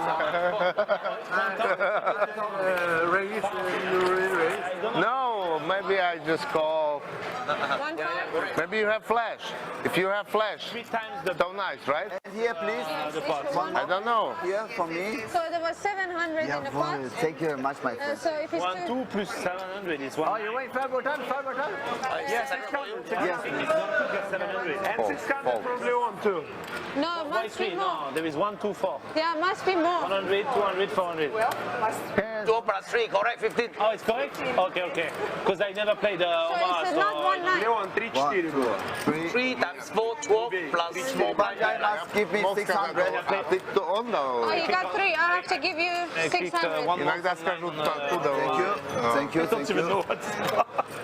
Я там выиграл. On sait même pas ce que c'est pote, mec. On est vraiment des Там выиграл сейчас. Yeah, I don't know. We are really no limit on them player. Okay, so Tony is fucking don't know what is spot pre-flop. Ну вот так, 30. 13 years of poker, I don't know what is spot pre-flop. Je savais même pas combien ça faisait, pote. Je savais pas. Je connais pas. Of course, anytime. Anytime you want.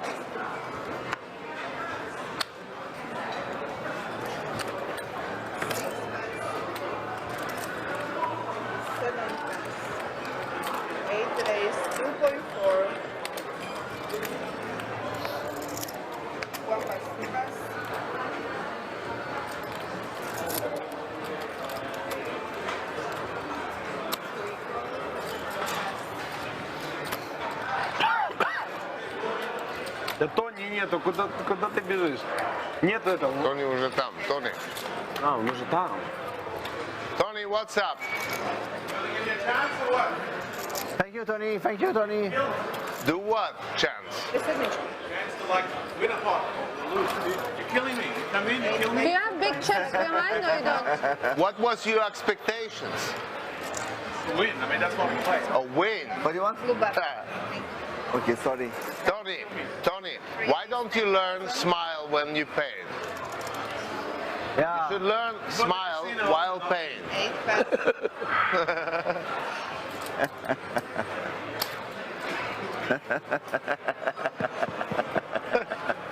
Yeah. He's trolling you. I say you should learn smile while paying. He's too young. Too young. Yeah, he's like 40 days younger than me. That's why he don't understand it. 40 days. 40 days.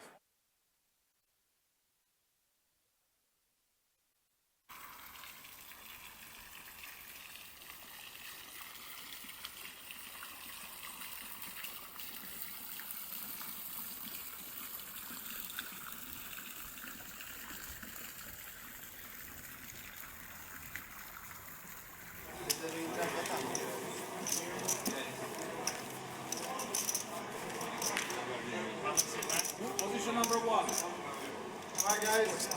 Position number 1. You don't have to have them? Both phones? Pick it off the bag.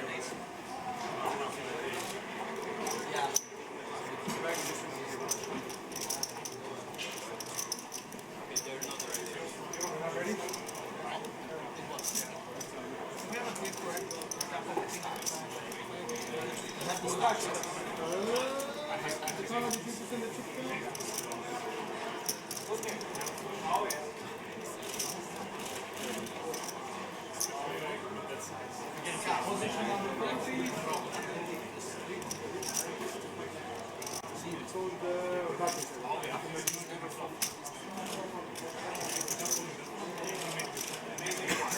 Number 4. Emil, please. 6-5. No, it's like almost 22. 6-5, 21-9, 6.7, 4.5, 4.1, 1-8, 11. Trying to read the title side. 5.9, 4.7, 4.8, 6.9. Me? Plus minus 25 on the excellent. I go from here.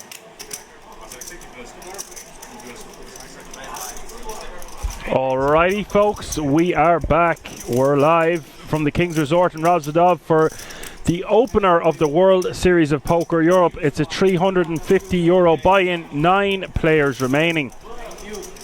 I'm really excited for this one. After eating a lot at the buffet there, the buffet is just amazing, a conveyor belt of food. I had to run away from 6 pizzas, and I was like, no, don't do it. Action Man Dan, it would be Action Man gone to bed. Beautiful looking pizza. Hard to say no when you're a pig like me. When it was about to go full hog, we stuck to the vegetables, we stuck to the chicken, and I am really excited for this final table with my co-host Alan Finn. Alan encouraging me to eat the salads. We're doing our best out there, Alan. We are indeed, mate. We are indeed. As I said, it's hard to fight the old temptation, but here we are. We did. I can't say I did, man. I had 2 slices of cake. I'm going to be honest. I put it out there. I don't want to be a hypocrite when dealing with yourself. I'm very direct and honest. So yeah, I had 2 slices of cake. Bless me, Father, for I have sinned. This is my 3rd slice of cake this afternoon. /evening. We're good. We're good. I think there's a bit of a discrepancy in the weight difference, Alan. So I'd say you can keep eating the cake. For now, anyways. Let them eat cake. Cards are about to be in the air. Hope you're enjoying the show. And if not, why not? Are you not entertained? What an FT this is set out to be. €110,000 for the winner. As KM says, the pasta salads are great. Yeah, indeed. It kind of defeats the purpose of the salad, KM. And are you going to be in the building this week at all, KM? If you are, we will be sure to meet you. Say hello. Say hello to my little friend. Well, I wouldn't call you little, Alan, but I'm certainly not the little friend anyway. All good, my man. Good stuff. Now we've got Druska back here. Yep. Emil Bees is at the FT also, and of course the chip leader, Pasma. So we've got 3 studs still in the field with 9 remaining out of a starting field of 3,503. Just a testament to how great these World Series of Poker structures are, and the structures at King's Resort in general. That we've got 3 amazing players still left at this FT, which is just great. The cream rising to the top once again. Yeah, even some of the guys. I mean, look, this is obviously a combination from the outer tables to what it is together now at this stage with the final 9 line. But obviously, some of the players we saw when we first originally started the stream, man, some of them players are still on this table, and I thought they were very, very confident players also. So I'm seeing easily 5-6 names here, man, that are seriously strong players from just the examples we saw the last 3-4 hours, give or take. So I think we're in for a stellar final table, bro, and it's very, very good for the first event, and I'm sure the rest will be along the same lines. Absolutely.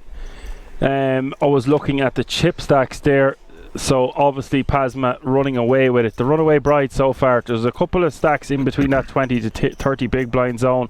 They've all secured that ticket. Don't need to talk about that ticket anymore for tonight. No sir, we're good. We're good for the last 3 people that were knocked out, so thankfully, yeah. Or sorry, I should say, yeah, thereabouts. 150 is still the small blind, 300 is still the big blind with a 300k running big blind ante. That's 150, 300, 300. 2 black jacks for Colino is going to get the action underway under the gun here. Min raising off in a stack size of exactly 20 big blinds, it looks like, and Emil, the fan favourite, looks like he is going to need a lot of help here. He's going to need a snowman. Don't think it's quite snowing outside yet. Is his run going to come to an end very abruptly in 9th place? Abruptly even.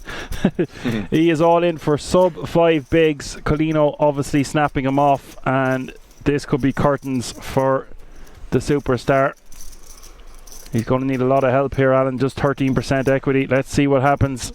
We've seen him spike that ace before, maybe an hour and a half ago at this stage, man. Maybe 2 hours ago he spiked that ace. Can he spike the 8 this time? Queen 9 deuce. Not so good for Emil. He's going to need a lot of help. Neither player with a heart in their hand. As we hit the turn. Turn is another 9, the 9 of clubs, and now just 1 out left in the deck for Emil. It's looking bleak. Indeed. River is the 10 of hearts, and that does eliminate a very, very strong player. He didn't have much chips coming into the FT. Secured the 10k ticket and will be eliminated in 9th place. Confident player, man. I know you had nothing but positive things to say about Emil, and I strongly agree. I mean, look, he got lucky with the ace in the river, but that's poker 101. But I have no doubt that this guy, we will see him on some sort of feature table, towards the end of the week at least, give or take. Very, very competent player. Yeah. He did well. How did you bust? Now I was ultra short, and I have first hand I was big blind, and I give up 600. At the next hand I was small blind with pocket 8, and I run into checks. Which other WSOP Europe tournaments are you planning to play? Main event also. Yes, of course. What was your biggest mistake in the tournament that you can remember? I don't make, not really. No mistake this time. It was all good. What was the most important hand that you played? Important hand was as-deuce of clubs versus sevens, I think. Yes, and then the river comes as. Yes. Thank you. Well, that was an emphatic response. I don't make mistakes. Well, it's very hard to play an entire tournament without making a mistake. Nothing he could do there with the pocket eights, and he will take home 10,000 on the dot for his efforts. Not a bad payout. 8 players remaining now, and that means all players remaining guaranteed a minimum of €12,000. Fold around to the big man at the FT here, playing 22 million. Razy Daisy with the pocket trees from the hijack.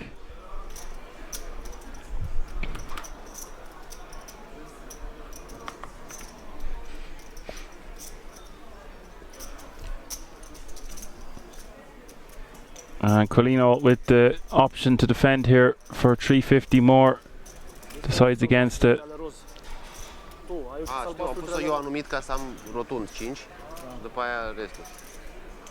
Sorry, it looks like the small has got out of the way and Colino is going to defend with the 5-4.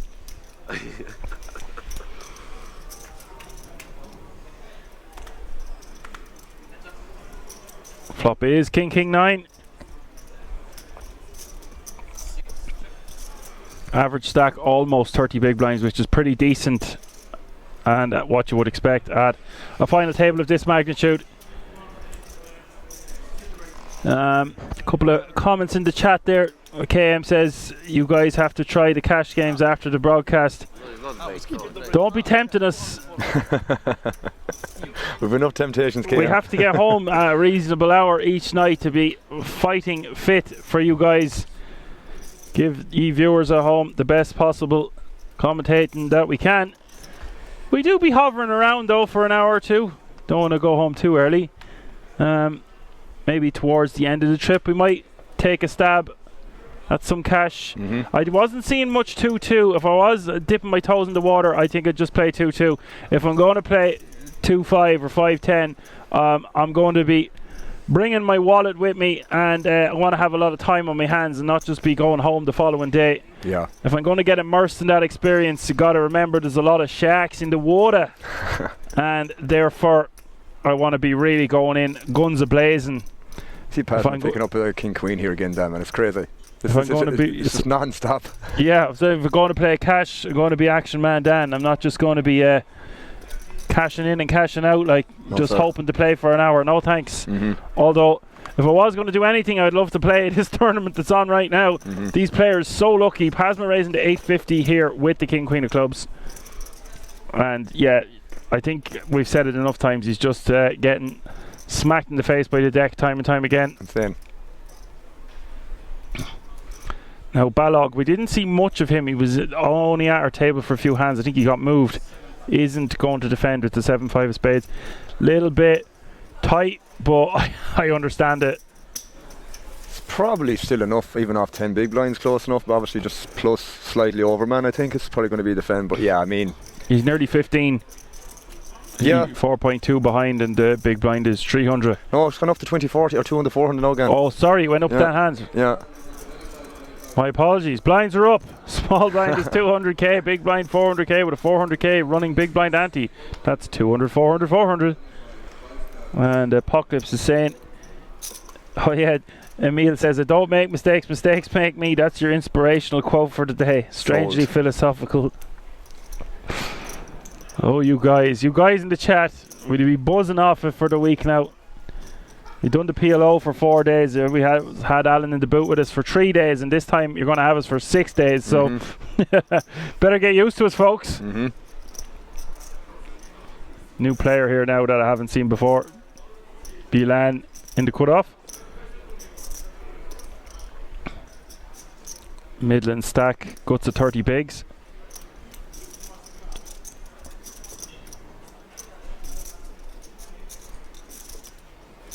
Going to do the third question for the third code in about 5 to 10 minutes. You've been warned. And Colino here, Alan, I think this is a very nice hand to rejam with, but with ICM considerations, might just want to peel. Yeah, it's probably a little bit closer. If I saw the overall chip stacks, I would probably base it on that decision. But for sure, it's definitely on the closer side. But I do think jam is probably going to be the best play, given how wide B-line could be opening the cutoff here. I think it's probably standard. Again, not ideal if you run into a hand here, but you're not always going to run into that situation. So I think it's completely fine here.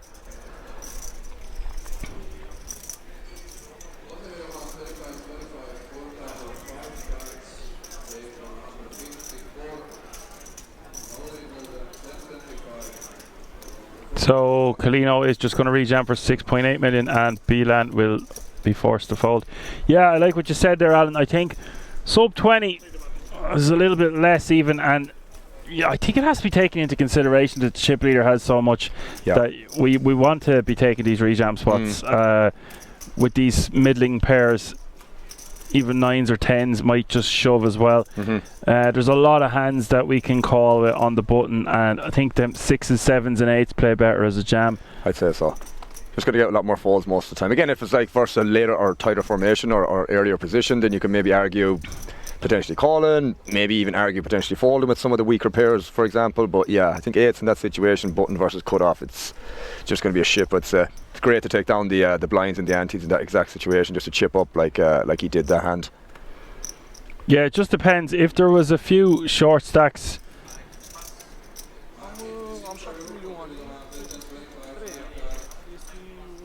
yeah, it can be the higher variance play, obviously. Yeah.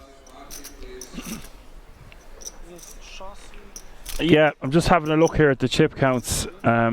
You take over there just for a second. No problem, my man. No problem, my man. Debating whether to open jam the Queen 7 here. It's probably a bit on the weaker side, I guess. 7-3 here for Gash, which is the player we have not seen yet so far, Dan. A Dutch player apparently from the national flag.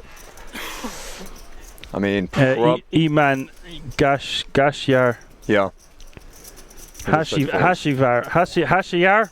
Okay, we won't try that one too many times. We call him Iman for now, I'd say. So Bise has been eliminated, and we have 8 players remaining. Alessandro is our shortest stack with 14 bigs, and obviously Lucas Pasma is overwhelming chip leader with 73. We have 4 stacks in that 20 to 25 big blind range, and that is very important. And Andres then with 16 bigs, who we just saw, and then Florin Bilan, who we just seen open the 9-6 of clubs. He's in second place, so he can afford to open some extra combos. But the rest, this middling of the pack do not want to bust before another player. So it's very important to note those dynamics, because if there was a short stack like Emil still in, we could make an argument for just calling on the button with the 8s, but definitely not folding. Anything over 20 big blinds there, I think we just want to call, but anything around that 15 to 17 big blind range is just going to play better as a pure jam. Yeah, makes sense. So, question number 3. Here it is. What card did Emil Bies say he hit on the river to give him a full double up before the final table? All vote now. We have a winner. Mac, yeah. Congratulations, you will be entered into the raffle. Easy peasy, Japanesey.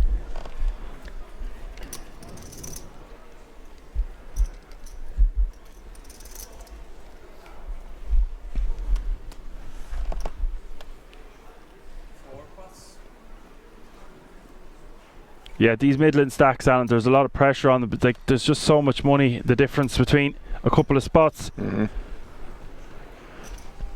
Just playing that tight, conservative game is going to go a long way. That recent FT we commentated on together, the World Series of Poker main circuit event, remember we seen, I can't remember, his name is skipping me right now, but he got like 5 ladders from just folding. That's right, I remember, yeah. I remember very, very well. Put himself into a podium finish, and although he didn't get the title, he netted another massive score had he took. There was 1 or 2 spots where he easily could have bust, and he was very good at navigating his way through that table. Fold all the way around to the button here for Glausch. He's going to go for the bin.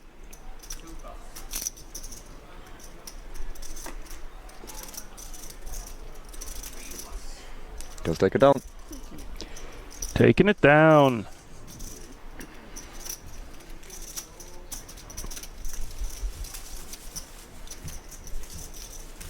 That's such a nice pick up there, adding $1 million to your stack. Uncontested. Going to need a few of those mil if you're going to take down that man there. He looks very, very confident, calm and composed. Looks like a man that's going to take it down then. But a lot can happen, which we spoke about previously before the start of the final table. Things like this can change very, very quickly, unaware to yourself. But we did see him make some decent folds as well, which could have, you know, preserved the stack that he had as well. So it's good that he's not finding these overcalls or these kind of not mistakes, but like I don't blame him for calling in some of the spots, but he's correctly folding, I should say, in them spots. So kudos to him. Colino with the jacks here under the gun +1.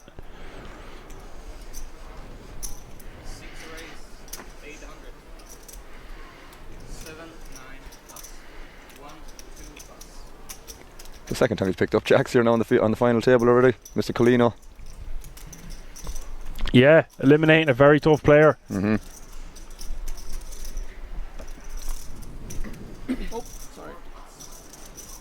And Michel not going to defend with the 8-7 offsuit, maybe under a different circumstance, not facing an early position open could warrant a defend there, but like I said, you want to be making those folds.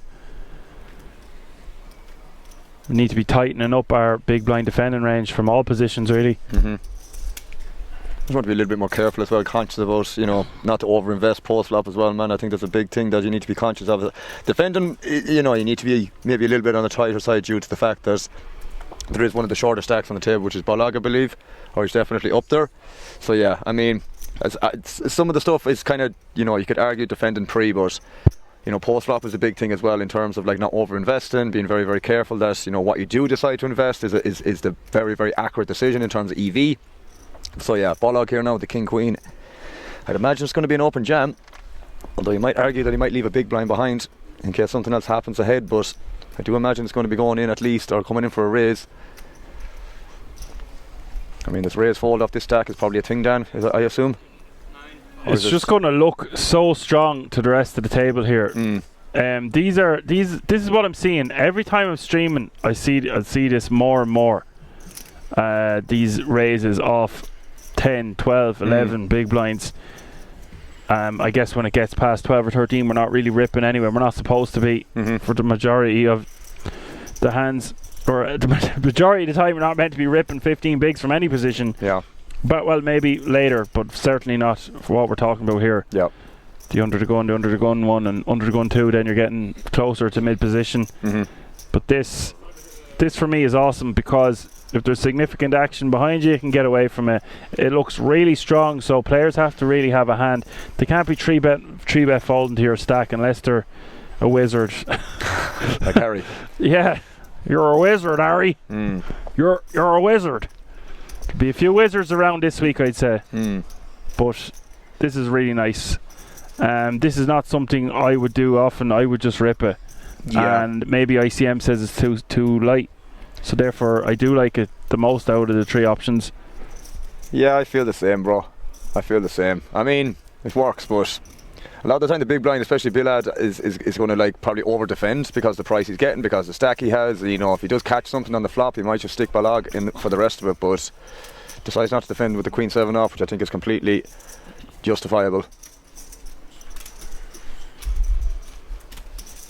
Yeah, we are going to pick up the pace there with the codes for this raffle. Don't worry, we have 10 to get through. We've 7 more to go. We'll get it done. We'll get it sorted.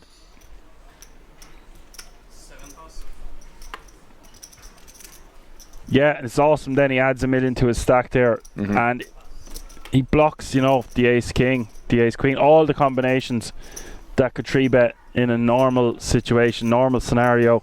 Pasma is going to min raise from the hijack with ace queen offsuit, and Druska, who is a very, very strong player with a very rejammable ace jack here, Alan. Could get him into trouble then. I'm jamming this all day against Pasma because I know what he's capable of. It's just insane, man, that he, like, again, just having the monster kicker on top of just a dominated ace-x again, like, you know, seeing this far too many times, man. It's like it's mind-blowing how it keeps happening.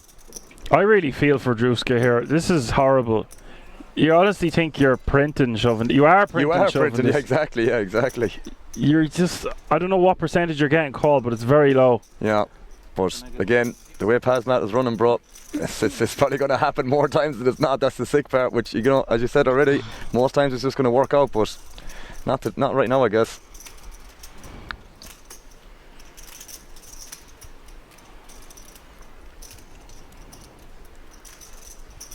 Pasma's asking for a count here, but it's a no-brainer. No? There's no way he's falling. Now, the one thing we would say, for 5 million more, it is for about a quarter of his chips. He doesn't have to take these situations a lot. He could still steamroll this table, but it's just way too good of a spot to eliminate a player, especially really, really tough, aggressive player like Druska. This is awful for Druska, and it is amazing for Pasma. How must he feel at this moment, man? How easy this is, like, for, you know, a bracelet up top, 110k, guaranteed a ticket, and he's just absolutely steamrolling this table, bro. Ace queen. Ace queen. I had 2 jack subs.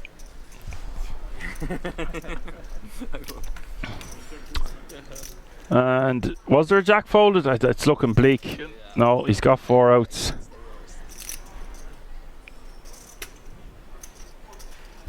It's not so good. 9-9-4. Druska needing a lot of help, or he will be your 8th place finisher.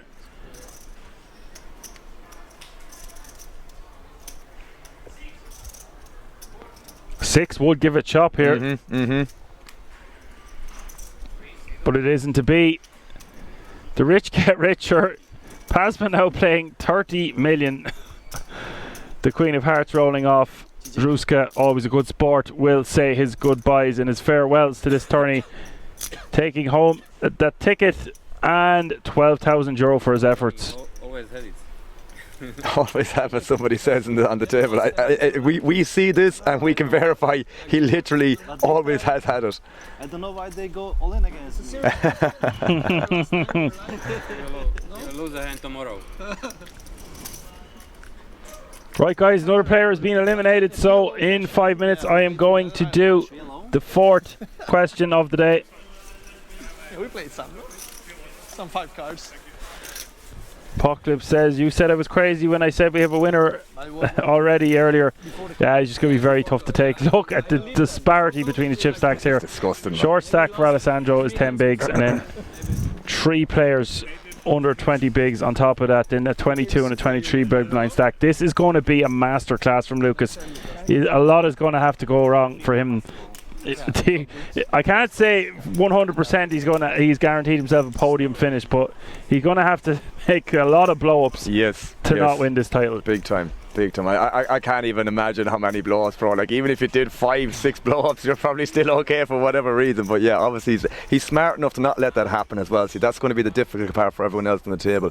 He's obviously competent enough in spots where, like, you know, marginal decisions between call and fold, he's going to always play. We saw examples of him finding them correct folds every time in 2 more kind of closer spots like that. So if he's still finding them folds, man, and he's obviously running extremely well in these situations, in all ins and just, like, you know, distribution and stuff like that, he's absolutely killing it, bro. He's really killing it right now.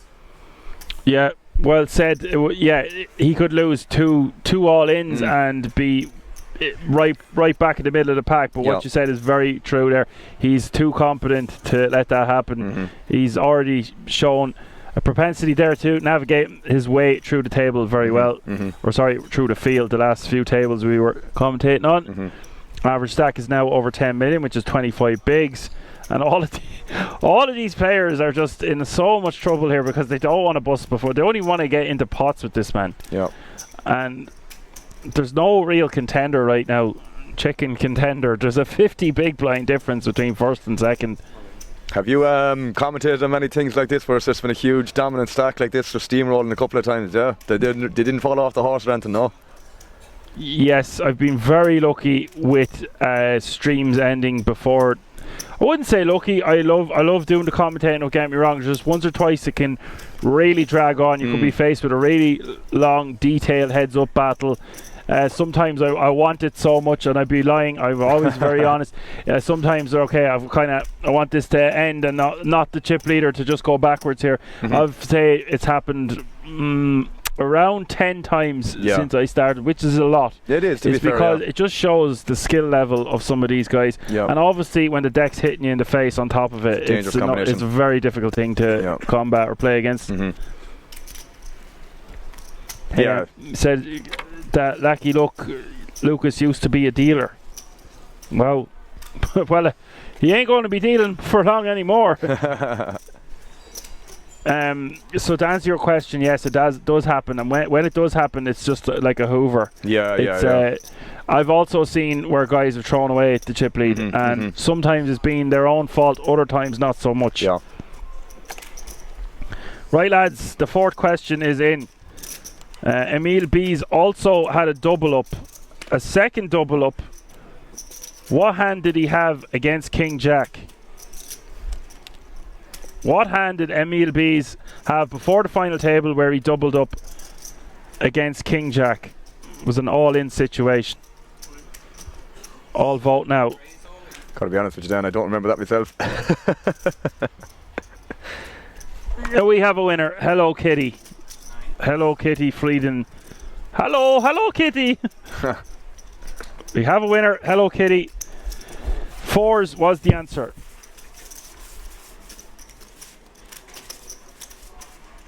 Somebody's paying attention, eh? Yeah, very good. Very good, class. Very good. That's what it feels like with the questions, no? You have to be paying attention in class, Dan, no? Well, I know we mentioned the raffle, but we're going to have to mention it again at some stage. There's just so much prizes there. Yeah, it's crazy. You want to take it for this raffle. I want one myself. We'll see if we were allowed to be entered in the raffle. Imagine winning some of them prizes coming into Christmas. Just be awesome. Really nice. Pasma here with Ace Jack under the gun again. Another relatively strong hand, but Di Michel is going to wake up with another strong hand under the gun +1.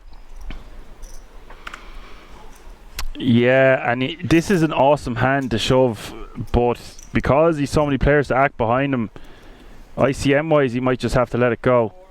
But he's not going to let it go because it's Pasma, and I get it. Yeah. This, if you threw this one into a calculator, I don't like the calculator at Kings. We've talked about this before. I think you would just have to fold. But because he's one of the shortest stacks, it actually mightn't be that bad of a move. It's kind of one of those situations maybe that you might not get that many other better hands, but you know, he still has 10 bigs, man. But King Queen just looks so good in this spot, and like you said already, bro, it's like Pasman is going to be, I'm not going to say he's going to get completely out of line under the gun. Way less likely if he was in a later formation that he might be getting out of line, but yeah, it is, but it's just stupid. It's probably, you might have to find a fold here this time. What do you think? No, I'm going for 10 bigs here. Okay. Because of my image, because things have changed a bit. Yes, I don't want to lose 4 million, but it is only 10 big blinds total. I don't know how much he knows about Di Michel. I just think Ace Jack is a bit too good. Yeah, I suppose, man. If it was any more, maybe around the 14, 15 big blind mark, it gets a hell of a lot closer, I guess, or even 12 plus, 12, 13 is probably a lot closer. But the thing is as well, Dan, what you said, but there's so many players behind, and there's maybe closer chip stacks and whatnot. This might not be that obvious potentially, because as you said, there's a lot of players behind when he acted with Di Michel. 3-betting to 2 million here. This does look strong. It does look strong, and I wouldn't be shocked to see a fold here. But it's because of who he is and what he's been doing. We just go with it. I swear, if maybe even 3 more big blinds, I'll just probably get rid of it. That's what I'm thinking too. It's just that 10 bigs is obviously the cusp, I think, in terms of what would be the cut-off point, like, you know.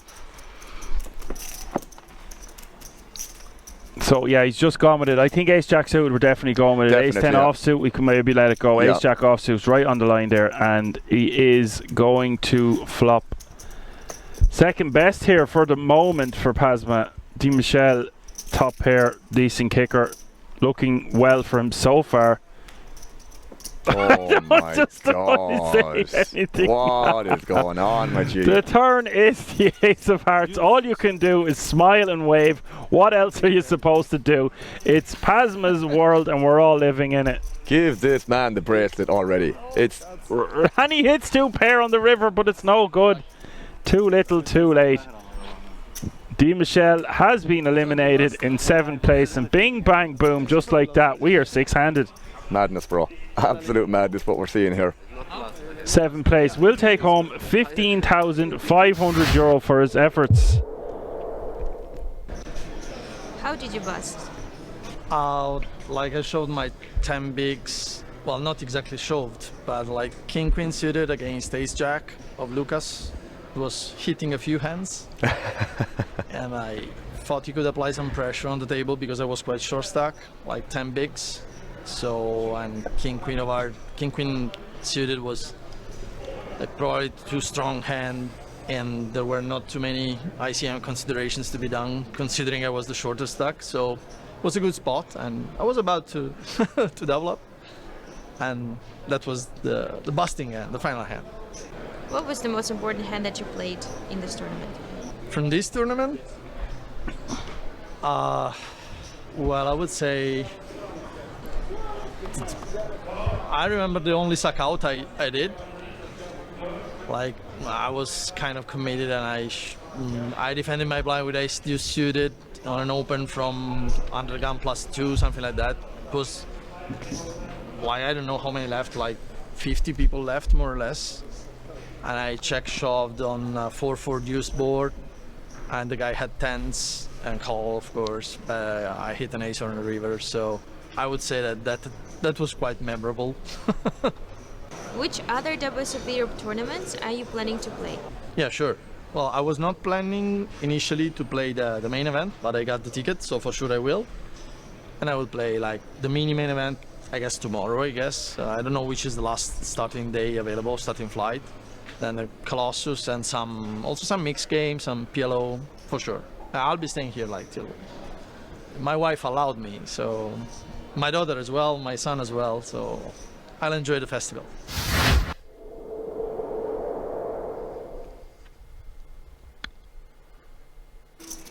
Well said, buddy. Nice guy. It seems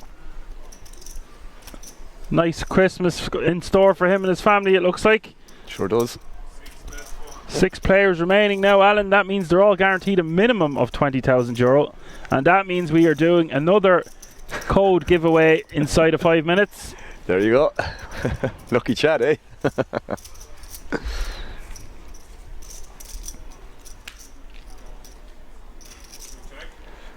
guess we pick up the action here, Dan, where Kalino opened the hijack. Pasma called in the big blind. Someone went c-bet on the flop, check call, and Kalino. Pasma's finally getting a bit unlucky, you could argue. Bit unlucky. I'm not calling this guy unlucky today. I do see the KM says don't count E-Man out of this. I said okay. I'm never counting anyone out. It's just it's just a big battle to climb, a big hill to climb. It's climbable, but yeah, for sure I agree, bro. It's definitely not going to be easy. Yeah, your point was the best point. It's like other players might double up some guys easily enough from just being a bit reckless. Not this guy. I mean, it doesn't mean that he's not capable of it. I've commentated on some crazy hands with him last year for sure. But if I was a gambling man, yeah, if I don't think you're not allowed to get odds, like. No, but if you could, eh? If you could. A mohol som to šavnúť triplo. Sa to dalo. Ale hovorím, že proste. Nebol som v finále.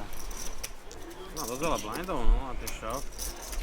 I don't think I've ever seen 3 players get eliminated so quickly in such a short time frame, man. It's crazy. I don't remember you ever telling me a story like this, especially in such a massive tournament like this. But that just goes to show, man, anything is possible in these sort of situations. It's just like, can escalate so quickly.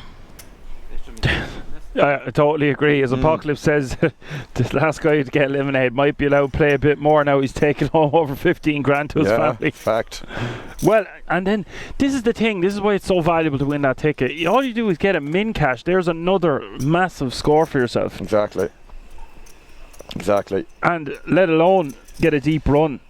Yes, there's going to be a lot of stars in that field, of course, but the opportunity to play against them, and after winning that ticket, it's very difficult to get into these things. I mean, a lot of people aren't just going to shell out 10 grand. No, sir. But that doesn't mean that there's not a lot of recreationals and loads of value in this tournament. It's amazing tournament altogether, especially with 5 million guaranteed. And all people from all corners of Europe going to come in to play this one. So there's something for everyone in the audience. For sure. I will ask the next question after this hand. Now, Balog is going to go for a min raise from the hijack, and I like this. You could shove, but that would be more in a plus chip scenario. You want to use this in your min raise folding range from time to time. Problem is, a hand like King 10 suit is going to have a lot of equity. So then Glausch gets to do things like this. Yeah, it's an annoying spot, isn't it, with the King 10.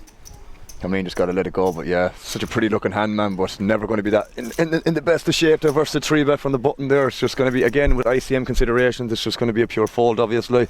I don't know about shoving 13 bigs there with the King 10 suited. It might be fine.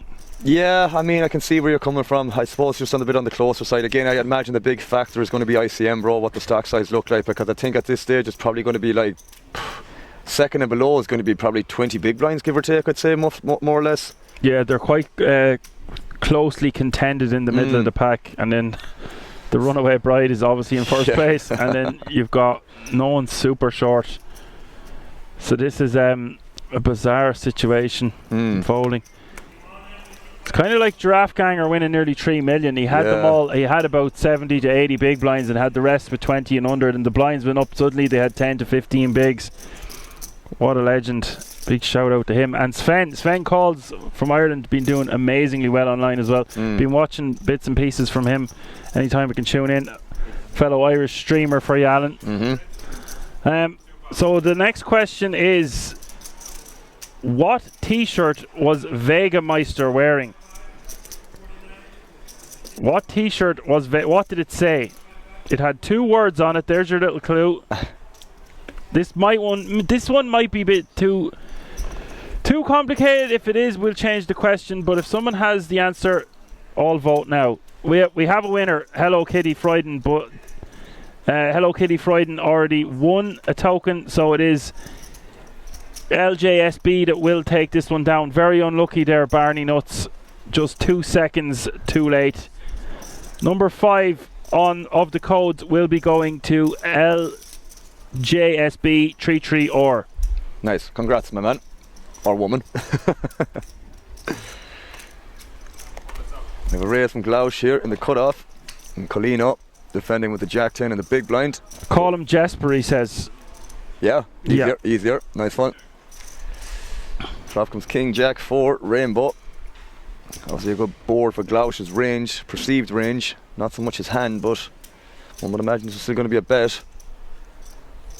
All the stuff that Colino is going to defend in the big blind that won't connect with this board at all. He does go for a bet. 700k I like. I imagine Colino is going to be a pretty standard check call here. We're definitely going to see a turn. I'm back now. You're good. Just forwarding on the information. No problem, my man. Jesper says, to be fair, he loved the shirt. Me too. I think we all did, right? That was one of the things you pointed out, alright, wasn't it? He was one of my favourite players of the day for sure, but the King Deuce now, I couldn't get behind that one. It was a Sambuca shot for me, Dan.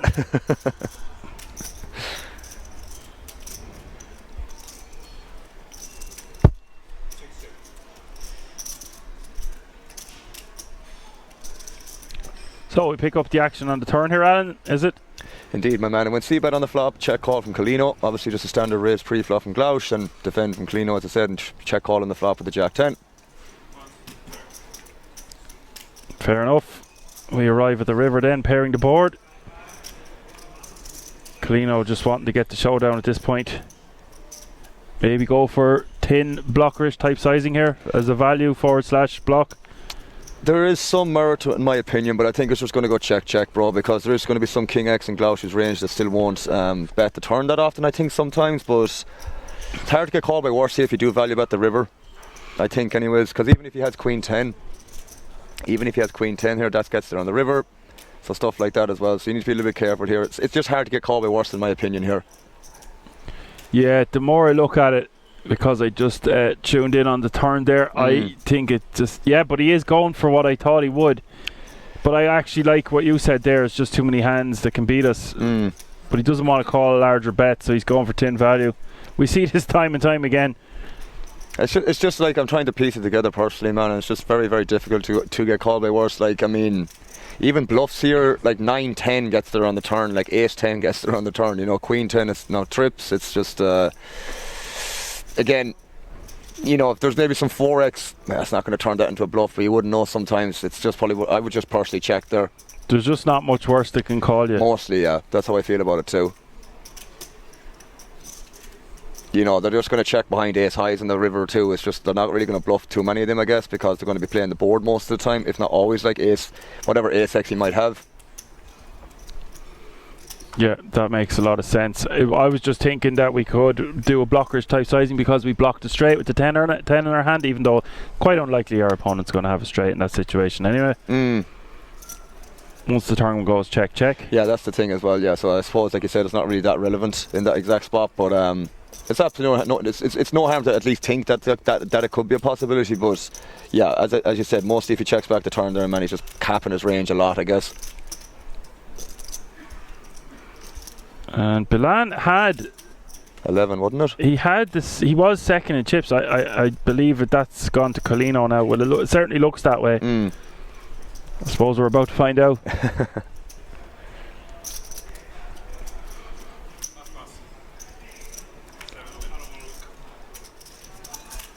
Yeah, he's now playing 13 million, so he's separating himself from the pack.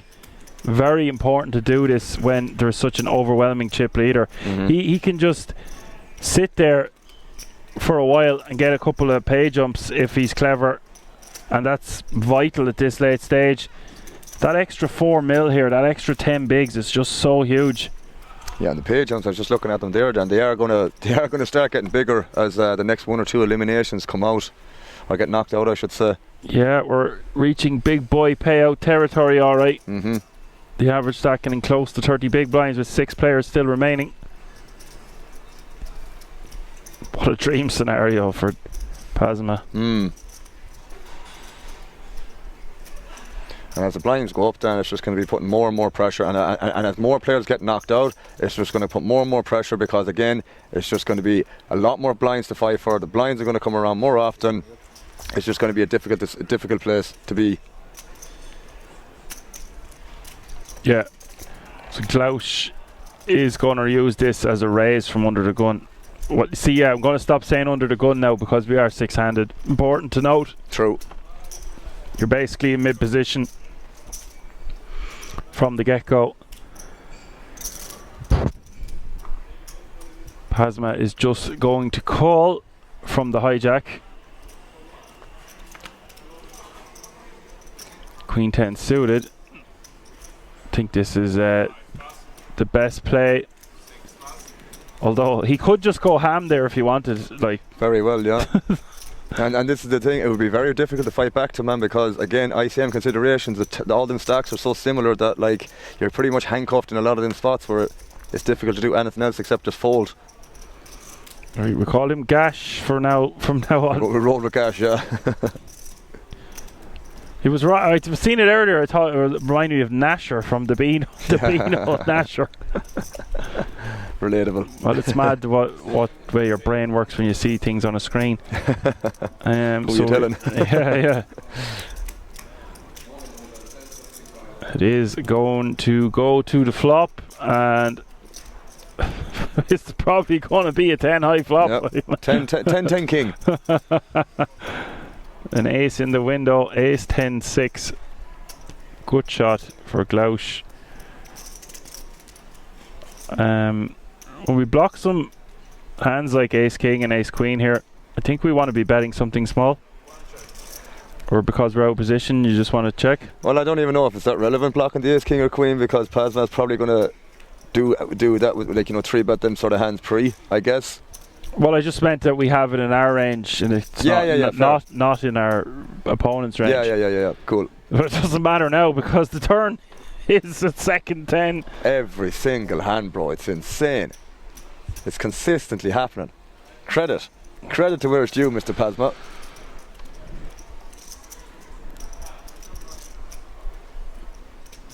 You just check again. Yeah, once we check the flop, it's hard to start repping on the turn. Check back again. Wow. You know what? That's an awesome check back. I know it seems like a lot of players would just bet there. And he did that very quickly as well, very sneakily.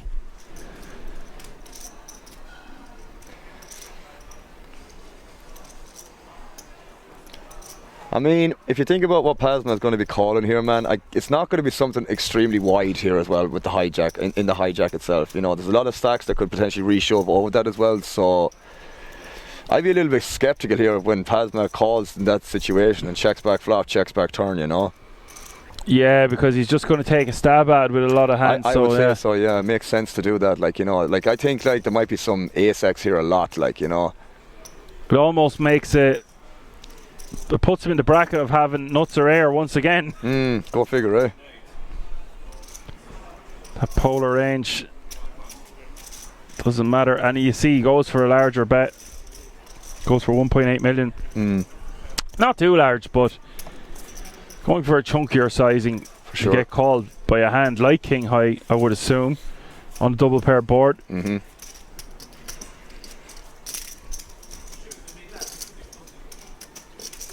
Well, I mean, king high can't really call there really because it's a double pair board with an ace out there. So yeah, they're just chopping, or you're just miles behind one or the other, like. Yeah. Mauro Khan asks, how are the commentators doing today? I mean, we're beside each other.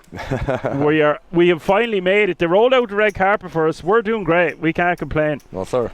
We are in a padded cell, but we are crazy Irish guys. It was going to happen sooner or later. Padded walls, padded cell, whatever you want to call it. We're doing great. Thank you for asking. Blue Line Fighter says King 6 playing there would have been nasty. Yeah, it would have been. Wouldn't have surprised me either. Would have been another person stacked. Now this is a lovely hand to shove from the button here. 4.2 million, just a tad over 10 bigs. Golden opportunity.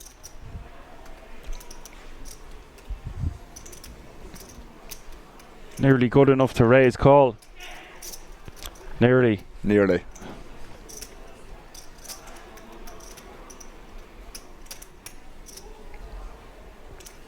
ICM though, just the pressure of it. The pay jumps are just too big. 6.5 grand is the difference between 6th and 5th, for example. Well, 350 buy-in, bro. It's a big jump in fairness, isn't it?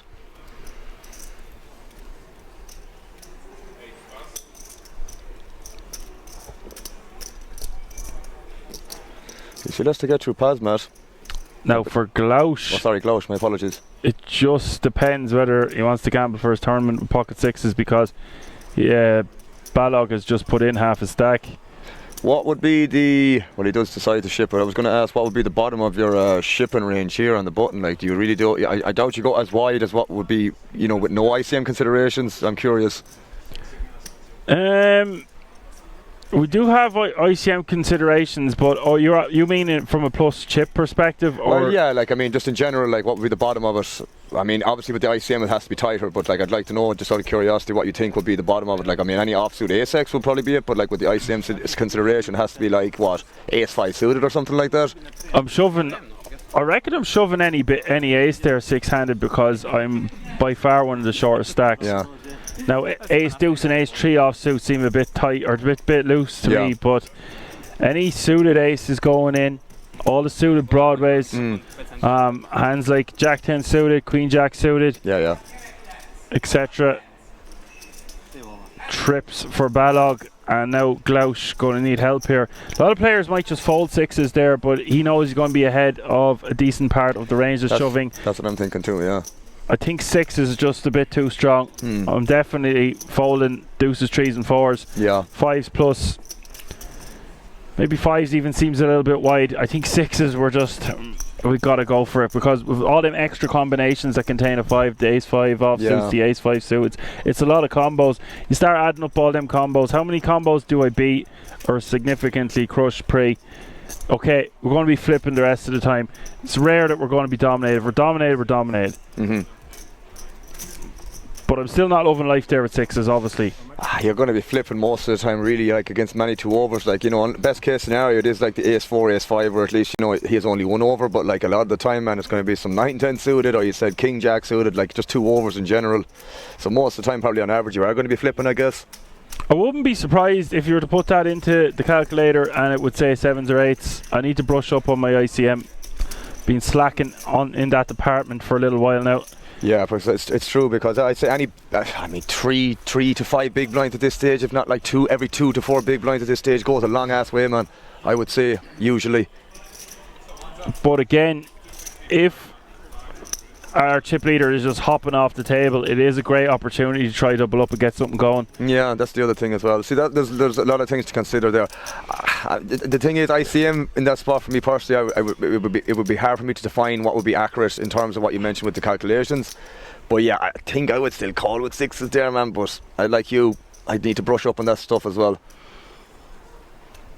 I mean, if sixes are a fold, then what? Like, we have to draw the line somewhere. Like, it's only 7s and 8s are printing, surely. 8s are definitely a no-brainer.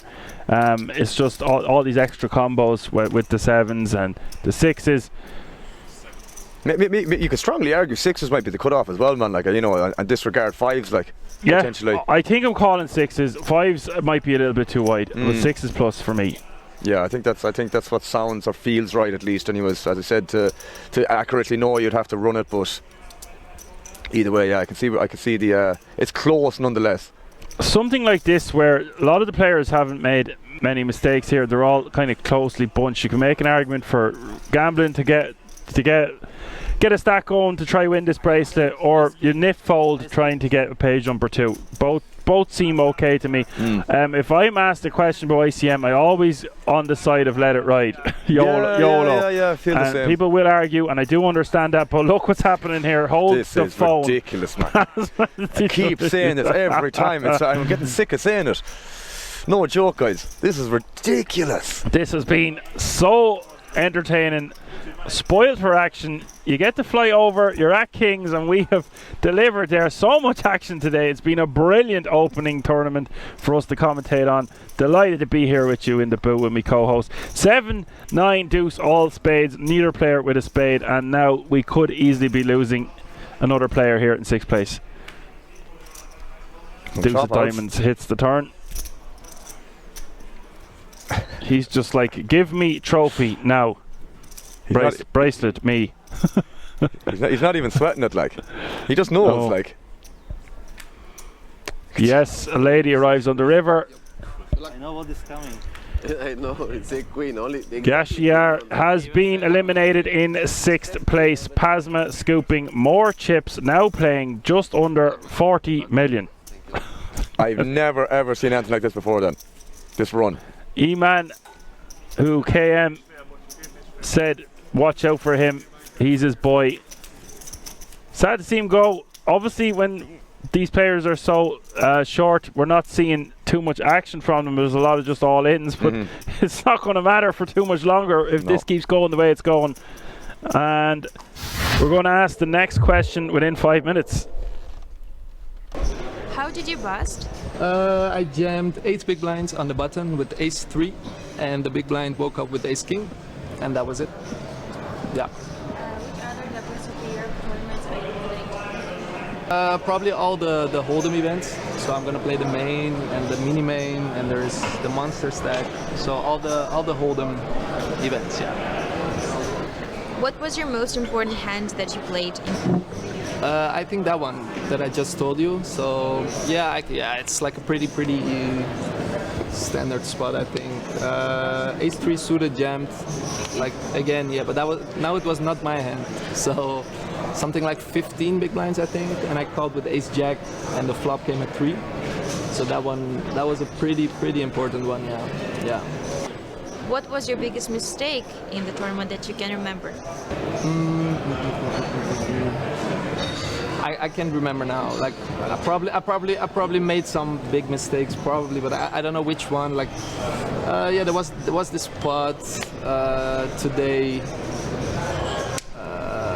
button versus big blind, and I flopped top pair, and I check call twice and check fold river, and I think maybe I should check call river as well. So maybe I got bluffed.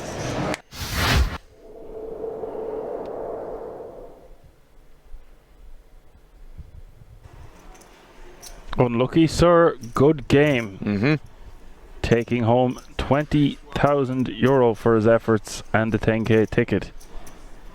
5 remain, all guaranteed a minimum of €26,500. Blinds have gone up. $250,000 is the small blind. $500,000 is the big blind, with $500,000 running big blind ante. That's 250, 500, 500. Average stack is 14 million, creeping towards that 30 big blind zone once again. Balog is going to raise to 1 million with 20 big blinds behind, or sorry, the blinds have gone up. He's got 8 million behind, so just shy, about 18 bigs to start the hand. Pazmat, man, adding more to his stack again, like, it's just insane. Just insane. Well, they do call the man Lucky Luck. They weren't joking. No, sir. 500 now, bro. Again, like that, man. As I said numerous times, the blinds are going to be coming around ticking fast. Going to be feeling the pinch, especially for sub 15 even. Just have to battle. Right, here we go. Now we can see. So, Lucas, 86 bigs. Stanislav Colino with 32. Florin Bilan with 21. Stefan Glausch with 15. And Andrus Balog is a short stack with 10 bigs. So, if you're to add up all those 4 stacks, it still wouldn't equal Lucky Luck's or Pazma. It's an amazing thing to say, huh? It's phenomenal. Yeah. I will give the next question after this hand.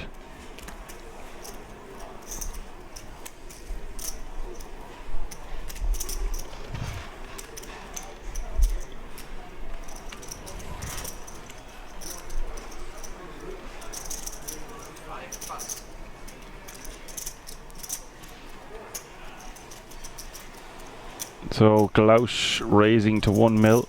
All in. He's only got 200k behind, essentially moving all in. I thought the chip counts just showed he had a lot more than that. Yeah, there might have been an error, bro, I'd say. I know he lost that big pot to Balog. Yeah. I was thinking it didn't seem correct, but hard to keep track of all those chips flying around the place today, Alan. Yeah, this is true, bro. But they're all going in that one direction, so either way, we got an all in here with Glausch. The Hoover. The Hoover, aye. And Colino set to eliminate Glausch in 5th place. Not the biggest pot in the world, but an elimination nonetheless. Yeah, making it a very large pot because there's a huge difference between 5th and 4th of the guts of 10 grand. This is true. This is true.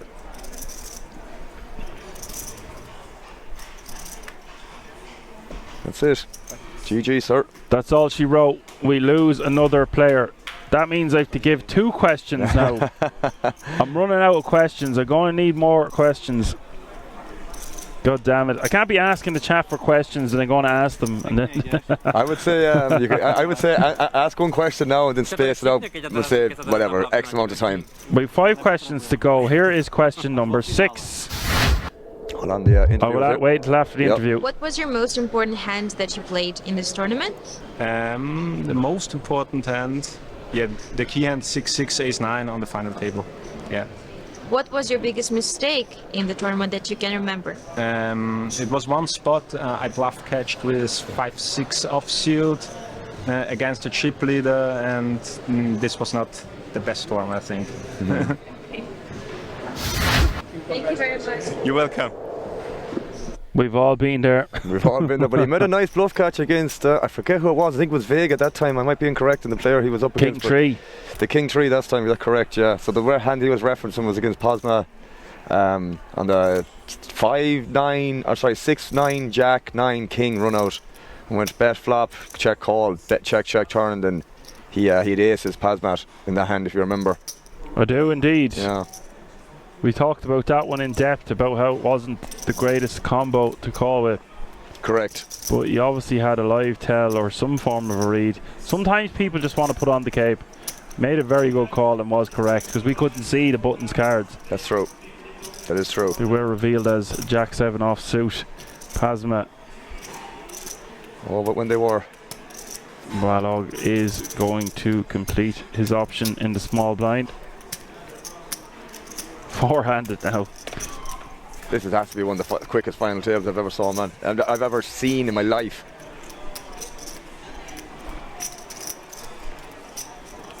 King Queen 9 is the flop.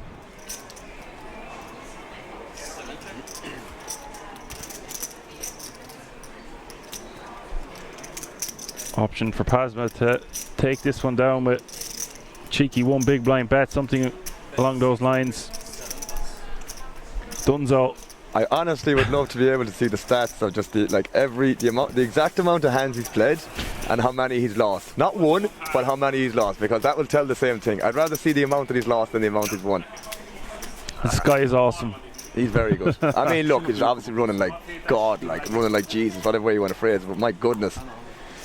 He's taking full advantage of it too, Dan, you know. Like, the thing is, like, some people might, you know, make some mistakes along the way when you're running really, really hot like this, but man, he is just really on his game. As I said, when you do run well like that, the two of them together are seriously dangerous. You feel invincible, really. Right, I better get this question out because I keep missing the opportunity. Yeah, go for it. Okay, guys, so I said what was Vega Meister's t-shirt? He gave the right answer, dead money. Now, what shot did he order to the table? All vote now. He ordered a shot of alcohol to the table, and he was never the same since. What shot did he order to the table? That's actually very true. The King 2 happened after that.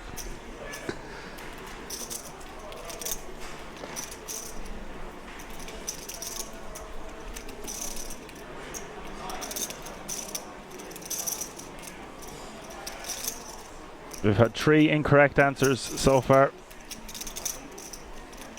This is fun. Start listing off all the spirits. Yeah, we're in a padded cell here, no alcohol at all. Yeah. And I'm seeing all these different brands of alcohol popping up on the screen. And don't forget we're Irish. It's everywhere. Absent, no. He was absent pretty soon after he took this shot. Look at that bracelet, give me it. Beautiful. Although I tell you, I don't want to be handed it, I want to earn it. True that. I'll have my fun in the sun, or indoors. No sun needed. No, sir. Pasma. We have a winner. 6 incorrect answers. Maro almost getting there, but falling short marginally. It's Mal Gadsby with the right answer. The right answer was Sambuca, and we even got repeated there a couple of minutes ago by Alan. I was going to turn around. He didn't know what the question I was going to ask, and I wasn't trying to trick him. So Mal Gadsby, congratulations.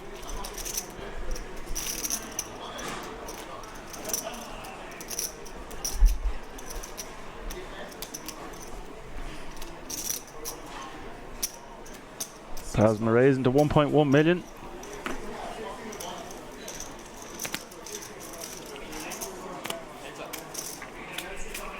Heads up to the flop. Colino is going to defend with 5-4 off suit. Flops best with a pair of 4s.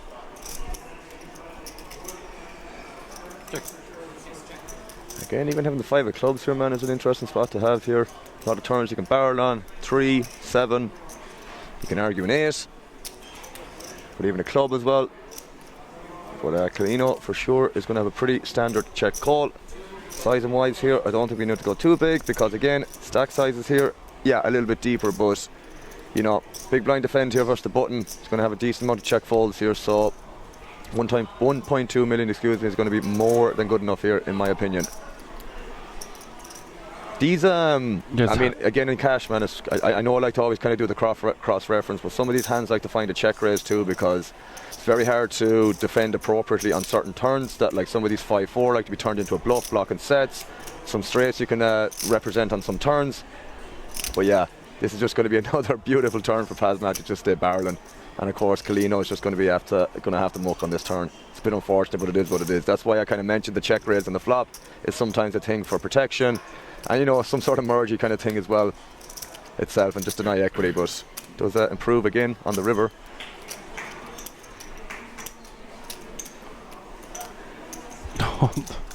Surprise, surprise, Pazmat has the best hand.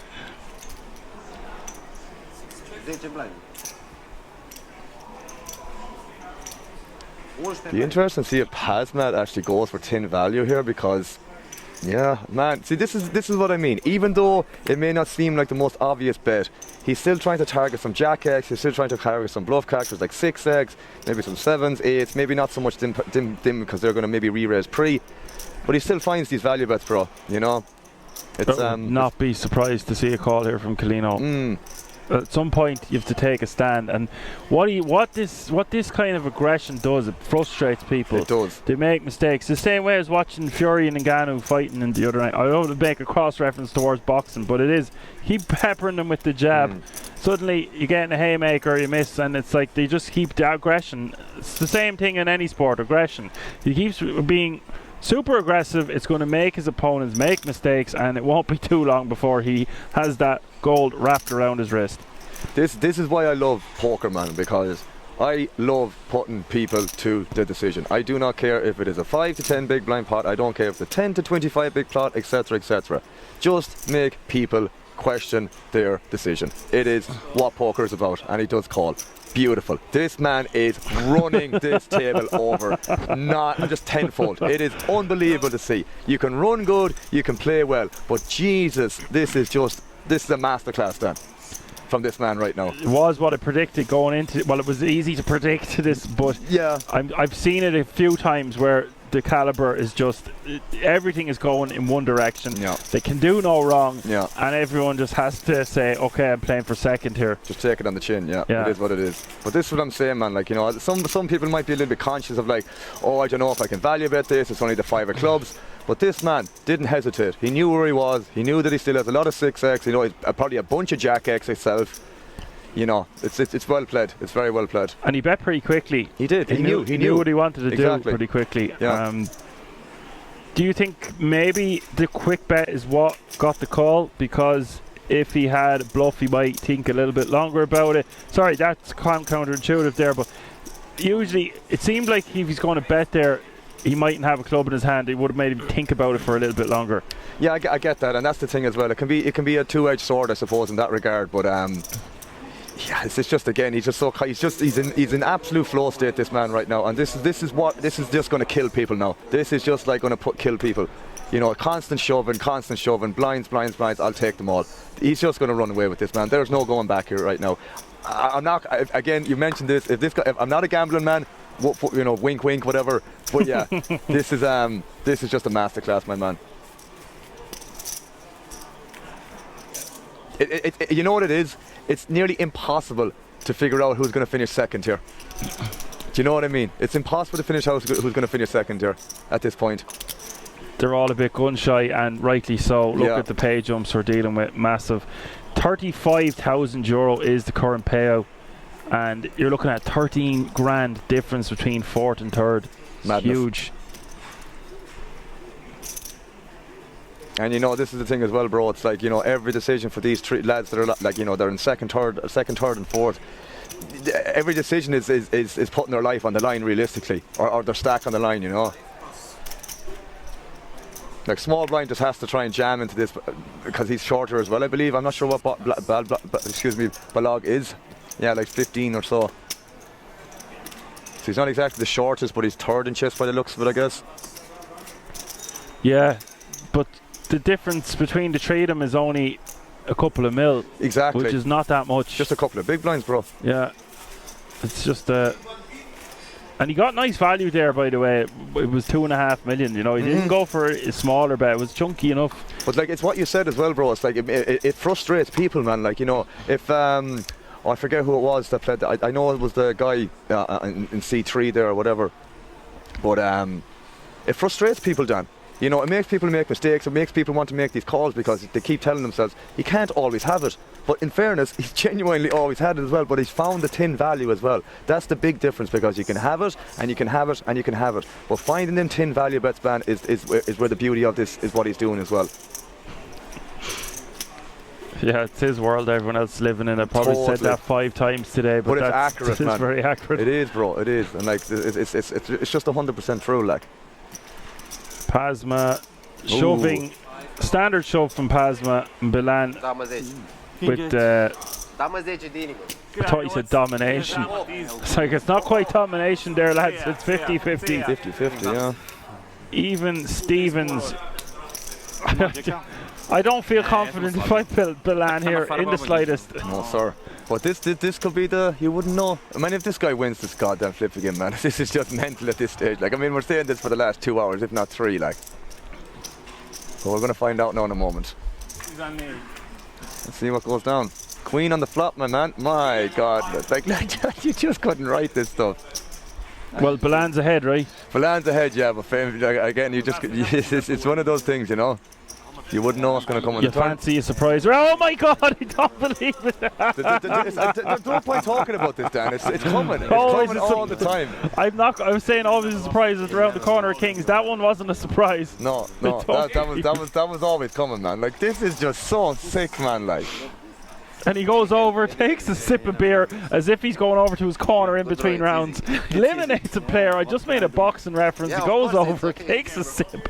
Like, this is just so skewed, man. Like, it's wrong. Like, this shouldn't happen. Like, how often are you going to get a run like this in a situation in an event like this, Dan? Like, how? Like, this is a once in a lifetime thing. Like, it happens, Alan. It does happen. Why a lot of people don't like this game, because they can't deal with the pain that comes with it when there's one guy who wins everything.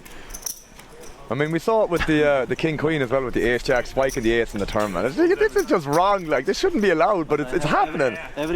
Pure and utter obliteration is what you're witnessing here, live from the King's Resort in Rozvadov. If it keeps going this way, it's only a matter of time, maybe even minutes, until this champion is crowned, and it can only be one man.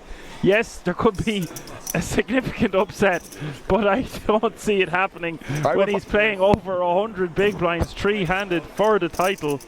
I would put my house on it at this stage, man. That, like, you know, this is not gonna.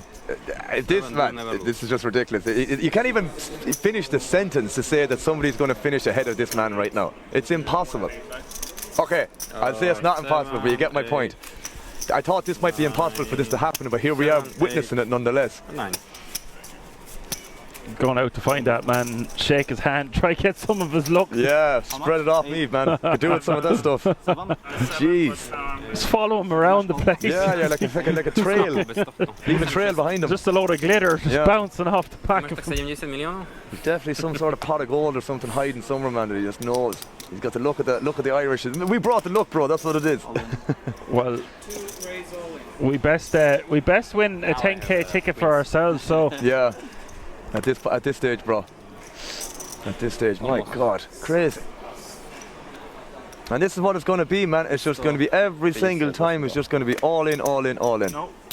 And Balog, yeah, he can really widen his shoving range. Yeah. Now, I know that goes without saying, but look at the two. Do not look at the right. So, commiserations and congratulations to 4th place finisher taking home €35,000. Now all players guaranteed €48,000 minimum, and neither wants to bust before the other, the two short stacks, because it is the difference between €48,000 and €66,000, which is huge. Yeah.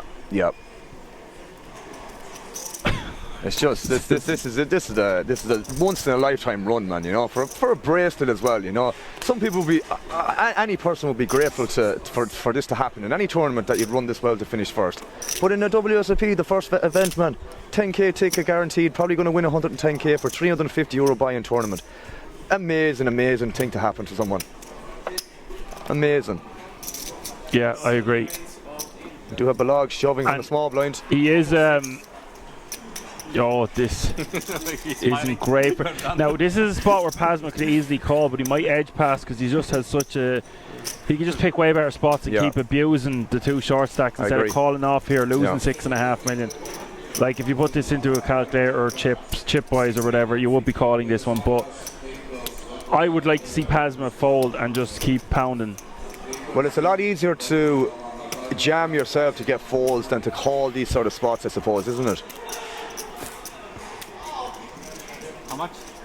Yeah, this like, I mean, I know he's dominated here, but like at the same time, oh, he does, man. This lad is really just nice on fire, there. man. He's on fire. Really? He's on fire, my G. Like, this is just a prime example of stuff that you need to be doing, man. It's like, of course he can run well, but he's finding the folds, man. He's finding the tin value bets. He's doing absolutely everything immaculately perfect. Yeah, couldn't agree more. Right, I guess we have to give away another one. How many's left Another now? code. Is that 3 left now, is it? I've 4 to go, to the best of my knowledge, unless I miscalculated. I think I've come up with 6 bizarre questions. Question number 7. What was the name of the person who finished in 13th place? I don't know that myself. Yeah, see, this might be a bit too. It's not about the final table. People might be just only tuning in now. If no one knows the answer to that, I'll come up with a better question. It's just will give us a few moments. How I busted? It's like a flip hand, only like this, because it was a small by big blind, and I was a short. Nothing to do in this final table. No move, no nothing, no cards. And I stay only for waiting good spots, and it's coming only one spot for me. This it was it. And this hand is finished. I play only one hand maybe in this final table. How was your WSOP Europe Opener journey? The tournament journey wasn't very good for me because I play only one bullet, and I try with maybe in the late registration after level 7, and it's okay for me. With one bullet to come here to be in the final table and take some money, it's amazing. What was your most important hand that you played in this tournament? It's, I think it's more hands because I bluff a lot and he worked this time. Something like that it's happened in this tournament. Not very good hands in this tournament, but not bad beats. It's not coming setups or something like that. And he worked the hand what I played and something like this he was. Which other WSOP Europe tournaments are you planning to play? I play 10 Cup because now I have ticket, and I play also this tournament when it's coming tomorrow, and maybe I stay for play some more tournaments. I see.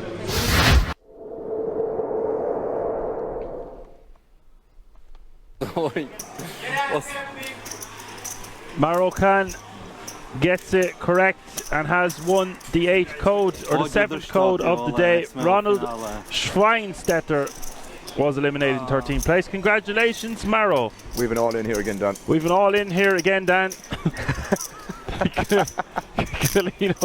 Oh, but this is a different all in. It's the two lads against each other.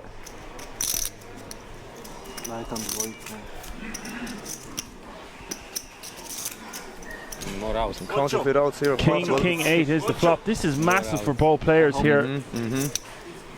What a huge flip to go to €20,000. The difference between 3rd and 2nd place. It would be horrible. It's the ace on the turn. Not ideal. 2's in bad shape here, but still has some chips remaining, but very, very little. 3 big blinds or so. Let's go. And that's it. Balog doubles up to 15 million, guys. Kalina in a very, very short stack situation with 4 bigs, more or less, just shy of 4 bigs, I should say. Yeah, that is not the nail in the coffin, but the closest thing to it. For sure. 6, 5, 6. Okay. This is just a spectacle, I think is the right word. Mm-hmm. Oh.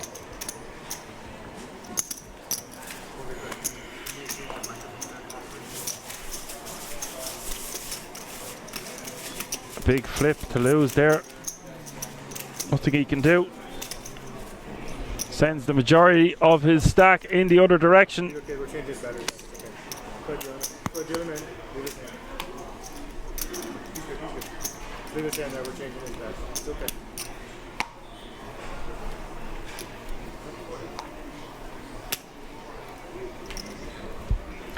Colino now with the ace queen, guys. I'm assuming he's going to be jamming. Ace queen suited.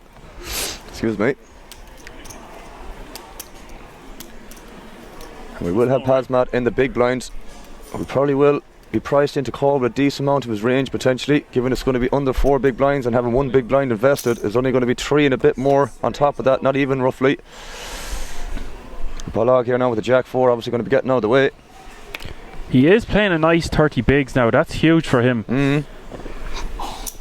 It's enough to put a dent on Pazmat, but he does decide to fold with the 8-4 suited, which again is probably fine. Monster hand I had. Indeed, you had a monster hand, my man. Ace queen of diamonds is definitely up there with the monster. 2 million. Yeah. Yeah. Ah!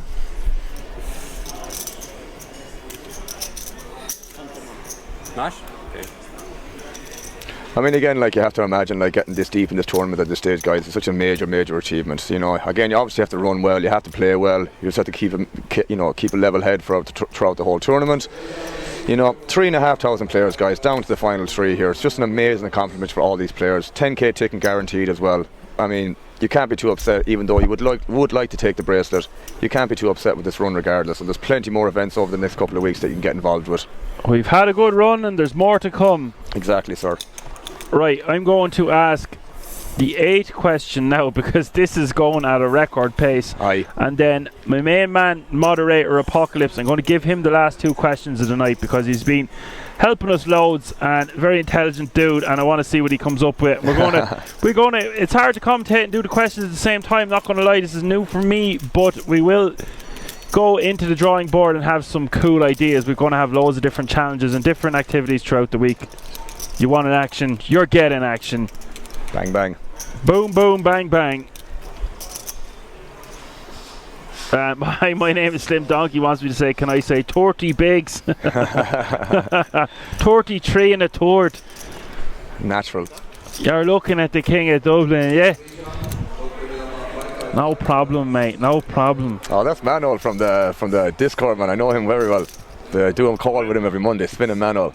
He's one of the guys from the Poker Athlete group. Welcome in, Manuel. Very good. Yeah. It's great to see you having all these new followers. Between the 2 of us now, we'll grow this channel. Damn right. And we'll grow on your own as well, of course. Fact. Right, the 8th question, the 8th wonder of the world.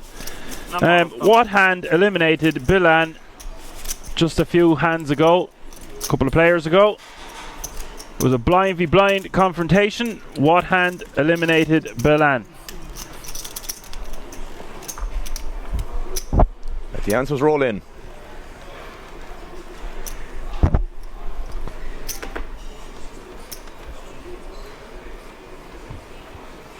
Someone saying you're the best poker streamer out there.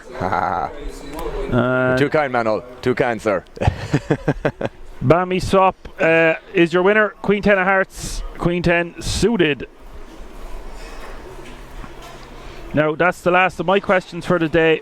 My main dude there, Apocalypse, in the chat is going to take care of the last 2 questions, give away the last 2 codes. Thanks for your help, Apocalypse, been very helpful today whilst we commentate on such a prestigious final table.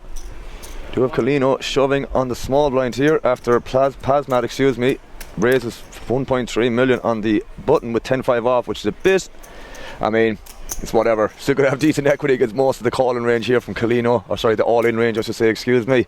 But unfortunately in this situation he is dominated by the Queen 5. So we're going to see what happens here. Get Balog in the big blind. We think it's still yet to act. The graphics have gone MIA for the moment, guys, so bear with us. They'll be back in just a moment. Yeah, of course. We'll be right back. The Balog has got a decision here, and he does decide to flick in a call. Well, it's just a normal raise, to be fair, from Pasmat, excuse me. It's not going to affect Pasma too much. He's got 50 billion behind anyway. For sure. But Colino is all in nonetheless. See what happens. All diamonds. Balog's got the queen of diamonds. Or sorry, king of diamonds, excuse me. You can see Pasmat just checking this down. Not really want to invest too much into this when it's just already dead money and a side pot. Turn is the deuce of hearts, yeah. Pasma just hoping to catch a piece of it on the river, but it doesn't arrive. I think Colino is actually happy to see that queen. He might be thought he'd be against some other hands, but he's actually got a pretty decent triple up technically, so he's going to have a big smile on his face after that then. Yeah, definitely. That is huge for him, especially when you're in a hand against Pasma. There you go. He finally loses one, Dan, eh? How did that happen? I'll tell you how it happened, because it was about a 3 big blind pot. Or because he only lost about 3 big blinds. Yeah, so he doesn't lose pots over 5 big blinds, bro. But he wins. He wins all the ones above. Like he wins all the ones above. It's a good way to play poker.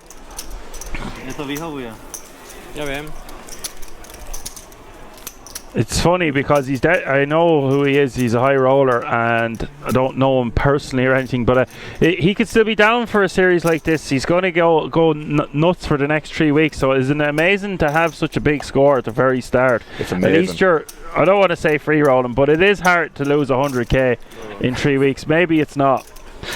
For some, very easy. Others, it might take them a year.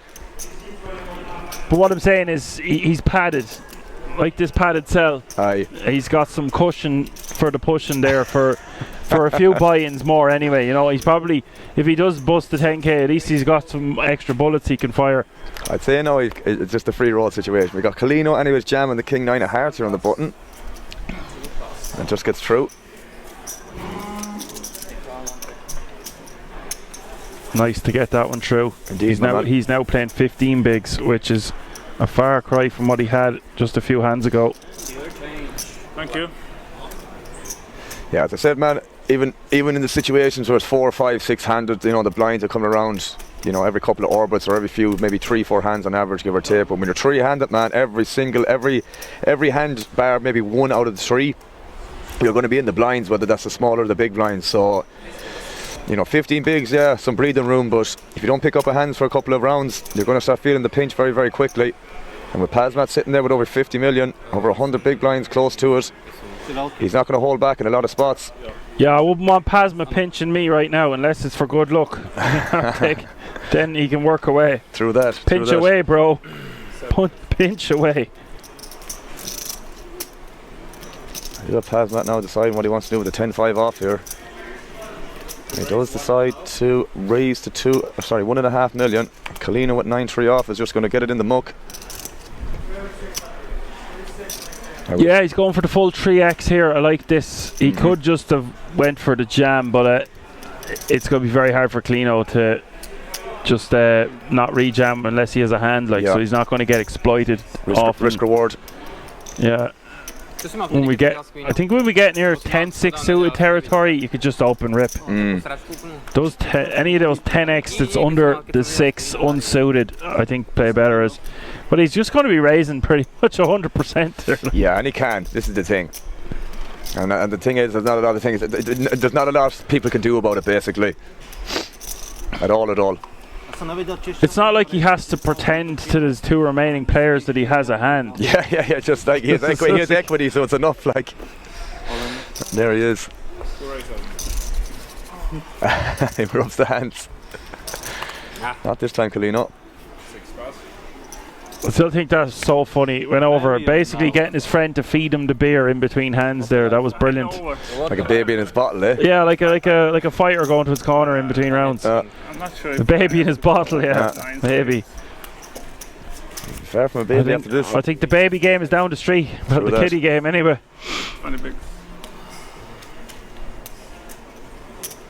A few of them last night, then. They were tasty. I'll have you know, last night is one of the earliest I've ever left a casino / resort in my life. Yeah. We were home just around midnight, and the Fury fight was on the other night. We went home and watched it instead. That's how committed we were to being fresh. Definitely sampled taste of the beer and a small tipple of whiskey before going home. But Jesus, I haven't felt this fresh on a Monday now in a while. And a bank holiday too.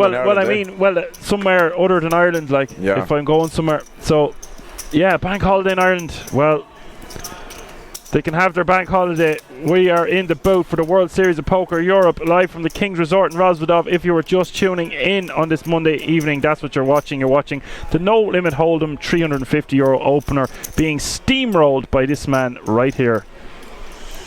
It's a holiday in itself, isn't it? This lad probably feels like he's on a holiday right now. He will be going from one after this, I'd say. Or after the series, at least. Deserves it. Deserves it. The Nightbot's still in the chat saying everyone on this channel might win a free hoodie someday. God bless that. God bless the bot. I would prefer to wear the PS5s than a free hoodie. Call me crazy. What do you think of this, Dan? Is this ever a call here? Probably not, I guess, with ICM. Potentially it's still with the pay jump. This is close. Yeah. This is 10 big blinds. This is a really good opportunity against this shoving range. We are the shortest in chips. I think Queen 10 we're definitely calling. I think I still call here, honestly. Like, it's just too good of a spot. It's risky. You're gambling, but I think it's worth it. Because we've got 10 bigs, our opponent has 30, and the rest of the chips in play belonging to him. So therefore, although I would hate it, I think Queen 9 a good hand to try double up and get back over the 10 million mark. Yeah, I guess he felt maybe that there might be a better spot. But again, as I said, bro, numerous times, when you're just short-handed and stuff like that, the blinds are constantly eating away at you. So, I mean, what a massive hand to have in this situation, like. Massive hand. See, what happens is, right, so you edge pass there. I don't want to call it nip pass. You can put that in a calculator. It might even tell you, no. I just think the Queen 9 is going to play pretty well against the overall shoving range. It also changes it a bit, though, because your opponent's going to have 2 live cards a lot of the time, where in other situations they have a more condensed range.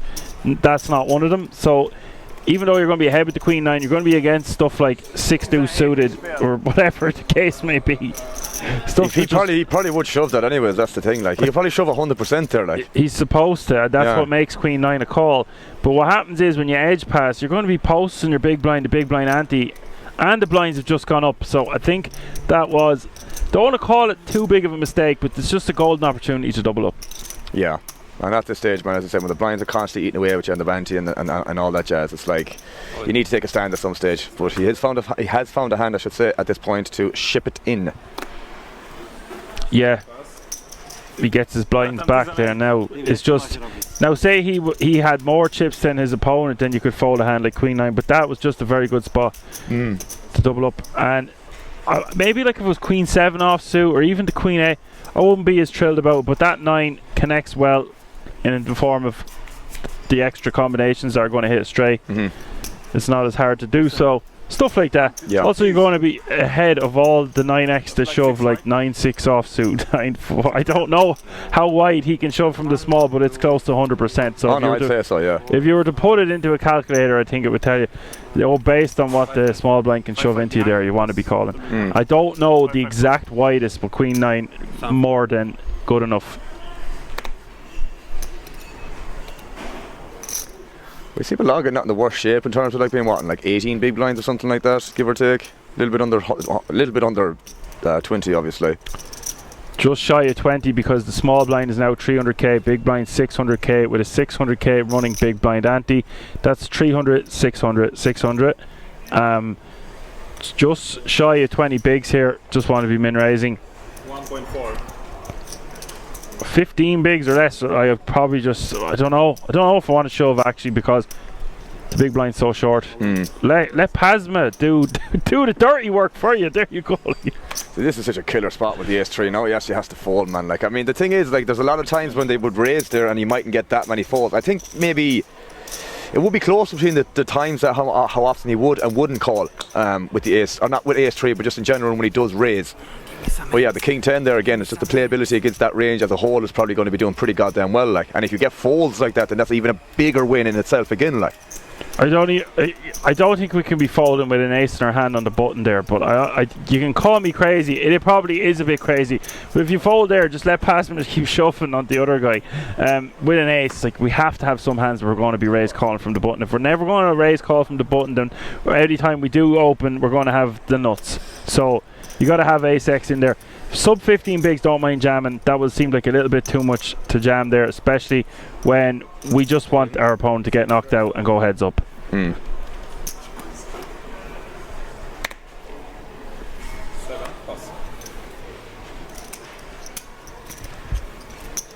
It's crazy how many spots we've had to talk about that are different than what we're normally getting carried away with, these intricate turn and river jams and just spots that are like complex decisions based on large pots, more deep stack style.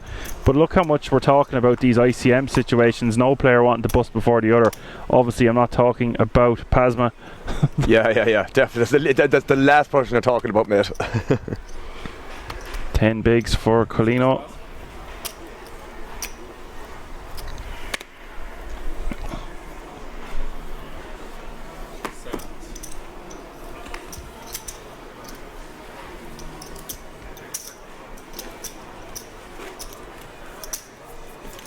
Musím to nejak vybaviť, nechme ho v finále.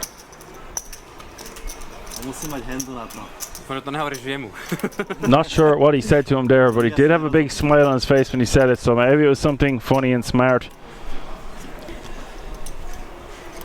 Full of confidence, Dan. We get a Google Translate for that one. Can we get a Google Translate out there?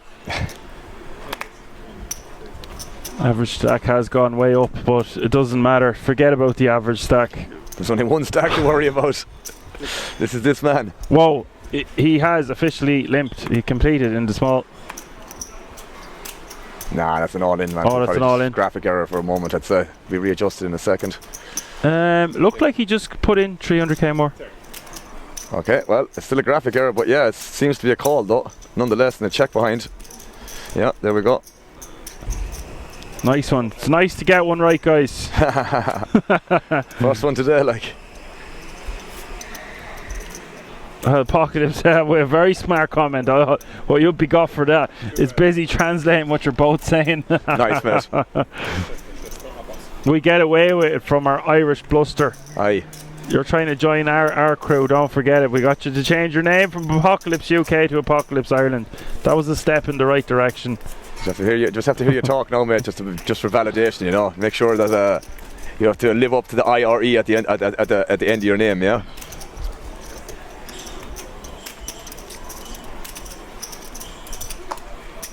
Make it official, like.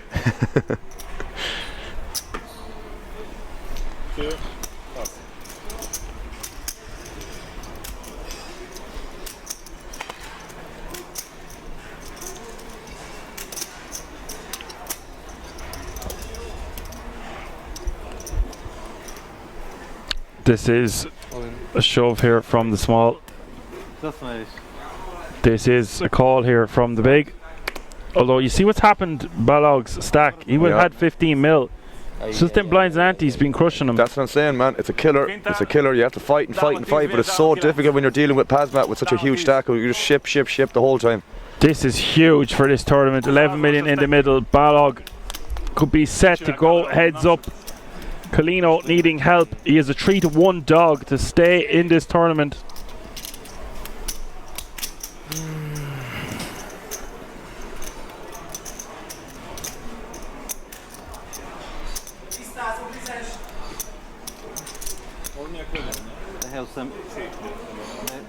And Colino not looking happy, and I don't blame him. This is a tough pill to swallow. Having said that, we'll still get the guts of €50,000 if he is unsuccessful. Jack 7-4. Some backdoors. Some backdoors indeed. No hearts on board.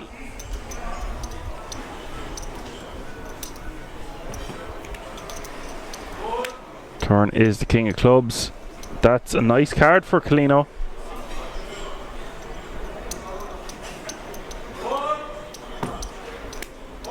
And the river. River is the three of hearts. It just didn't feel like it was coming for Kalino there. Didn't really want to say anything.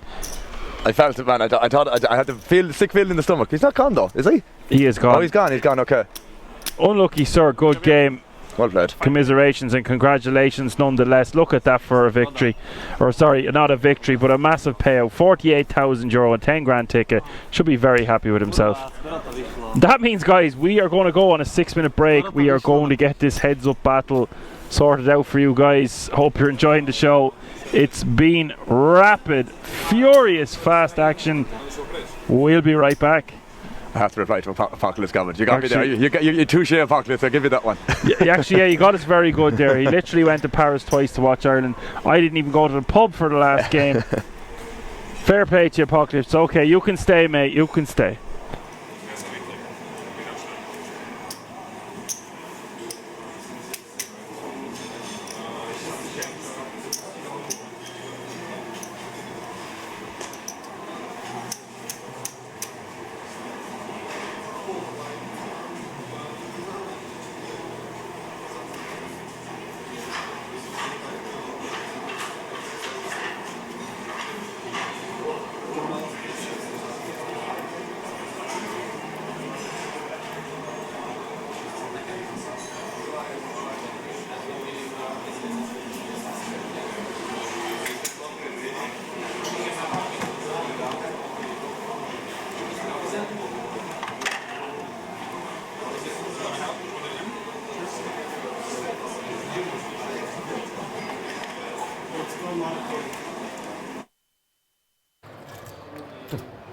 If I call, is Rob allowed to raise after or no? No?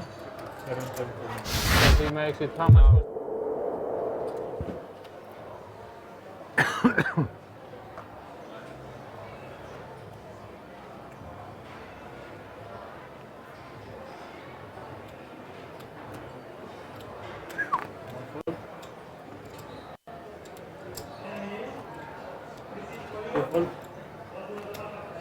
Is 800?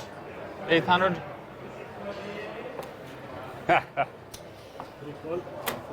This time you try, yeah? Imp is strong. How much in the pot? 3.9. 3.9. Rob doesn't like limps.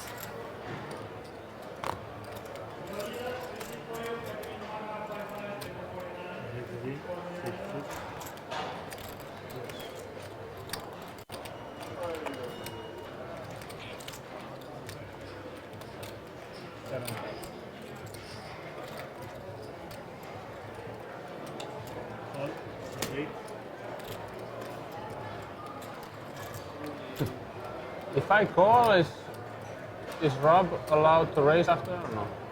No? Because he makes it, how much was the raise? I am. He is it. Was 38? Because of 100, it's not 39. So I can... It's possible or not possible?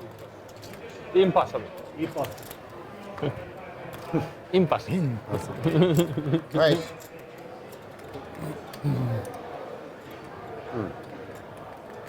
I wanted to play.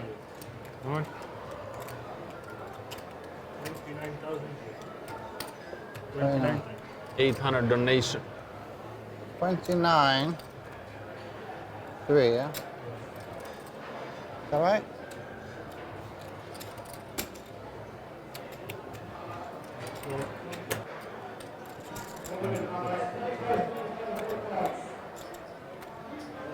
Oh. 66.9. 66.9.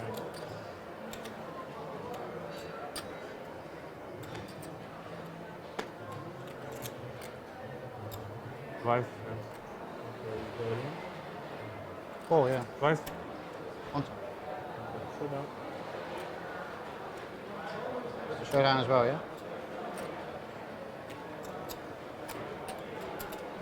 Oh, you got the nut flush draw. Good luck. Someone?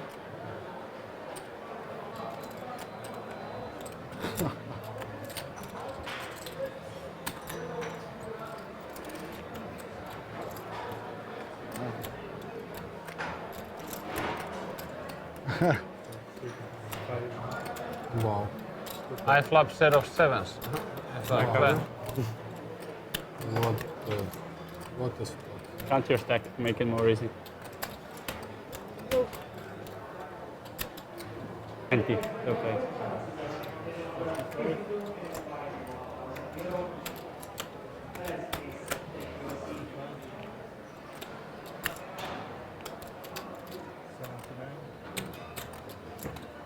You don't need to count. You have more. So you have more. Only make it now and nummer for the stream. What about this? Okay, This as well, yeah? nice.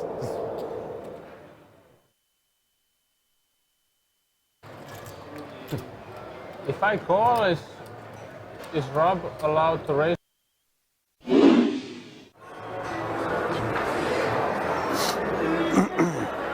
All in. Daniel ships it in deep with the king 8. Going to get out of the way, as will Kim in the small. See if Paul wakes up with anything. Wakes up with 4s. May look this up here. For 10 big blinds more. 4.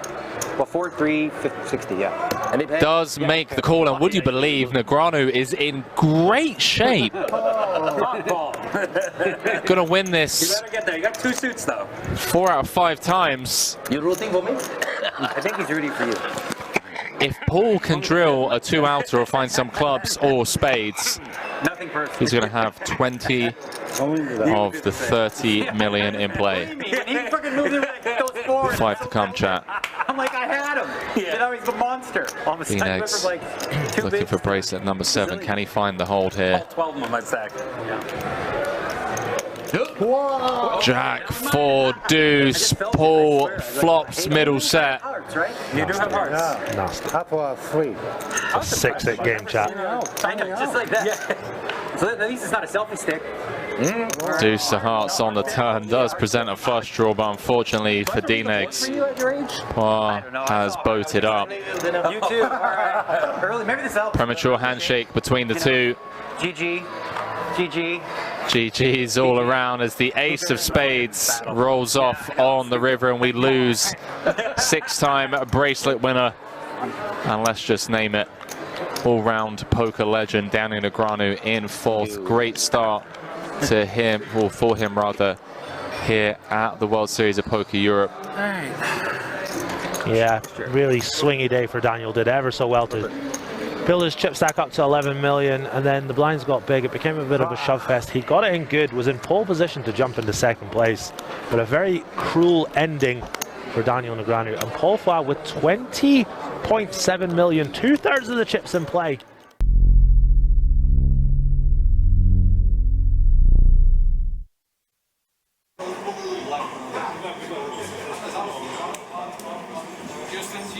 Houston's here, perfect. Now stay like this.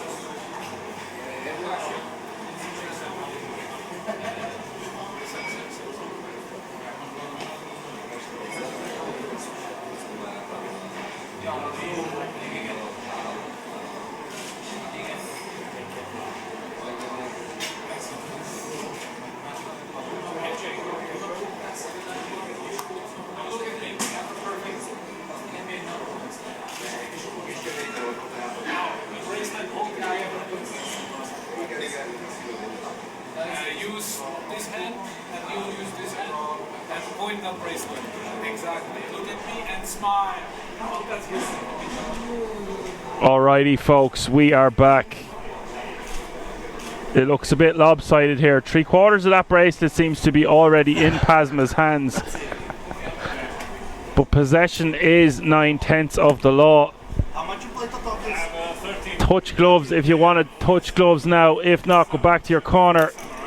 Chips are about to fly everywhere. Cards are about to be in the air for this heads-up battle.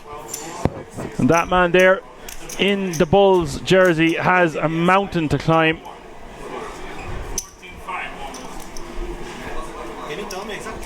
Both players guaranteed a minimum of €66,000, which is just an awesome payout for a 350 buy-in.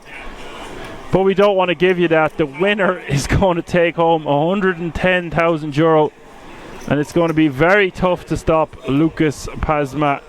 57 million chips, 81% of all the chips in play. He does have a nice-ish stack to go. He has 20% of the chips in play, so say he doubles up, like we're getting close to even. Anything can happen in a heads-up situation, but the guy can't miss all day. So Andres Balog really needs the deck to hit him in the face and quick, because Lucas isn't going to miss too many spots here. If he continues to play the way he's been playing and the cards continue to hit them the way they have been, it's only a matter of time.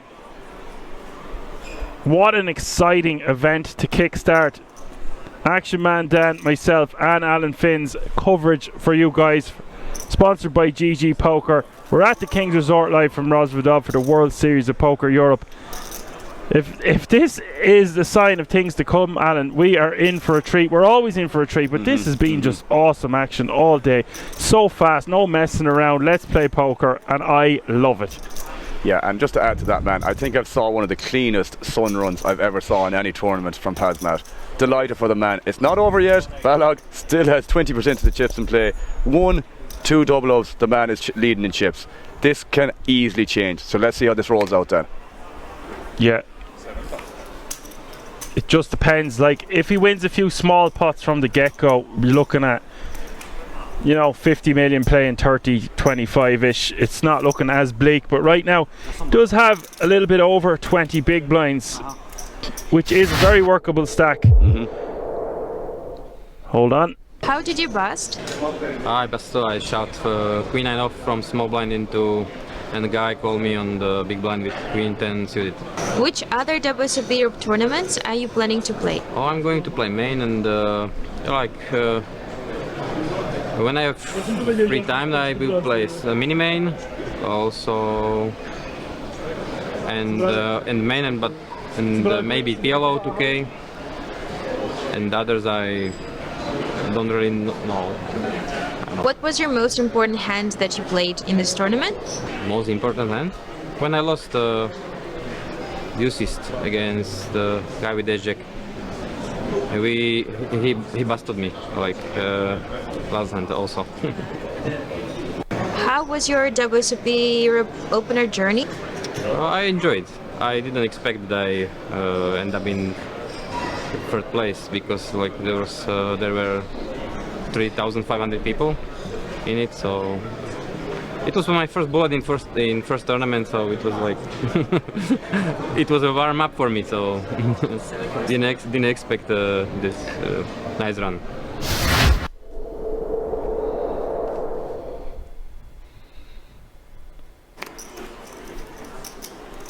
Nice guy.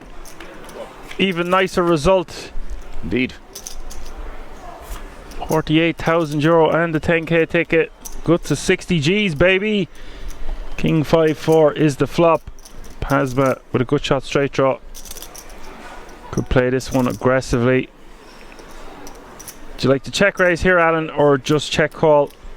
I think with this combo specifically with the 7 of spades, bro, I really like a check raise if he's going to find it. Check calling is absolutely fine as well, but again, some people heads up are going to be over c-betting, but I think check call and check raising are both more than applicable here. Yeah, I like both. Gotta get super aggro playing heads up. Not that that's a problem for either of these players. Oh, sir.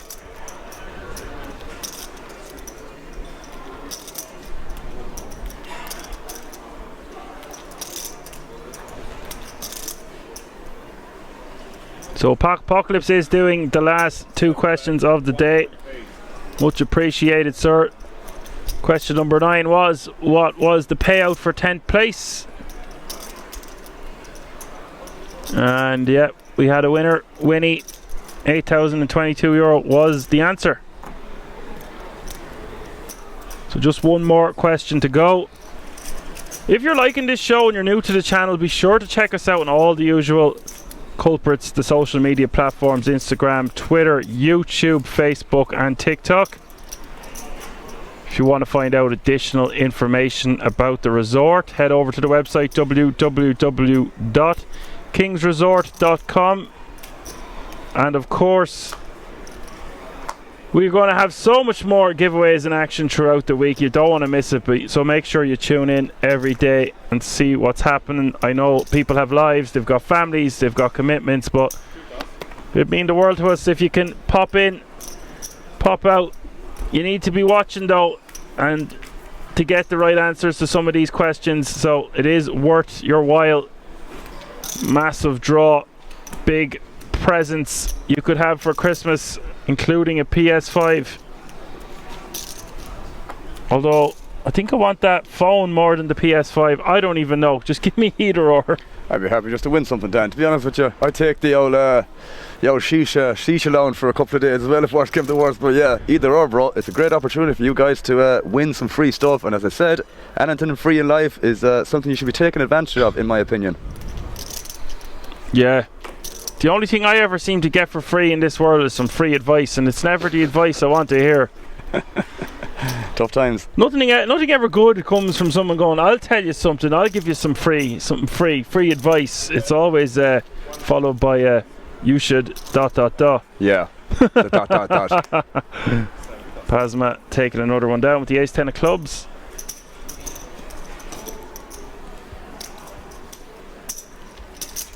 And if you're not too familiar with heads up, it just means blinds ante's going to hit you every hand. Your ranges have to be adjusted. You need to play a lot looser. You need to be constantly pounding from the button. You don't want to be too passive. It's hard enough to make a hand. You've got to make more good calls, and the variance is just a lot higher. To sum it up in a couple of points, I love it. Apocalypse says he'd take the 3-night stay at Kings. I would too, bro. Wouldn't say no to that at all. We'll have to roll out a different carpet. We had the red one now. I don't know. We'll have to multicolours. We'll have a meet and greet, sit and go with the moderators, I'd say, at some stage. This trip only a test run, I think, Alan. Well, we tested alright. And anyone listening out there who likes relaxing like a king, you can relax like a king here on the 6th floor for about €25. We'll get you into the wellness centre where you can do the ice bath, the sauna, the steam room, the pool, the gym. It's just awesome. Felt very replenished after being there yesterday, and a massage on top. Pasma now with ace king here. Balog out flopping his opponent. Turn is the 5 of spades. 3.2 million in the pot.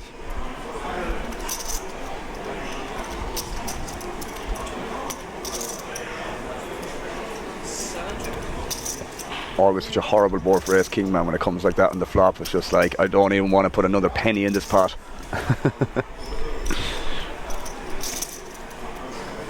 Yeah, just a situation where we want to check. River is the jack of diamonds.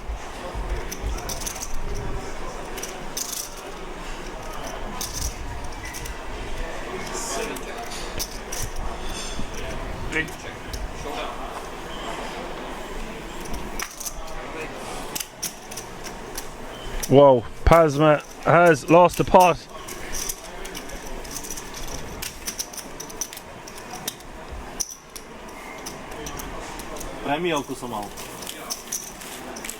Not something we have seen often at this FT. They all count.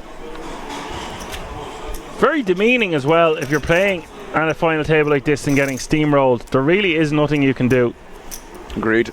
I would say your best course of action is to just be patient. It's a very underrated skill in poker. Remaining calm, composed, confident, the thing that got you this far, and above all, sometimes patience.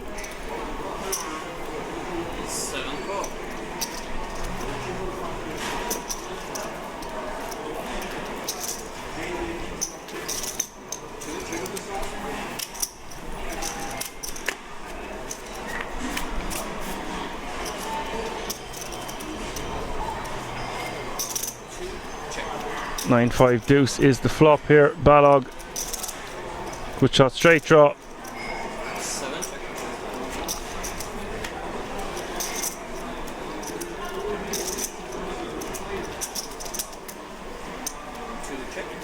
Turn is the king of diamonds. Pasma going to check again. I think we want to start betting here if we are Balog. Once we have checked behind on the flop, we just have 8 high. We do have a good shot. We've got to start betting here on the turn. Actually, surprised enough to not see him c-bet the flop, Alan. Yeah, I mean, with the good shot, but it's okay to mix. It is definitely okay to mix. The only thing is, as I said, with this combo with the 6 of spades, man, it's probably one of those hands you're probably better off betting most of the time. Even without the spade, man, it's just like it just benefits from getting folds from, like, you know, again, hands that have better equity denial as per usual, and also even just put pressure on some hands that have one pair that are just going to struggle to defend against a double barrel and potentially even a triple on certain runouts, I would say. Yeah, that's. But yeah, I definitely like the double, or just as betting the flat, man. It just, again, it just benefits from getting folds. What I would say from our analysis of Pasma, if you want to be getting him to fold hands, you need to be willing to fire multiple streets, not just checking back flop, hoping to get a turn bet through. That might work against a weaker opponent. Not saying sometimes that that's not what you want to do, but in that spot, like, you have to be willing to fire multiple streets, because he's just going to pick you off. You know how good he is at making value bets. You know how good he is at bluff catching. You've got to take every opportunity, every pot and chip mattering so much, especially in a heads-up battle, playing for the opening World Series of Poker Europe bracelet.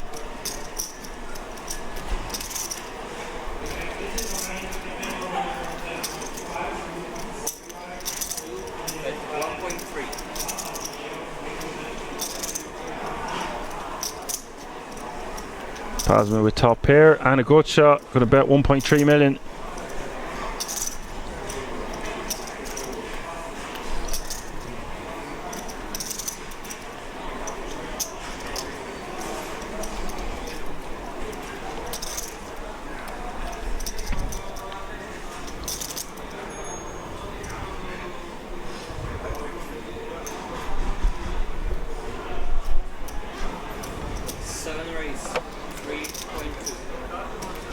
And this is interesting. This is a little bit hot and spicy.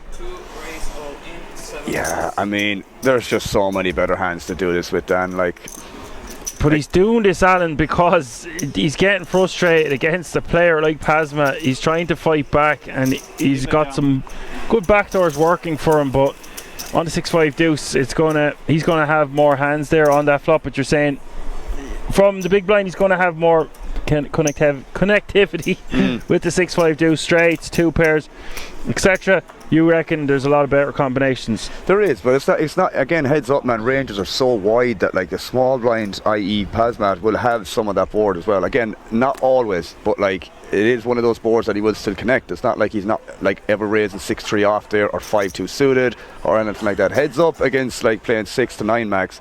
It's not like it's under the gun versus big blind. This is extremely wide ranges, blind v blind here. You know, it's you need to be careful, like, not to get too out of line. But, like, again, Jack 8, in my opinion, just there's better combos, bro. There's better combos. So you just prefer the check fold on that 6-5 deuce? Yeah, pretty much, bro. But I really like the 3-bet jam with what Pasmat done with the 6-4. You know, good shot plus top pair is more than good enough to run it against that stack size. Yeah, if you've got it, you've got it. Yeah.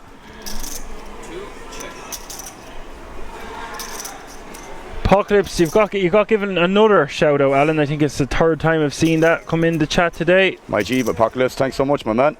You've been an awful help, I will admit that. A great help, I should say. Excuse me. Well, we say awful in Ireland as if it's a good thing. Like, we say awful as if it's good. Like, you're awful sound. Well, we use the C word there to say someone is a good C word. Yeah. And we think nothing of it. Same with Australians.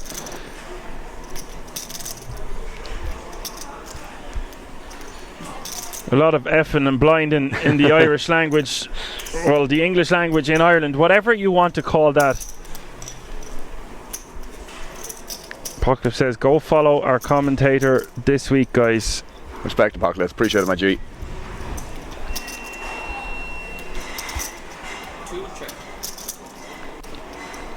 Pasma with the best of it. Surprise, surprise. The king is back.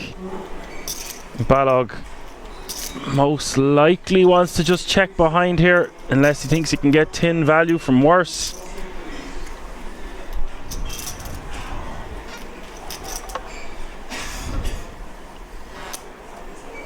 And he does think he could get paid by worse.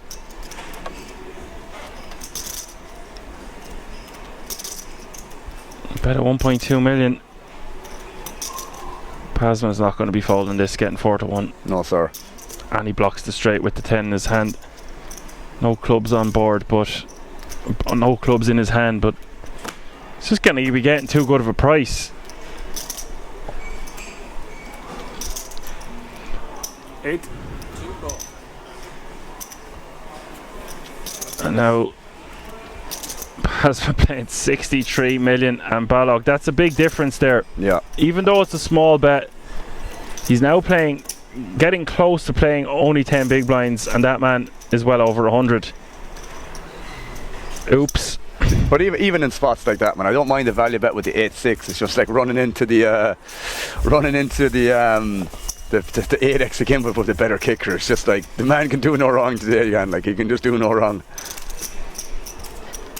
Apocalypse says he's being very funny today.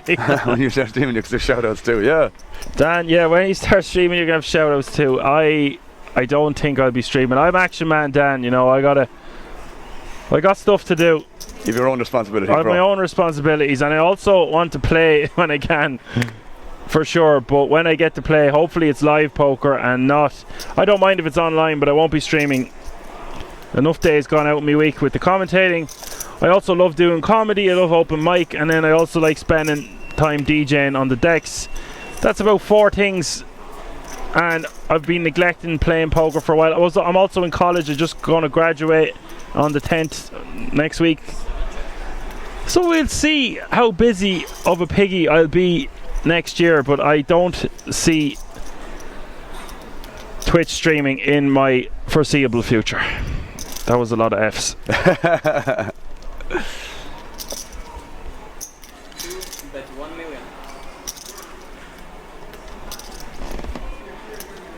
Pasma betting 1 million.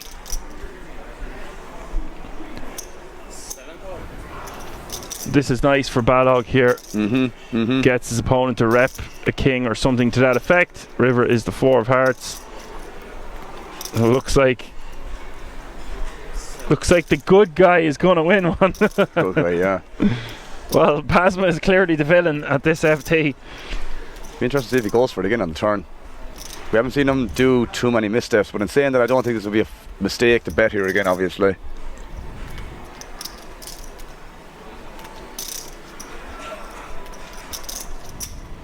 He does go for it. I don't think Balog is going to be folding here, Dan. What do you think? I know that he shouldn't be, but that's an answer. It just seems like the way he's played his hand, I don't think we can fold here. We're too high up in our range against a player like Pasma. No harm in giving a careful consideration. Sometimes we, especially you mentioned it several times, that people are just, well, I think both of us have said it loads of times, that players just act too fast. This is a decision for over half his chips, so it was fine, yeah, I'm glad he took about 30 seconds there before. Yeah, he's obviously repping relatively polar there, I guess, isn't he? In terms of, like, it's only the King X mostly or nothing, I guess. Yeah. Did it go check on the flop? Apologies, I missed that. Next question. Yeah, great start. Fantastic. He was out of position, so it did go check, and then it was a delayed c-bet, yeah. Okay. Yeah, that's fine. I think that's absolutely fine. I think that's 100% played. Obviously very good for his range, etc. He's going to blast off there. He's going to have it every now and again as well, to be fair.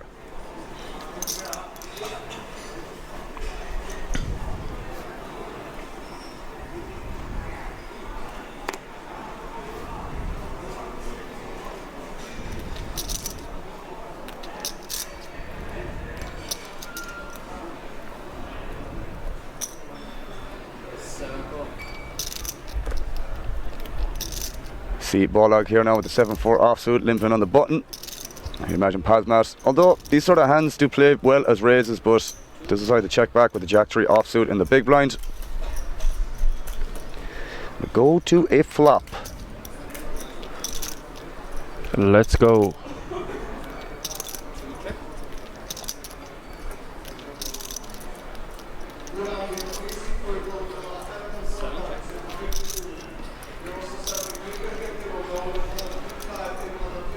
Check on the flop, a queen 7, 8, 10. Good shot for Pazmat, pair of 7s for Bolog. Might go check here, check again here, excuse me.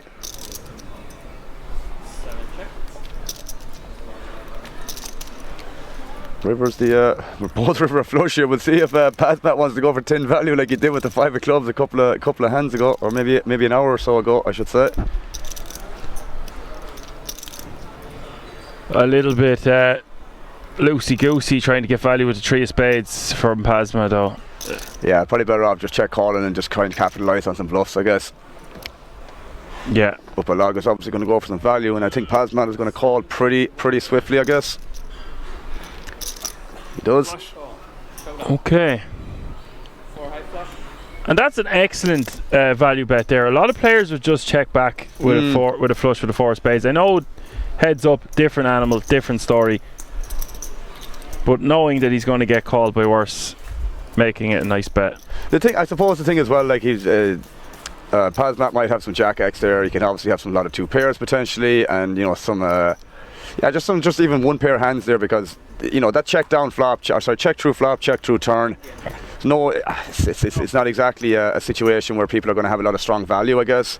So absolutely don't blame the call from Pazmat, and I absolutely like the value bet, love the value bet from Bolog, to be fair. And Bolog is back up to 25 big blinds, which is a nice little bump, considering just a few moments ago I was saying that he is getting close to 10 big blinds. This is true.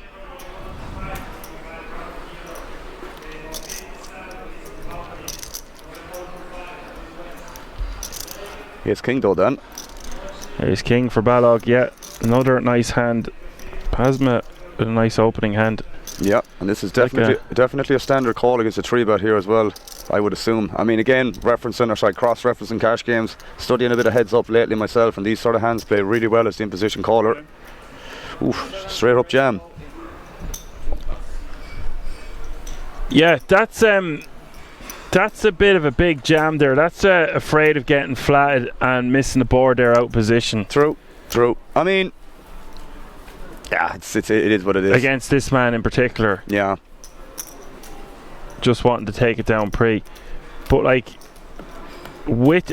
after spinning it back to nearly 25 big blinds, you really want to be 3-betting juicing there.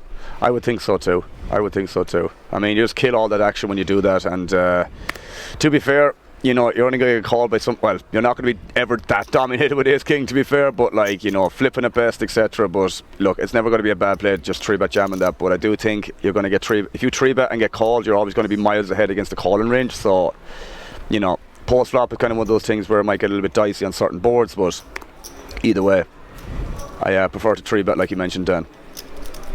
Yeah, I just think it's too many bigs, and we can get 4-bet ripped on a ton, where we are obviously never ever 3-bet folding. I don't like that never ever word, but I think we can apply it to this situation in particular with ace king. Agreed. 25 big blinds deep, heads up.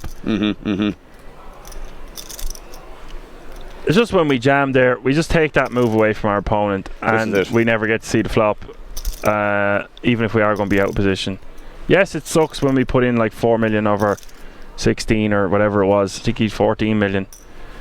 So even if he put in 4 or a bit more, to be fair, like he's getting, so 20 bigs is 12 million. He can only make it about, it's 1.5 total. He needs to make it about 4.5 or 5, and then he's leaving himself with 9.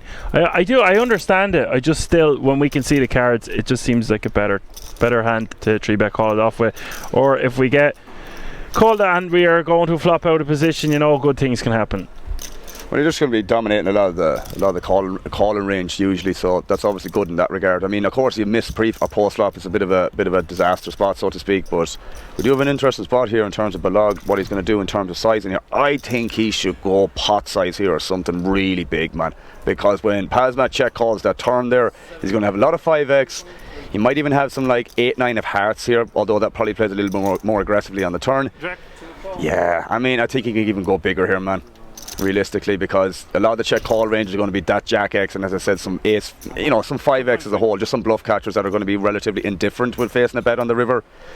Yeah, I think we can go bigger there, but again, it's one of these things when you get hands against Pazmat, you have to get the max value because he's more than capable of making correct folds. It's like, you know, really semi-marginal spots or really close spots in general. So would I like to see a bigger bet, but you know, 2.3 million, not the worst sizing nonetheless. Yeah, well said.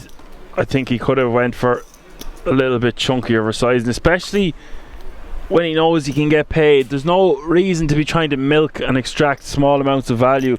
It's not like you're trying to get that value from a small stack. Like, he's got the chips to pay you off. Like, you just have to go for the max there. Like, I mean, you could argue you're targeting a range there, but if you want to go more specific, you can target a hand. Like, and if he has Jack X there, he's never going to fold realistically, because as far as I remember, that flop went check, and then went check call in the turn. So like, you know, it's not always going to be Jack X, but as I said already, mate, it's like there is going to be 5x in his range, which is enough to still put that in a really, really tough spot when you still have a lot of bluffs in your range, like Queen 10 or stuff like that, like 8x, 10x blockers to the straight. You get what I'm saying? There's I get you, yeah. I'm with you.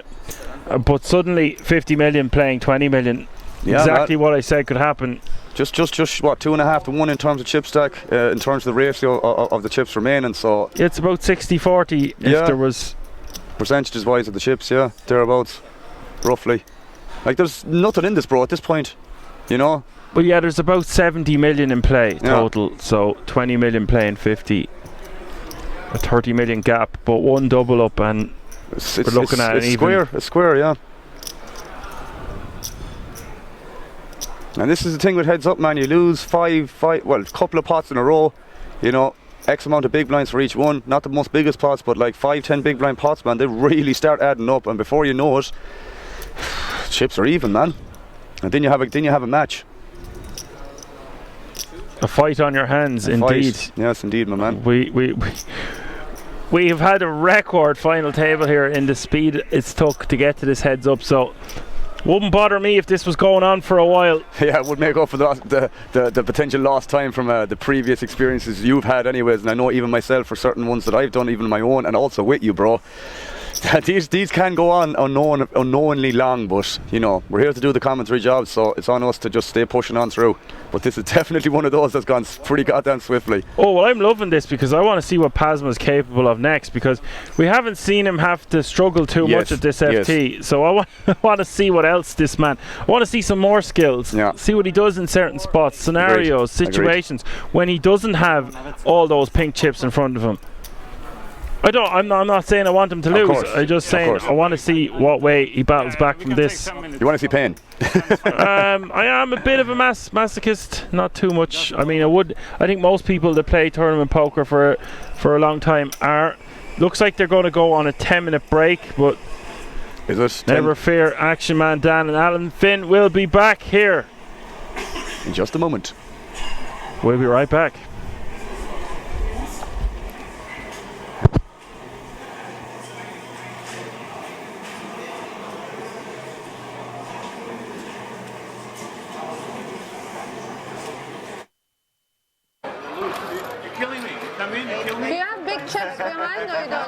What was your expectations?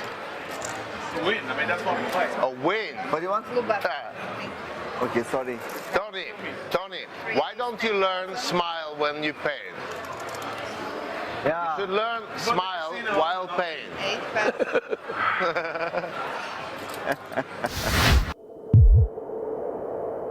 Show the river. Thank you. Show the river. Yeah, we can see the river. Yeah. Second button for you. Can you? Thank you. He has 2 blue. You're good. Thank you. Same to blue. One more, please. You need chips. You need chips. I need chips. Yeah, for sure. I'm not gonna push a win against you this time. Yeah. If I push, It's amazing. Yes, yes, he will be in. Hey, then.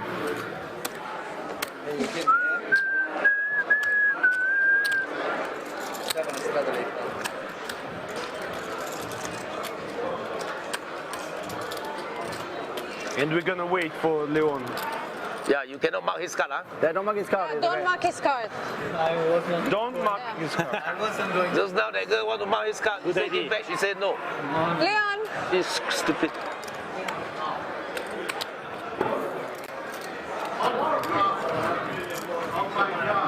Never mind, you play first. He won again. Apparently won a big pot.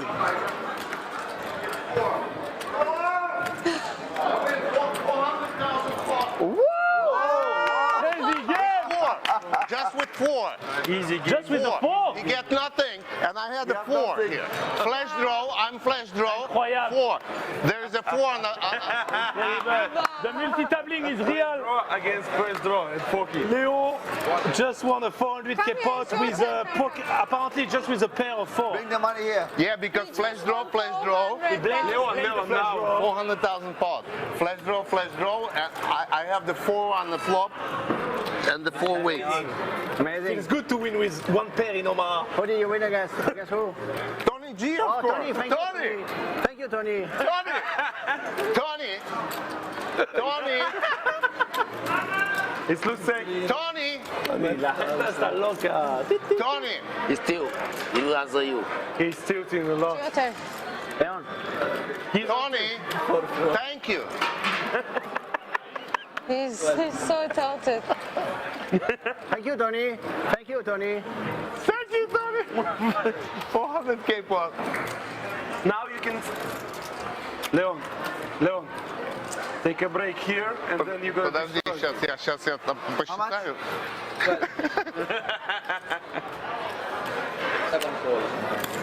Leon is easy gamer. I must call everything now. Full race. Now I must call everything. And you need to win. Come on.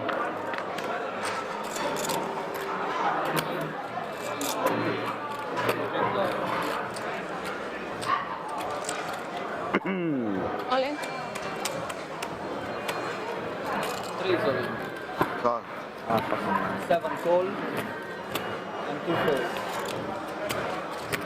Call. Yes. 2 times? 2 times. Okay. Come on, guys. 2 times, yes. Oh, I need a 3. Yeah, you need 3. Or king. 3 or king. How you can have aces? I don't see aces since 11 years.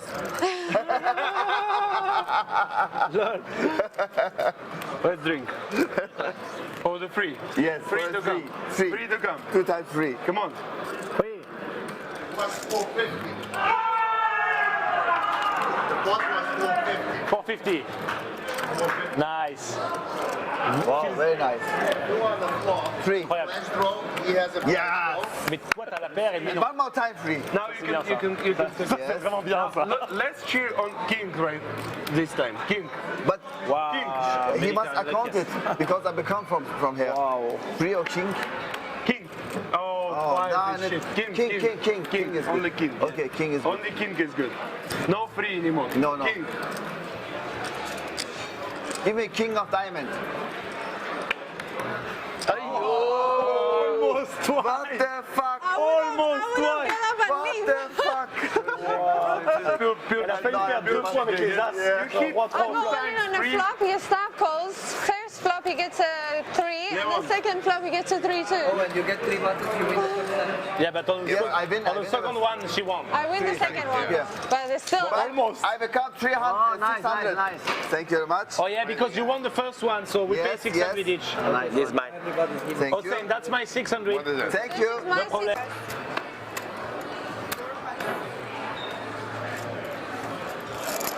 No. I saw a king, I think. No. A picture. Guys, I saw a picture. Yeah. Really, yeah? Sorry, yeah, sorry. now you know it's a picture and it's not a king. I'm all in. Queen. Yeah, queen. So guys, I saw a queen, okay? Pass. Yeah, button more. One button more for Hossein, who has now 2 buttons. One button more. Thank you. Cheers, my friend. You finish? Oh, it's good. I told you, Chablis is a perfect wine. You can drink all night long. Yeah, that's right. Drink, drink, drink. Oh? It's not so strong. It keeps you on the fun mode. Yeah. We wait for Leon. What brand is that? Believe it. Chablis. Believe it. White. You can play the hand. That's a, You can play your hand. that's a Yeah. French? French, yeah. It's pretty. Leon. It's not so. Your turn. It's a pretty average wine, but it's really good. Okay, it's food. I don't know. I found it and it's really good. Should I just Yeah, Marc is got should I just call? C'est à toi. Should I just call for you? Pot. Pot. Raise pot. What? Raise. How much is pot? 2,000. Okay, okay. 116. I don't know. I never Raise. 2,000. How much is pot, guys? You pay Omar. Hello. All in. Deal fast, All please. in, all in, all I in. have to look at this. All in, all in, all in, all in. Pot, pot, pot, all in. Very slow. Very slow. He has to make the decision. Pot. Can't say. No, you went all in. You must look. Hossein went all in. You need to see your card. All in. Fall. Fall. You don't want to see? Fold. No, all in 60K. Check. Yeah. 60K, all Il in. a fait all in, Hossein. Fall. Fall. On jette, on push. Fold. Open. Give me it. Open. No, No, you can't. You Don't can't. open. Flash. You can look. I don't. No, I don't know. He may be a little bit, crying. Raise. No, maybe I just call. Maybe you have flash. If you have flash, 3 times the so nice, right? And here, please. I don't know. Here for me. So there was 700 in the pot. Thank you very much, my friend. So if it's 1, 2 plus 700 is 1. Oh, you wait, 5 button. Yes, 600. Yes. It's 1, 2 plus 700. And 600 probably one too. no, it Why must be 3? more. No, there is 1, 2, 4. Yeah, must be more. 100, 200, 400. 2 plus 3, correct? 15. Oh, it's correct? Okay. Because I never played So Omar, it's not 1 night. Leon 3-4 было. 3 times 4, 12 plus 4 One guy must give me 600. Oh, you got 3. I have to give you 600. Иногда скажут оттуда. Thank you. Я там выиграл. On sait même pas ce que c'est le pote, mec. On est vraiment des Там выиграл сейчас. Yeah, I don't know. We are really no limit hold'em player. Если Tony is fucking don't know what Не is было. spot pre-flop. Ну вот так, 30. 13 years of poker, I don't know what is spot pre-flop. Je savais même pas combien ça faisait, pote. Je savais pas. Je connais pas. Of course, anytime you want.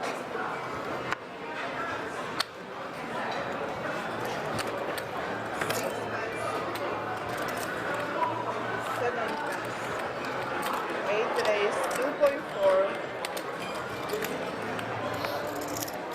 1 by 3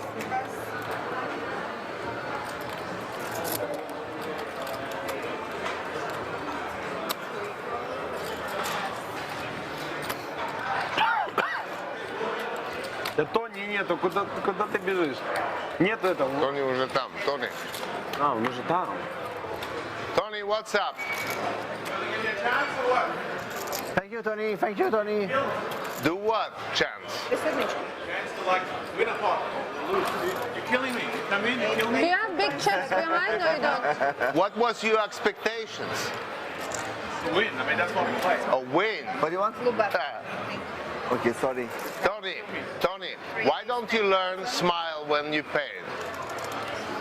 Yeah. You should learn smile while paying.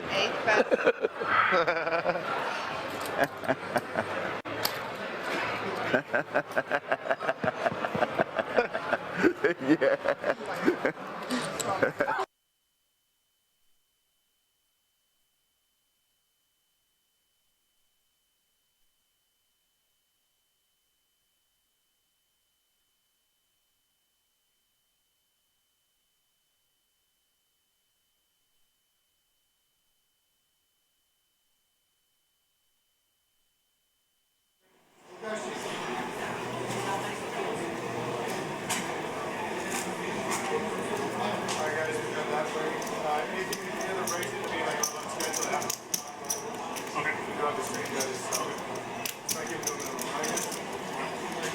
400, 800, 800. Shuffle up and deal.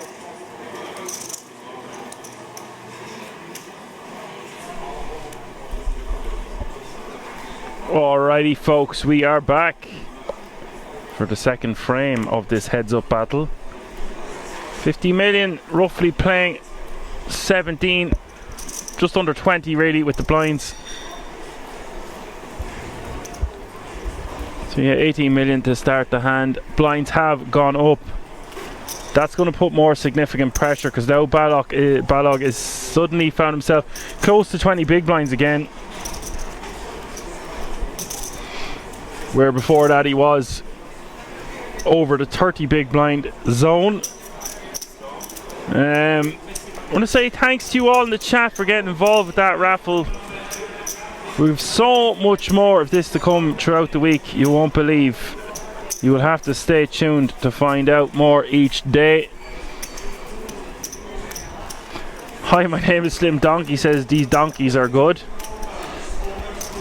Hee-haw. Yeehaw. Yeehaw. Oh, that's not what a donkey says actually. Pasma, 10-7 of clubs on the button. Yeehaw would be more of a cowboy now than a hee-haw. Average stack 35 million, but really not mattering too much at this stage. The majority of the chips in play belonging to that man there, Pasma.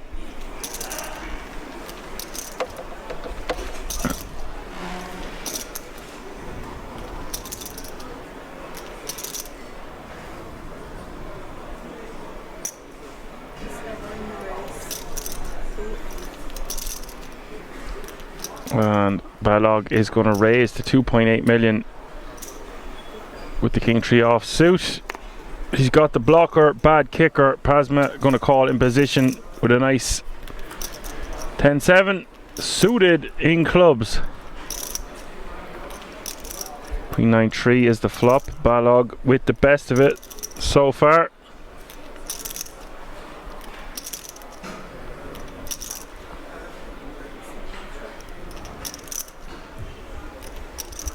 And it's now the time for Pasma to start betting, try to get his opponent to fold some stuff, or do you just want to check behind here, Alan? I mean, again, I prefer just betting these hands now because, again, it's just the same principle. It just benefits from getting folds from stuff like this. It's just, again, I understand not that many good backdoors in terms of, like, you know, good turns or maybe whatever. 7x is probably not great either. That's why I just prefer betting this. But now this is the perfect card for he has to pass, or sorry, Balog has to bet, or he's leading, which is interesting.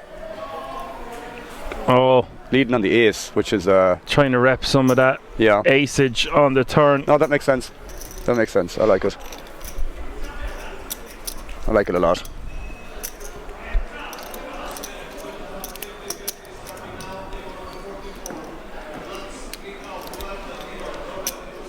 Such a menacing stare. He's like a lion stalking his prey. Well, the prey is definitely Mr. Balog here from Mr. Pasmat's direction, I should say.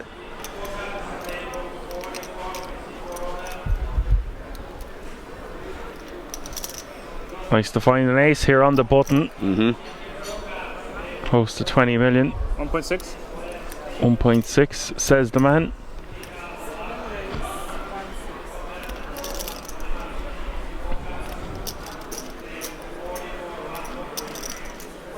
Pasma pocket eights, just gonna shove. This is pretty sick because you don't want to be stacking off here.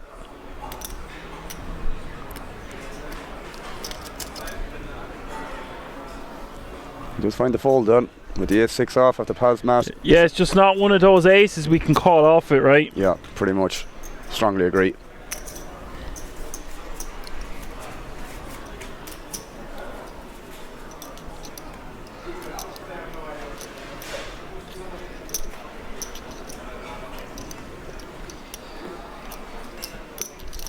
On to the next time we go. And up she flew and in she goes. Pasma with a monster here, playing over 50 million. Once again, He was all the way up at 65 million at one stage. It doesn't matter. He's just had a majority of the chips throughout this hole. I don't even know. Imagine what he was getting away with then the last 100 at him we didn't get to see before he came to the feature table. True that. He gets moved then he's like, oh no, the jig is up. Didn't phase him one bit. No sir. Oh, this could be curtains. Balog with 20 bigs here wants to be rejamming this one the majority of the time. It's just going to play so well. He's going to take it down the pot so often. He does move all in. This is it. This is it. Pasma snapping him off, and oh my god, 3-1 favourite to take down this title is Pasma. Ace Queen against Ace 7. This could be it then. I don't fancy Balog's chances, but I've eaten my words enough times on stream. 35 million in the pot.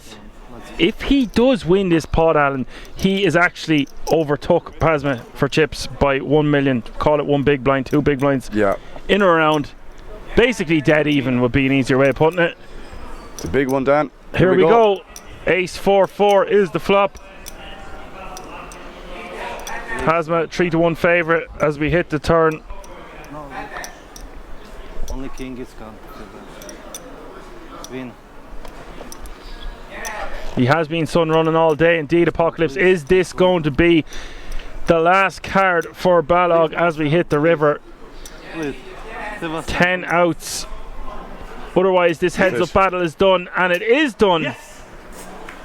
Pasma has defeated Balog and has become a World Series of Poker Europe champion. He has won the opening event for €110,000. His face says it all. That man came to battle and fist bumps all around.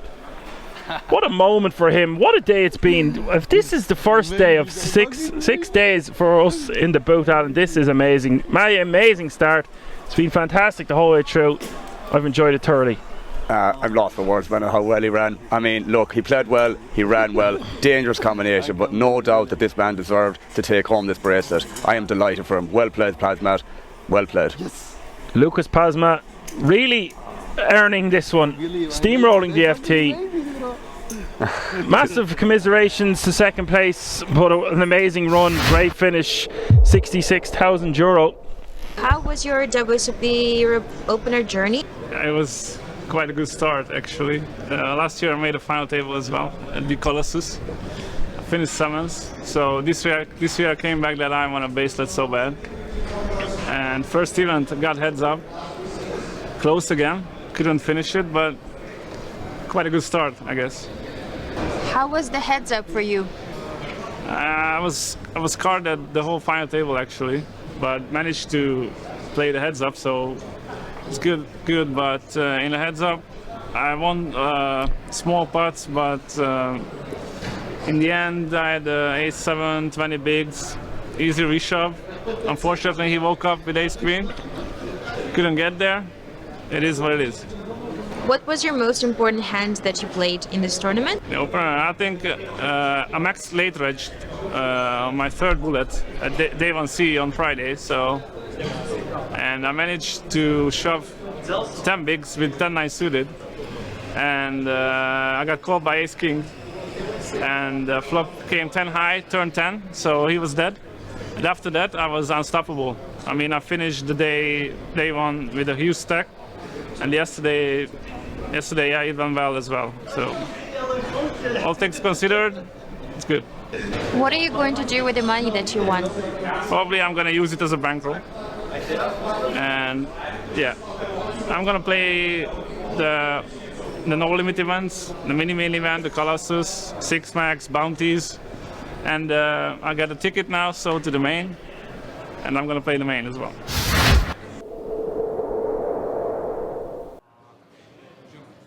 Congratulations for winning your first bracelet. How are you feeling? Amazing. How was your road to the win? How was the whole tournament for you? Like, it was difficult, like especially yesterday. I was so lucky yesterday, but today I pick up good cards, and yeah, everything goes my way, so I can't complain. Perfect. What are you going to do with the €110,000? Well, probably buy house. Yeah. In Slovakia? Maybe, I don't know. I will think about that. Maybe here. So what are you planning to play afterwards? After WSOP, After this event? after this event, it's more tournaments running, so I will keep continue playing. Congratulations and good luck. Thank you very much.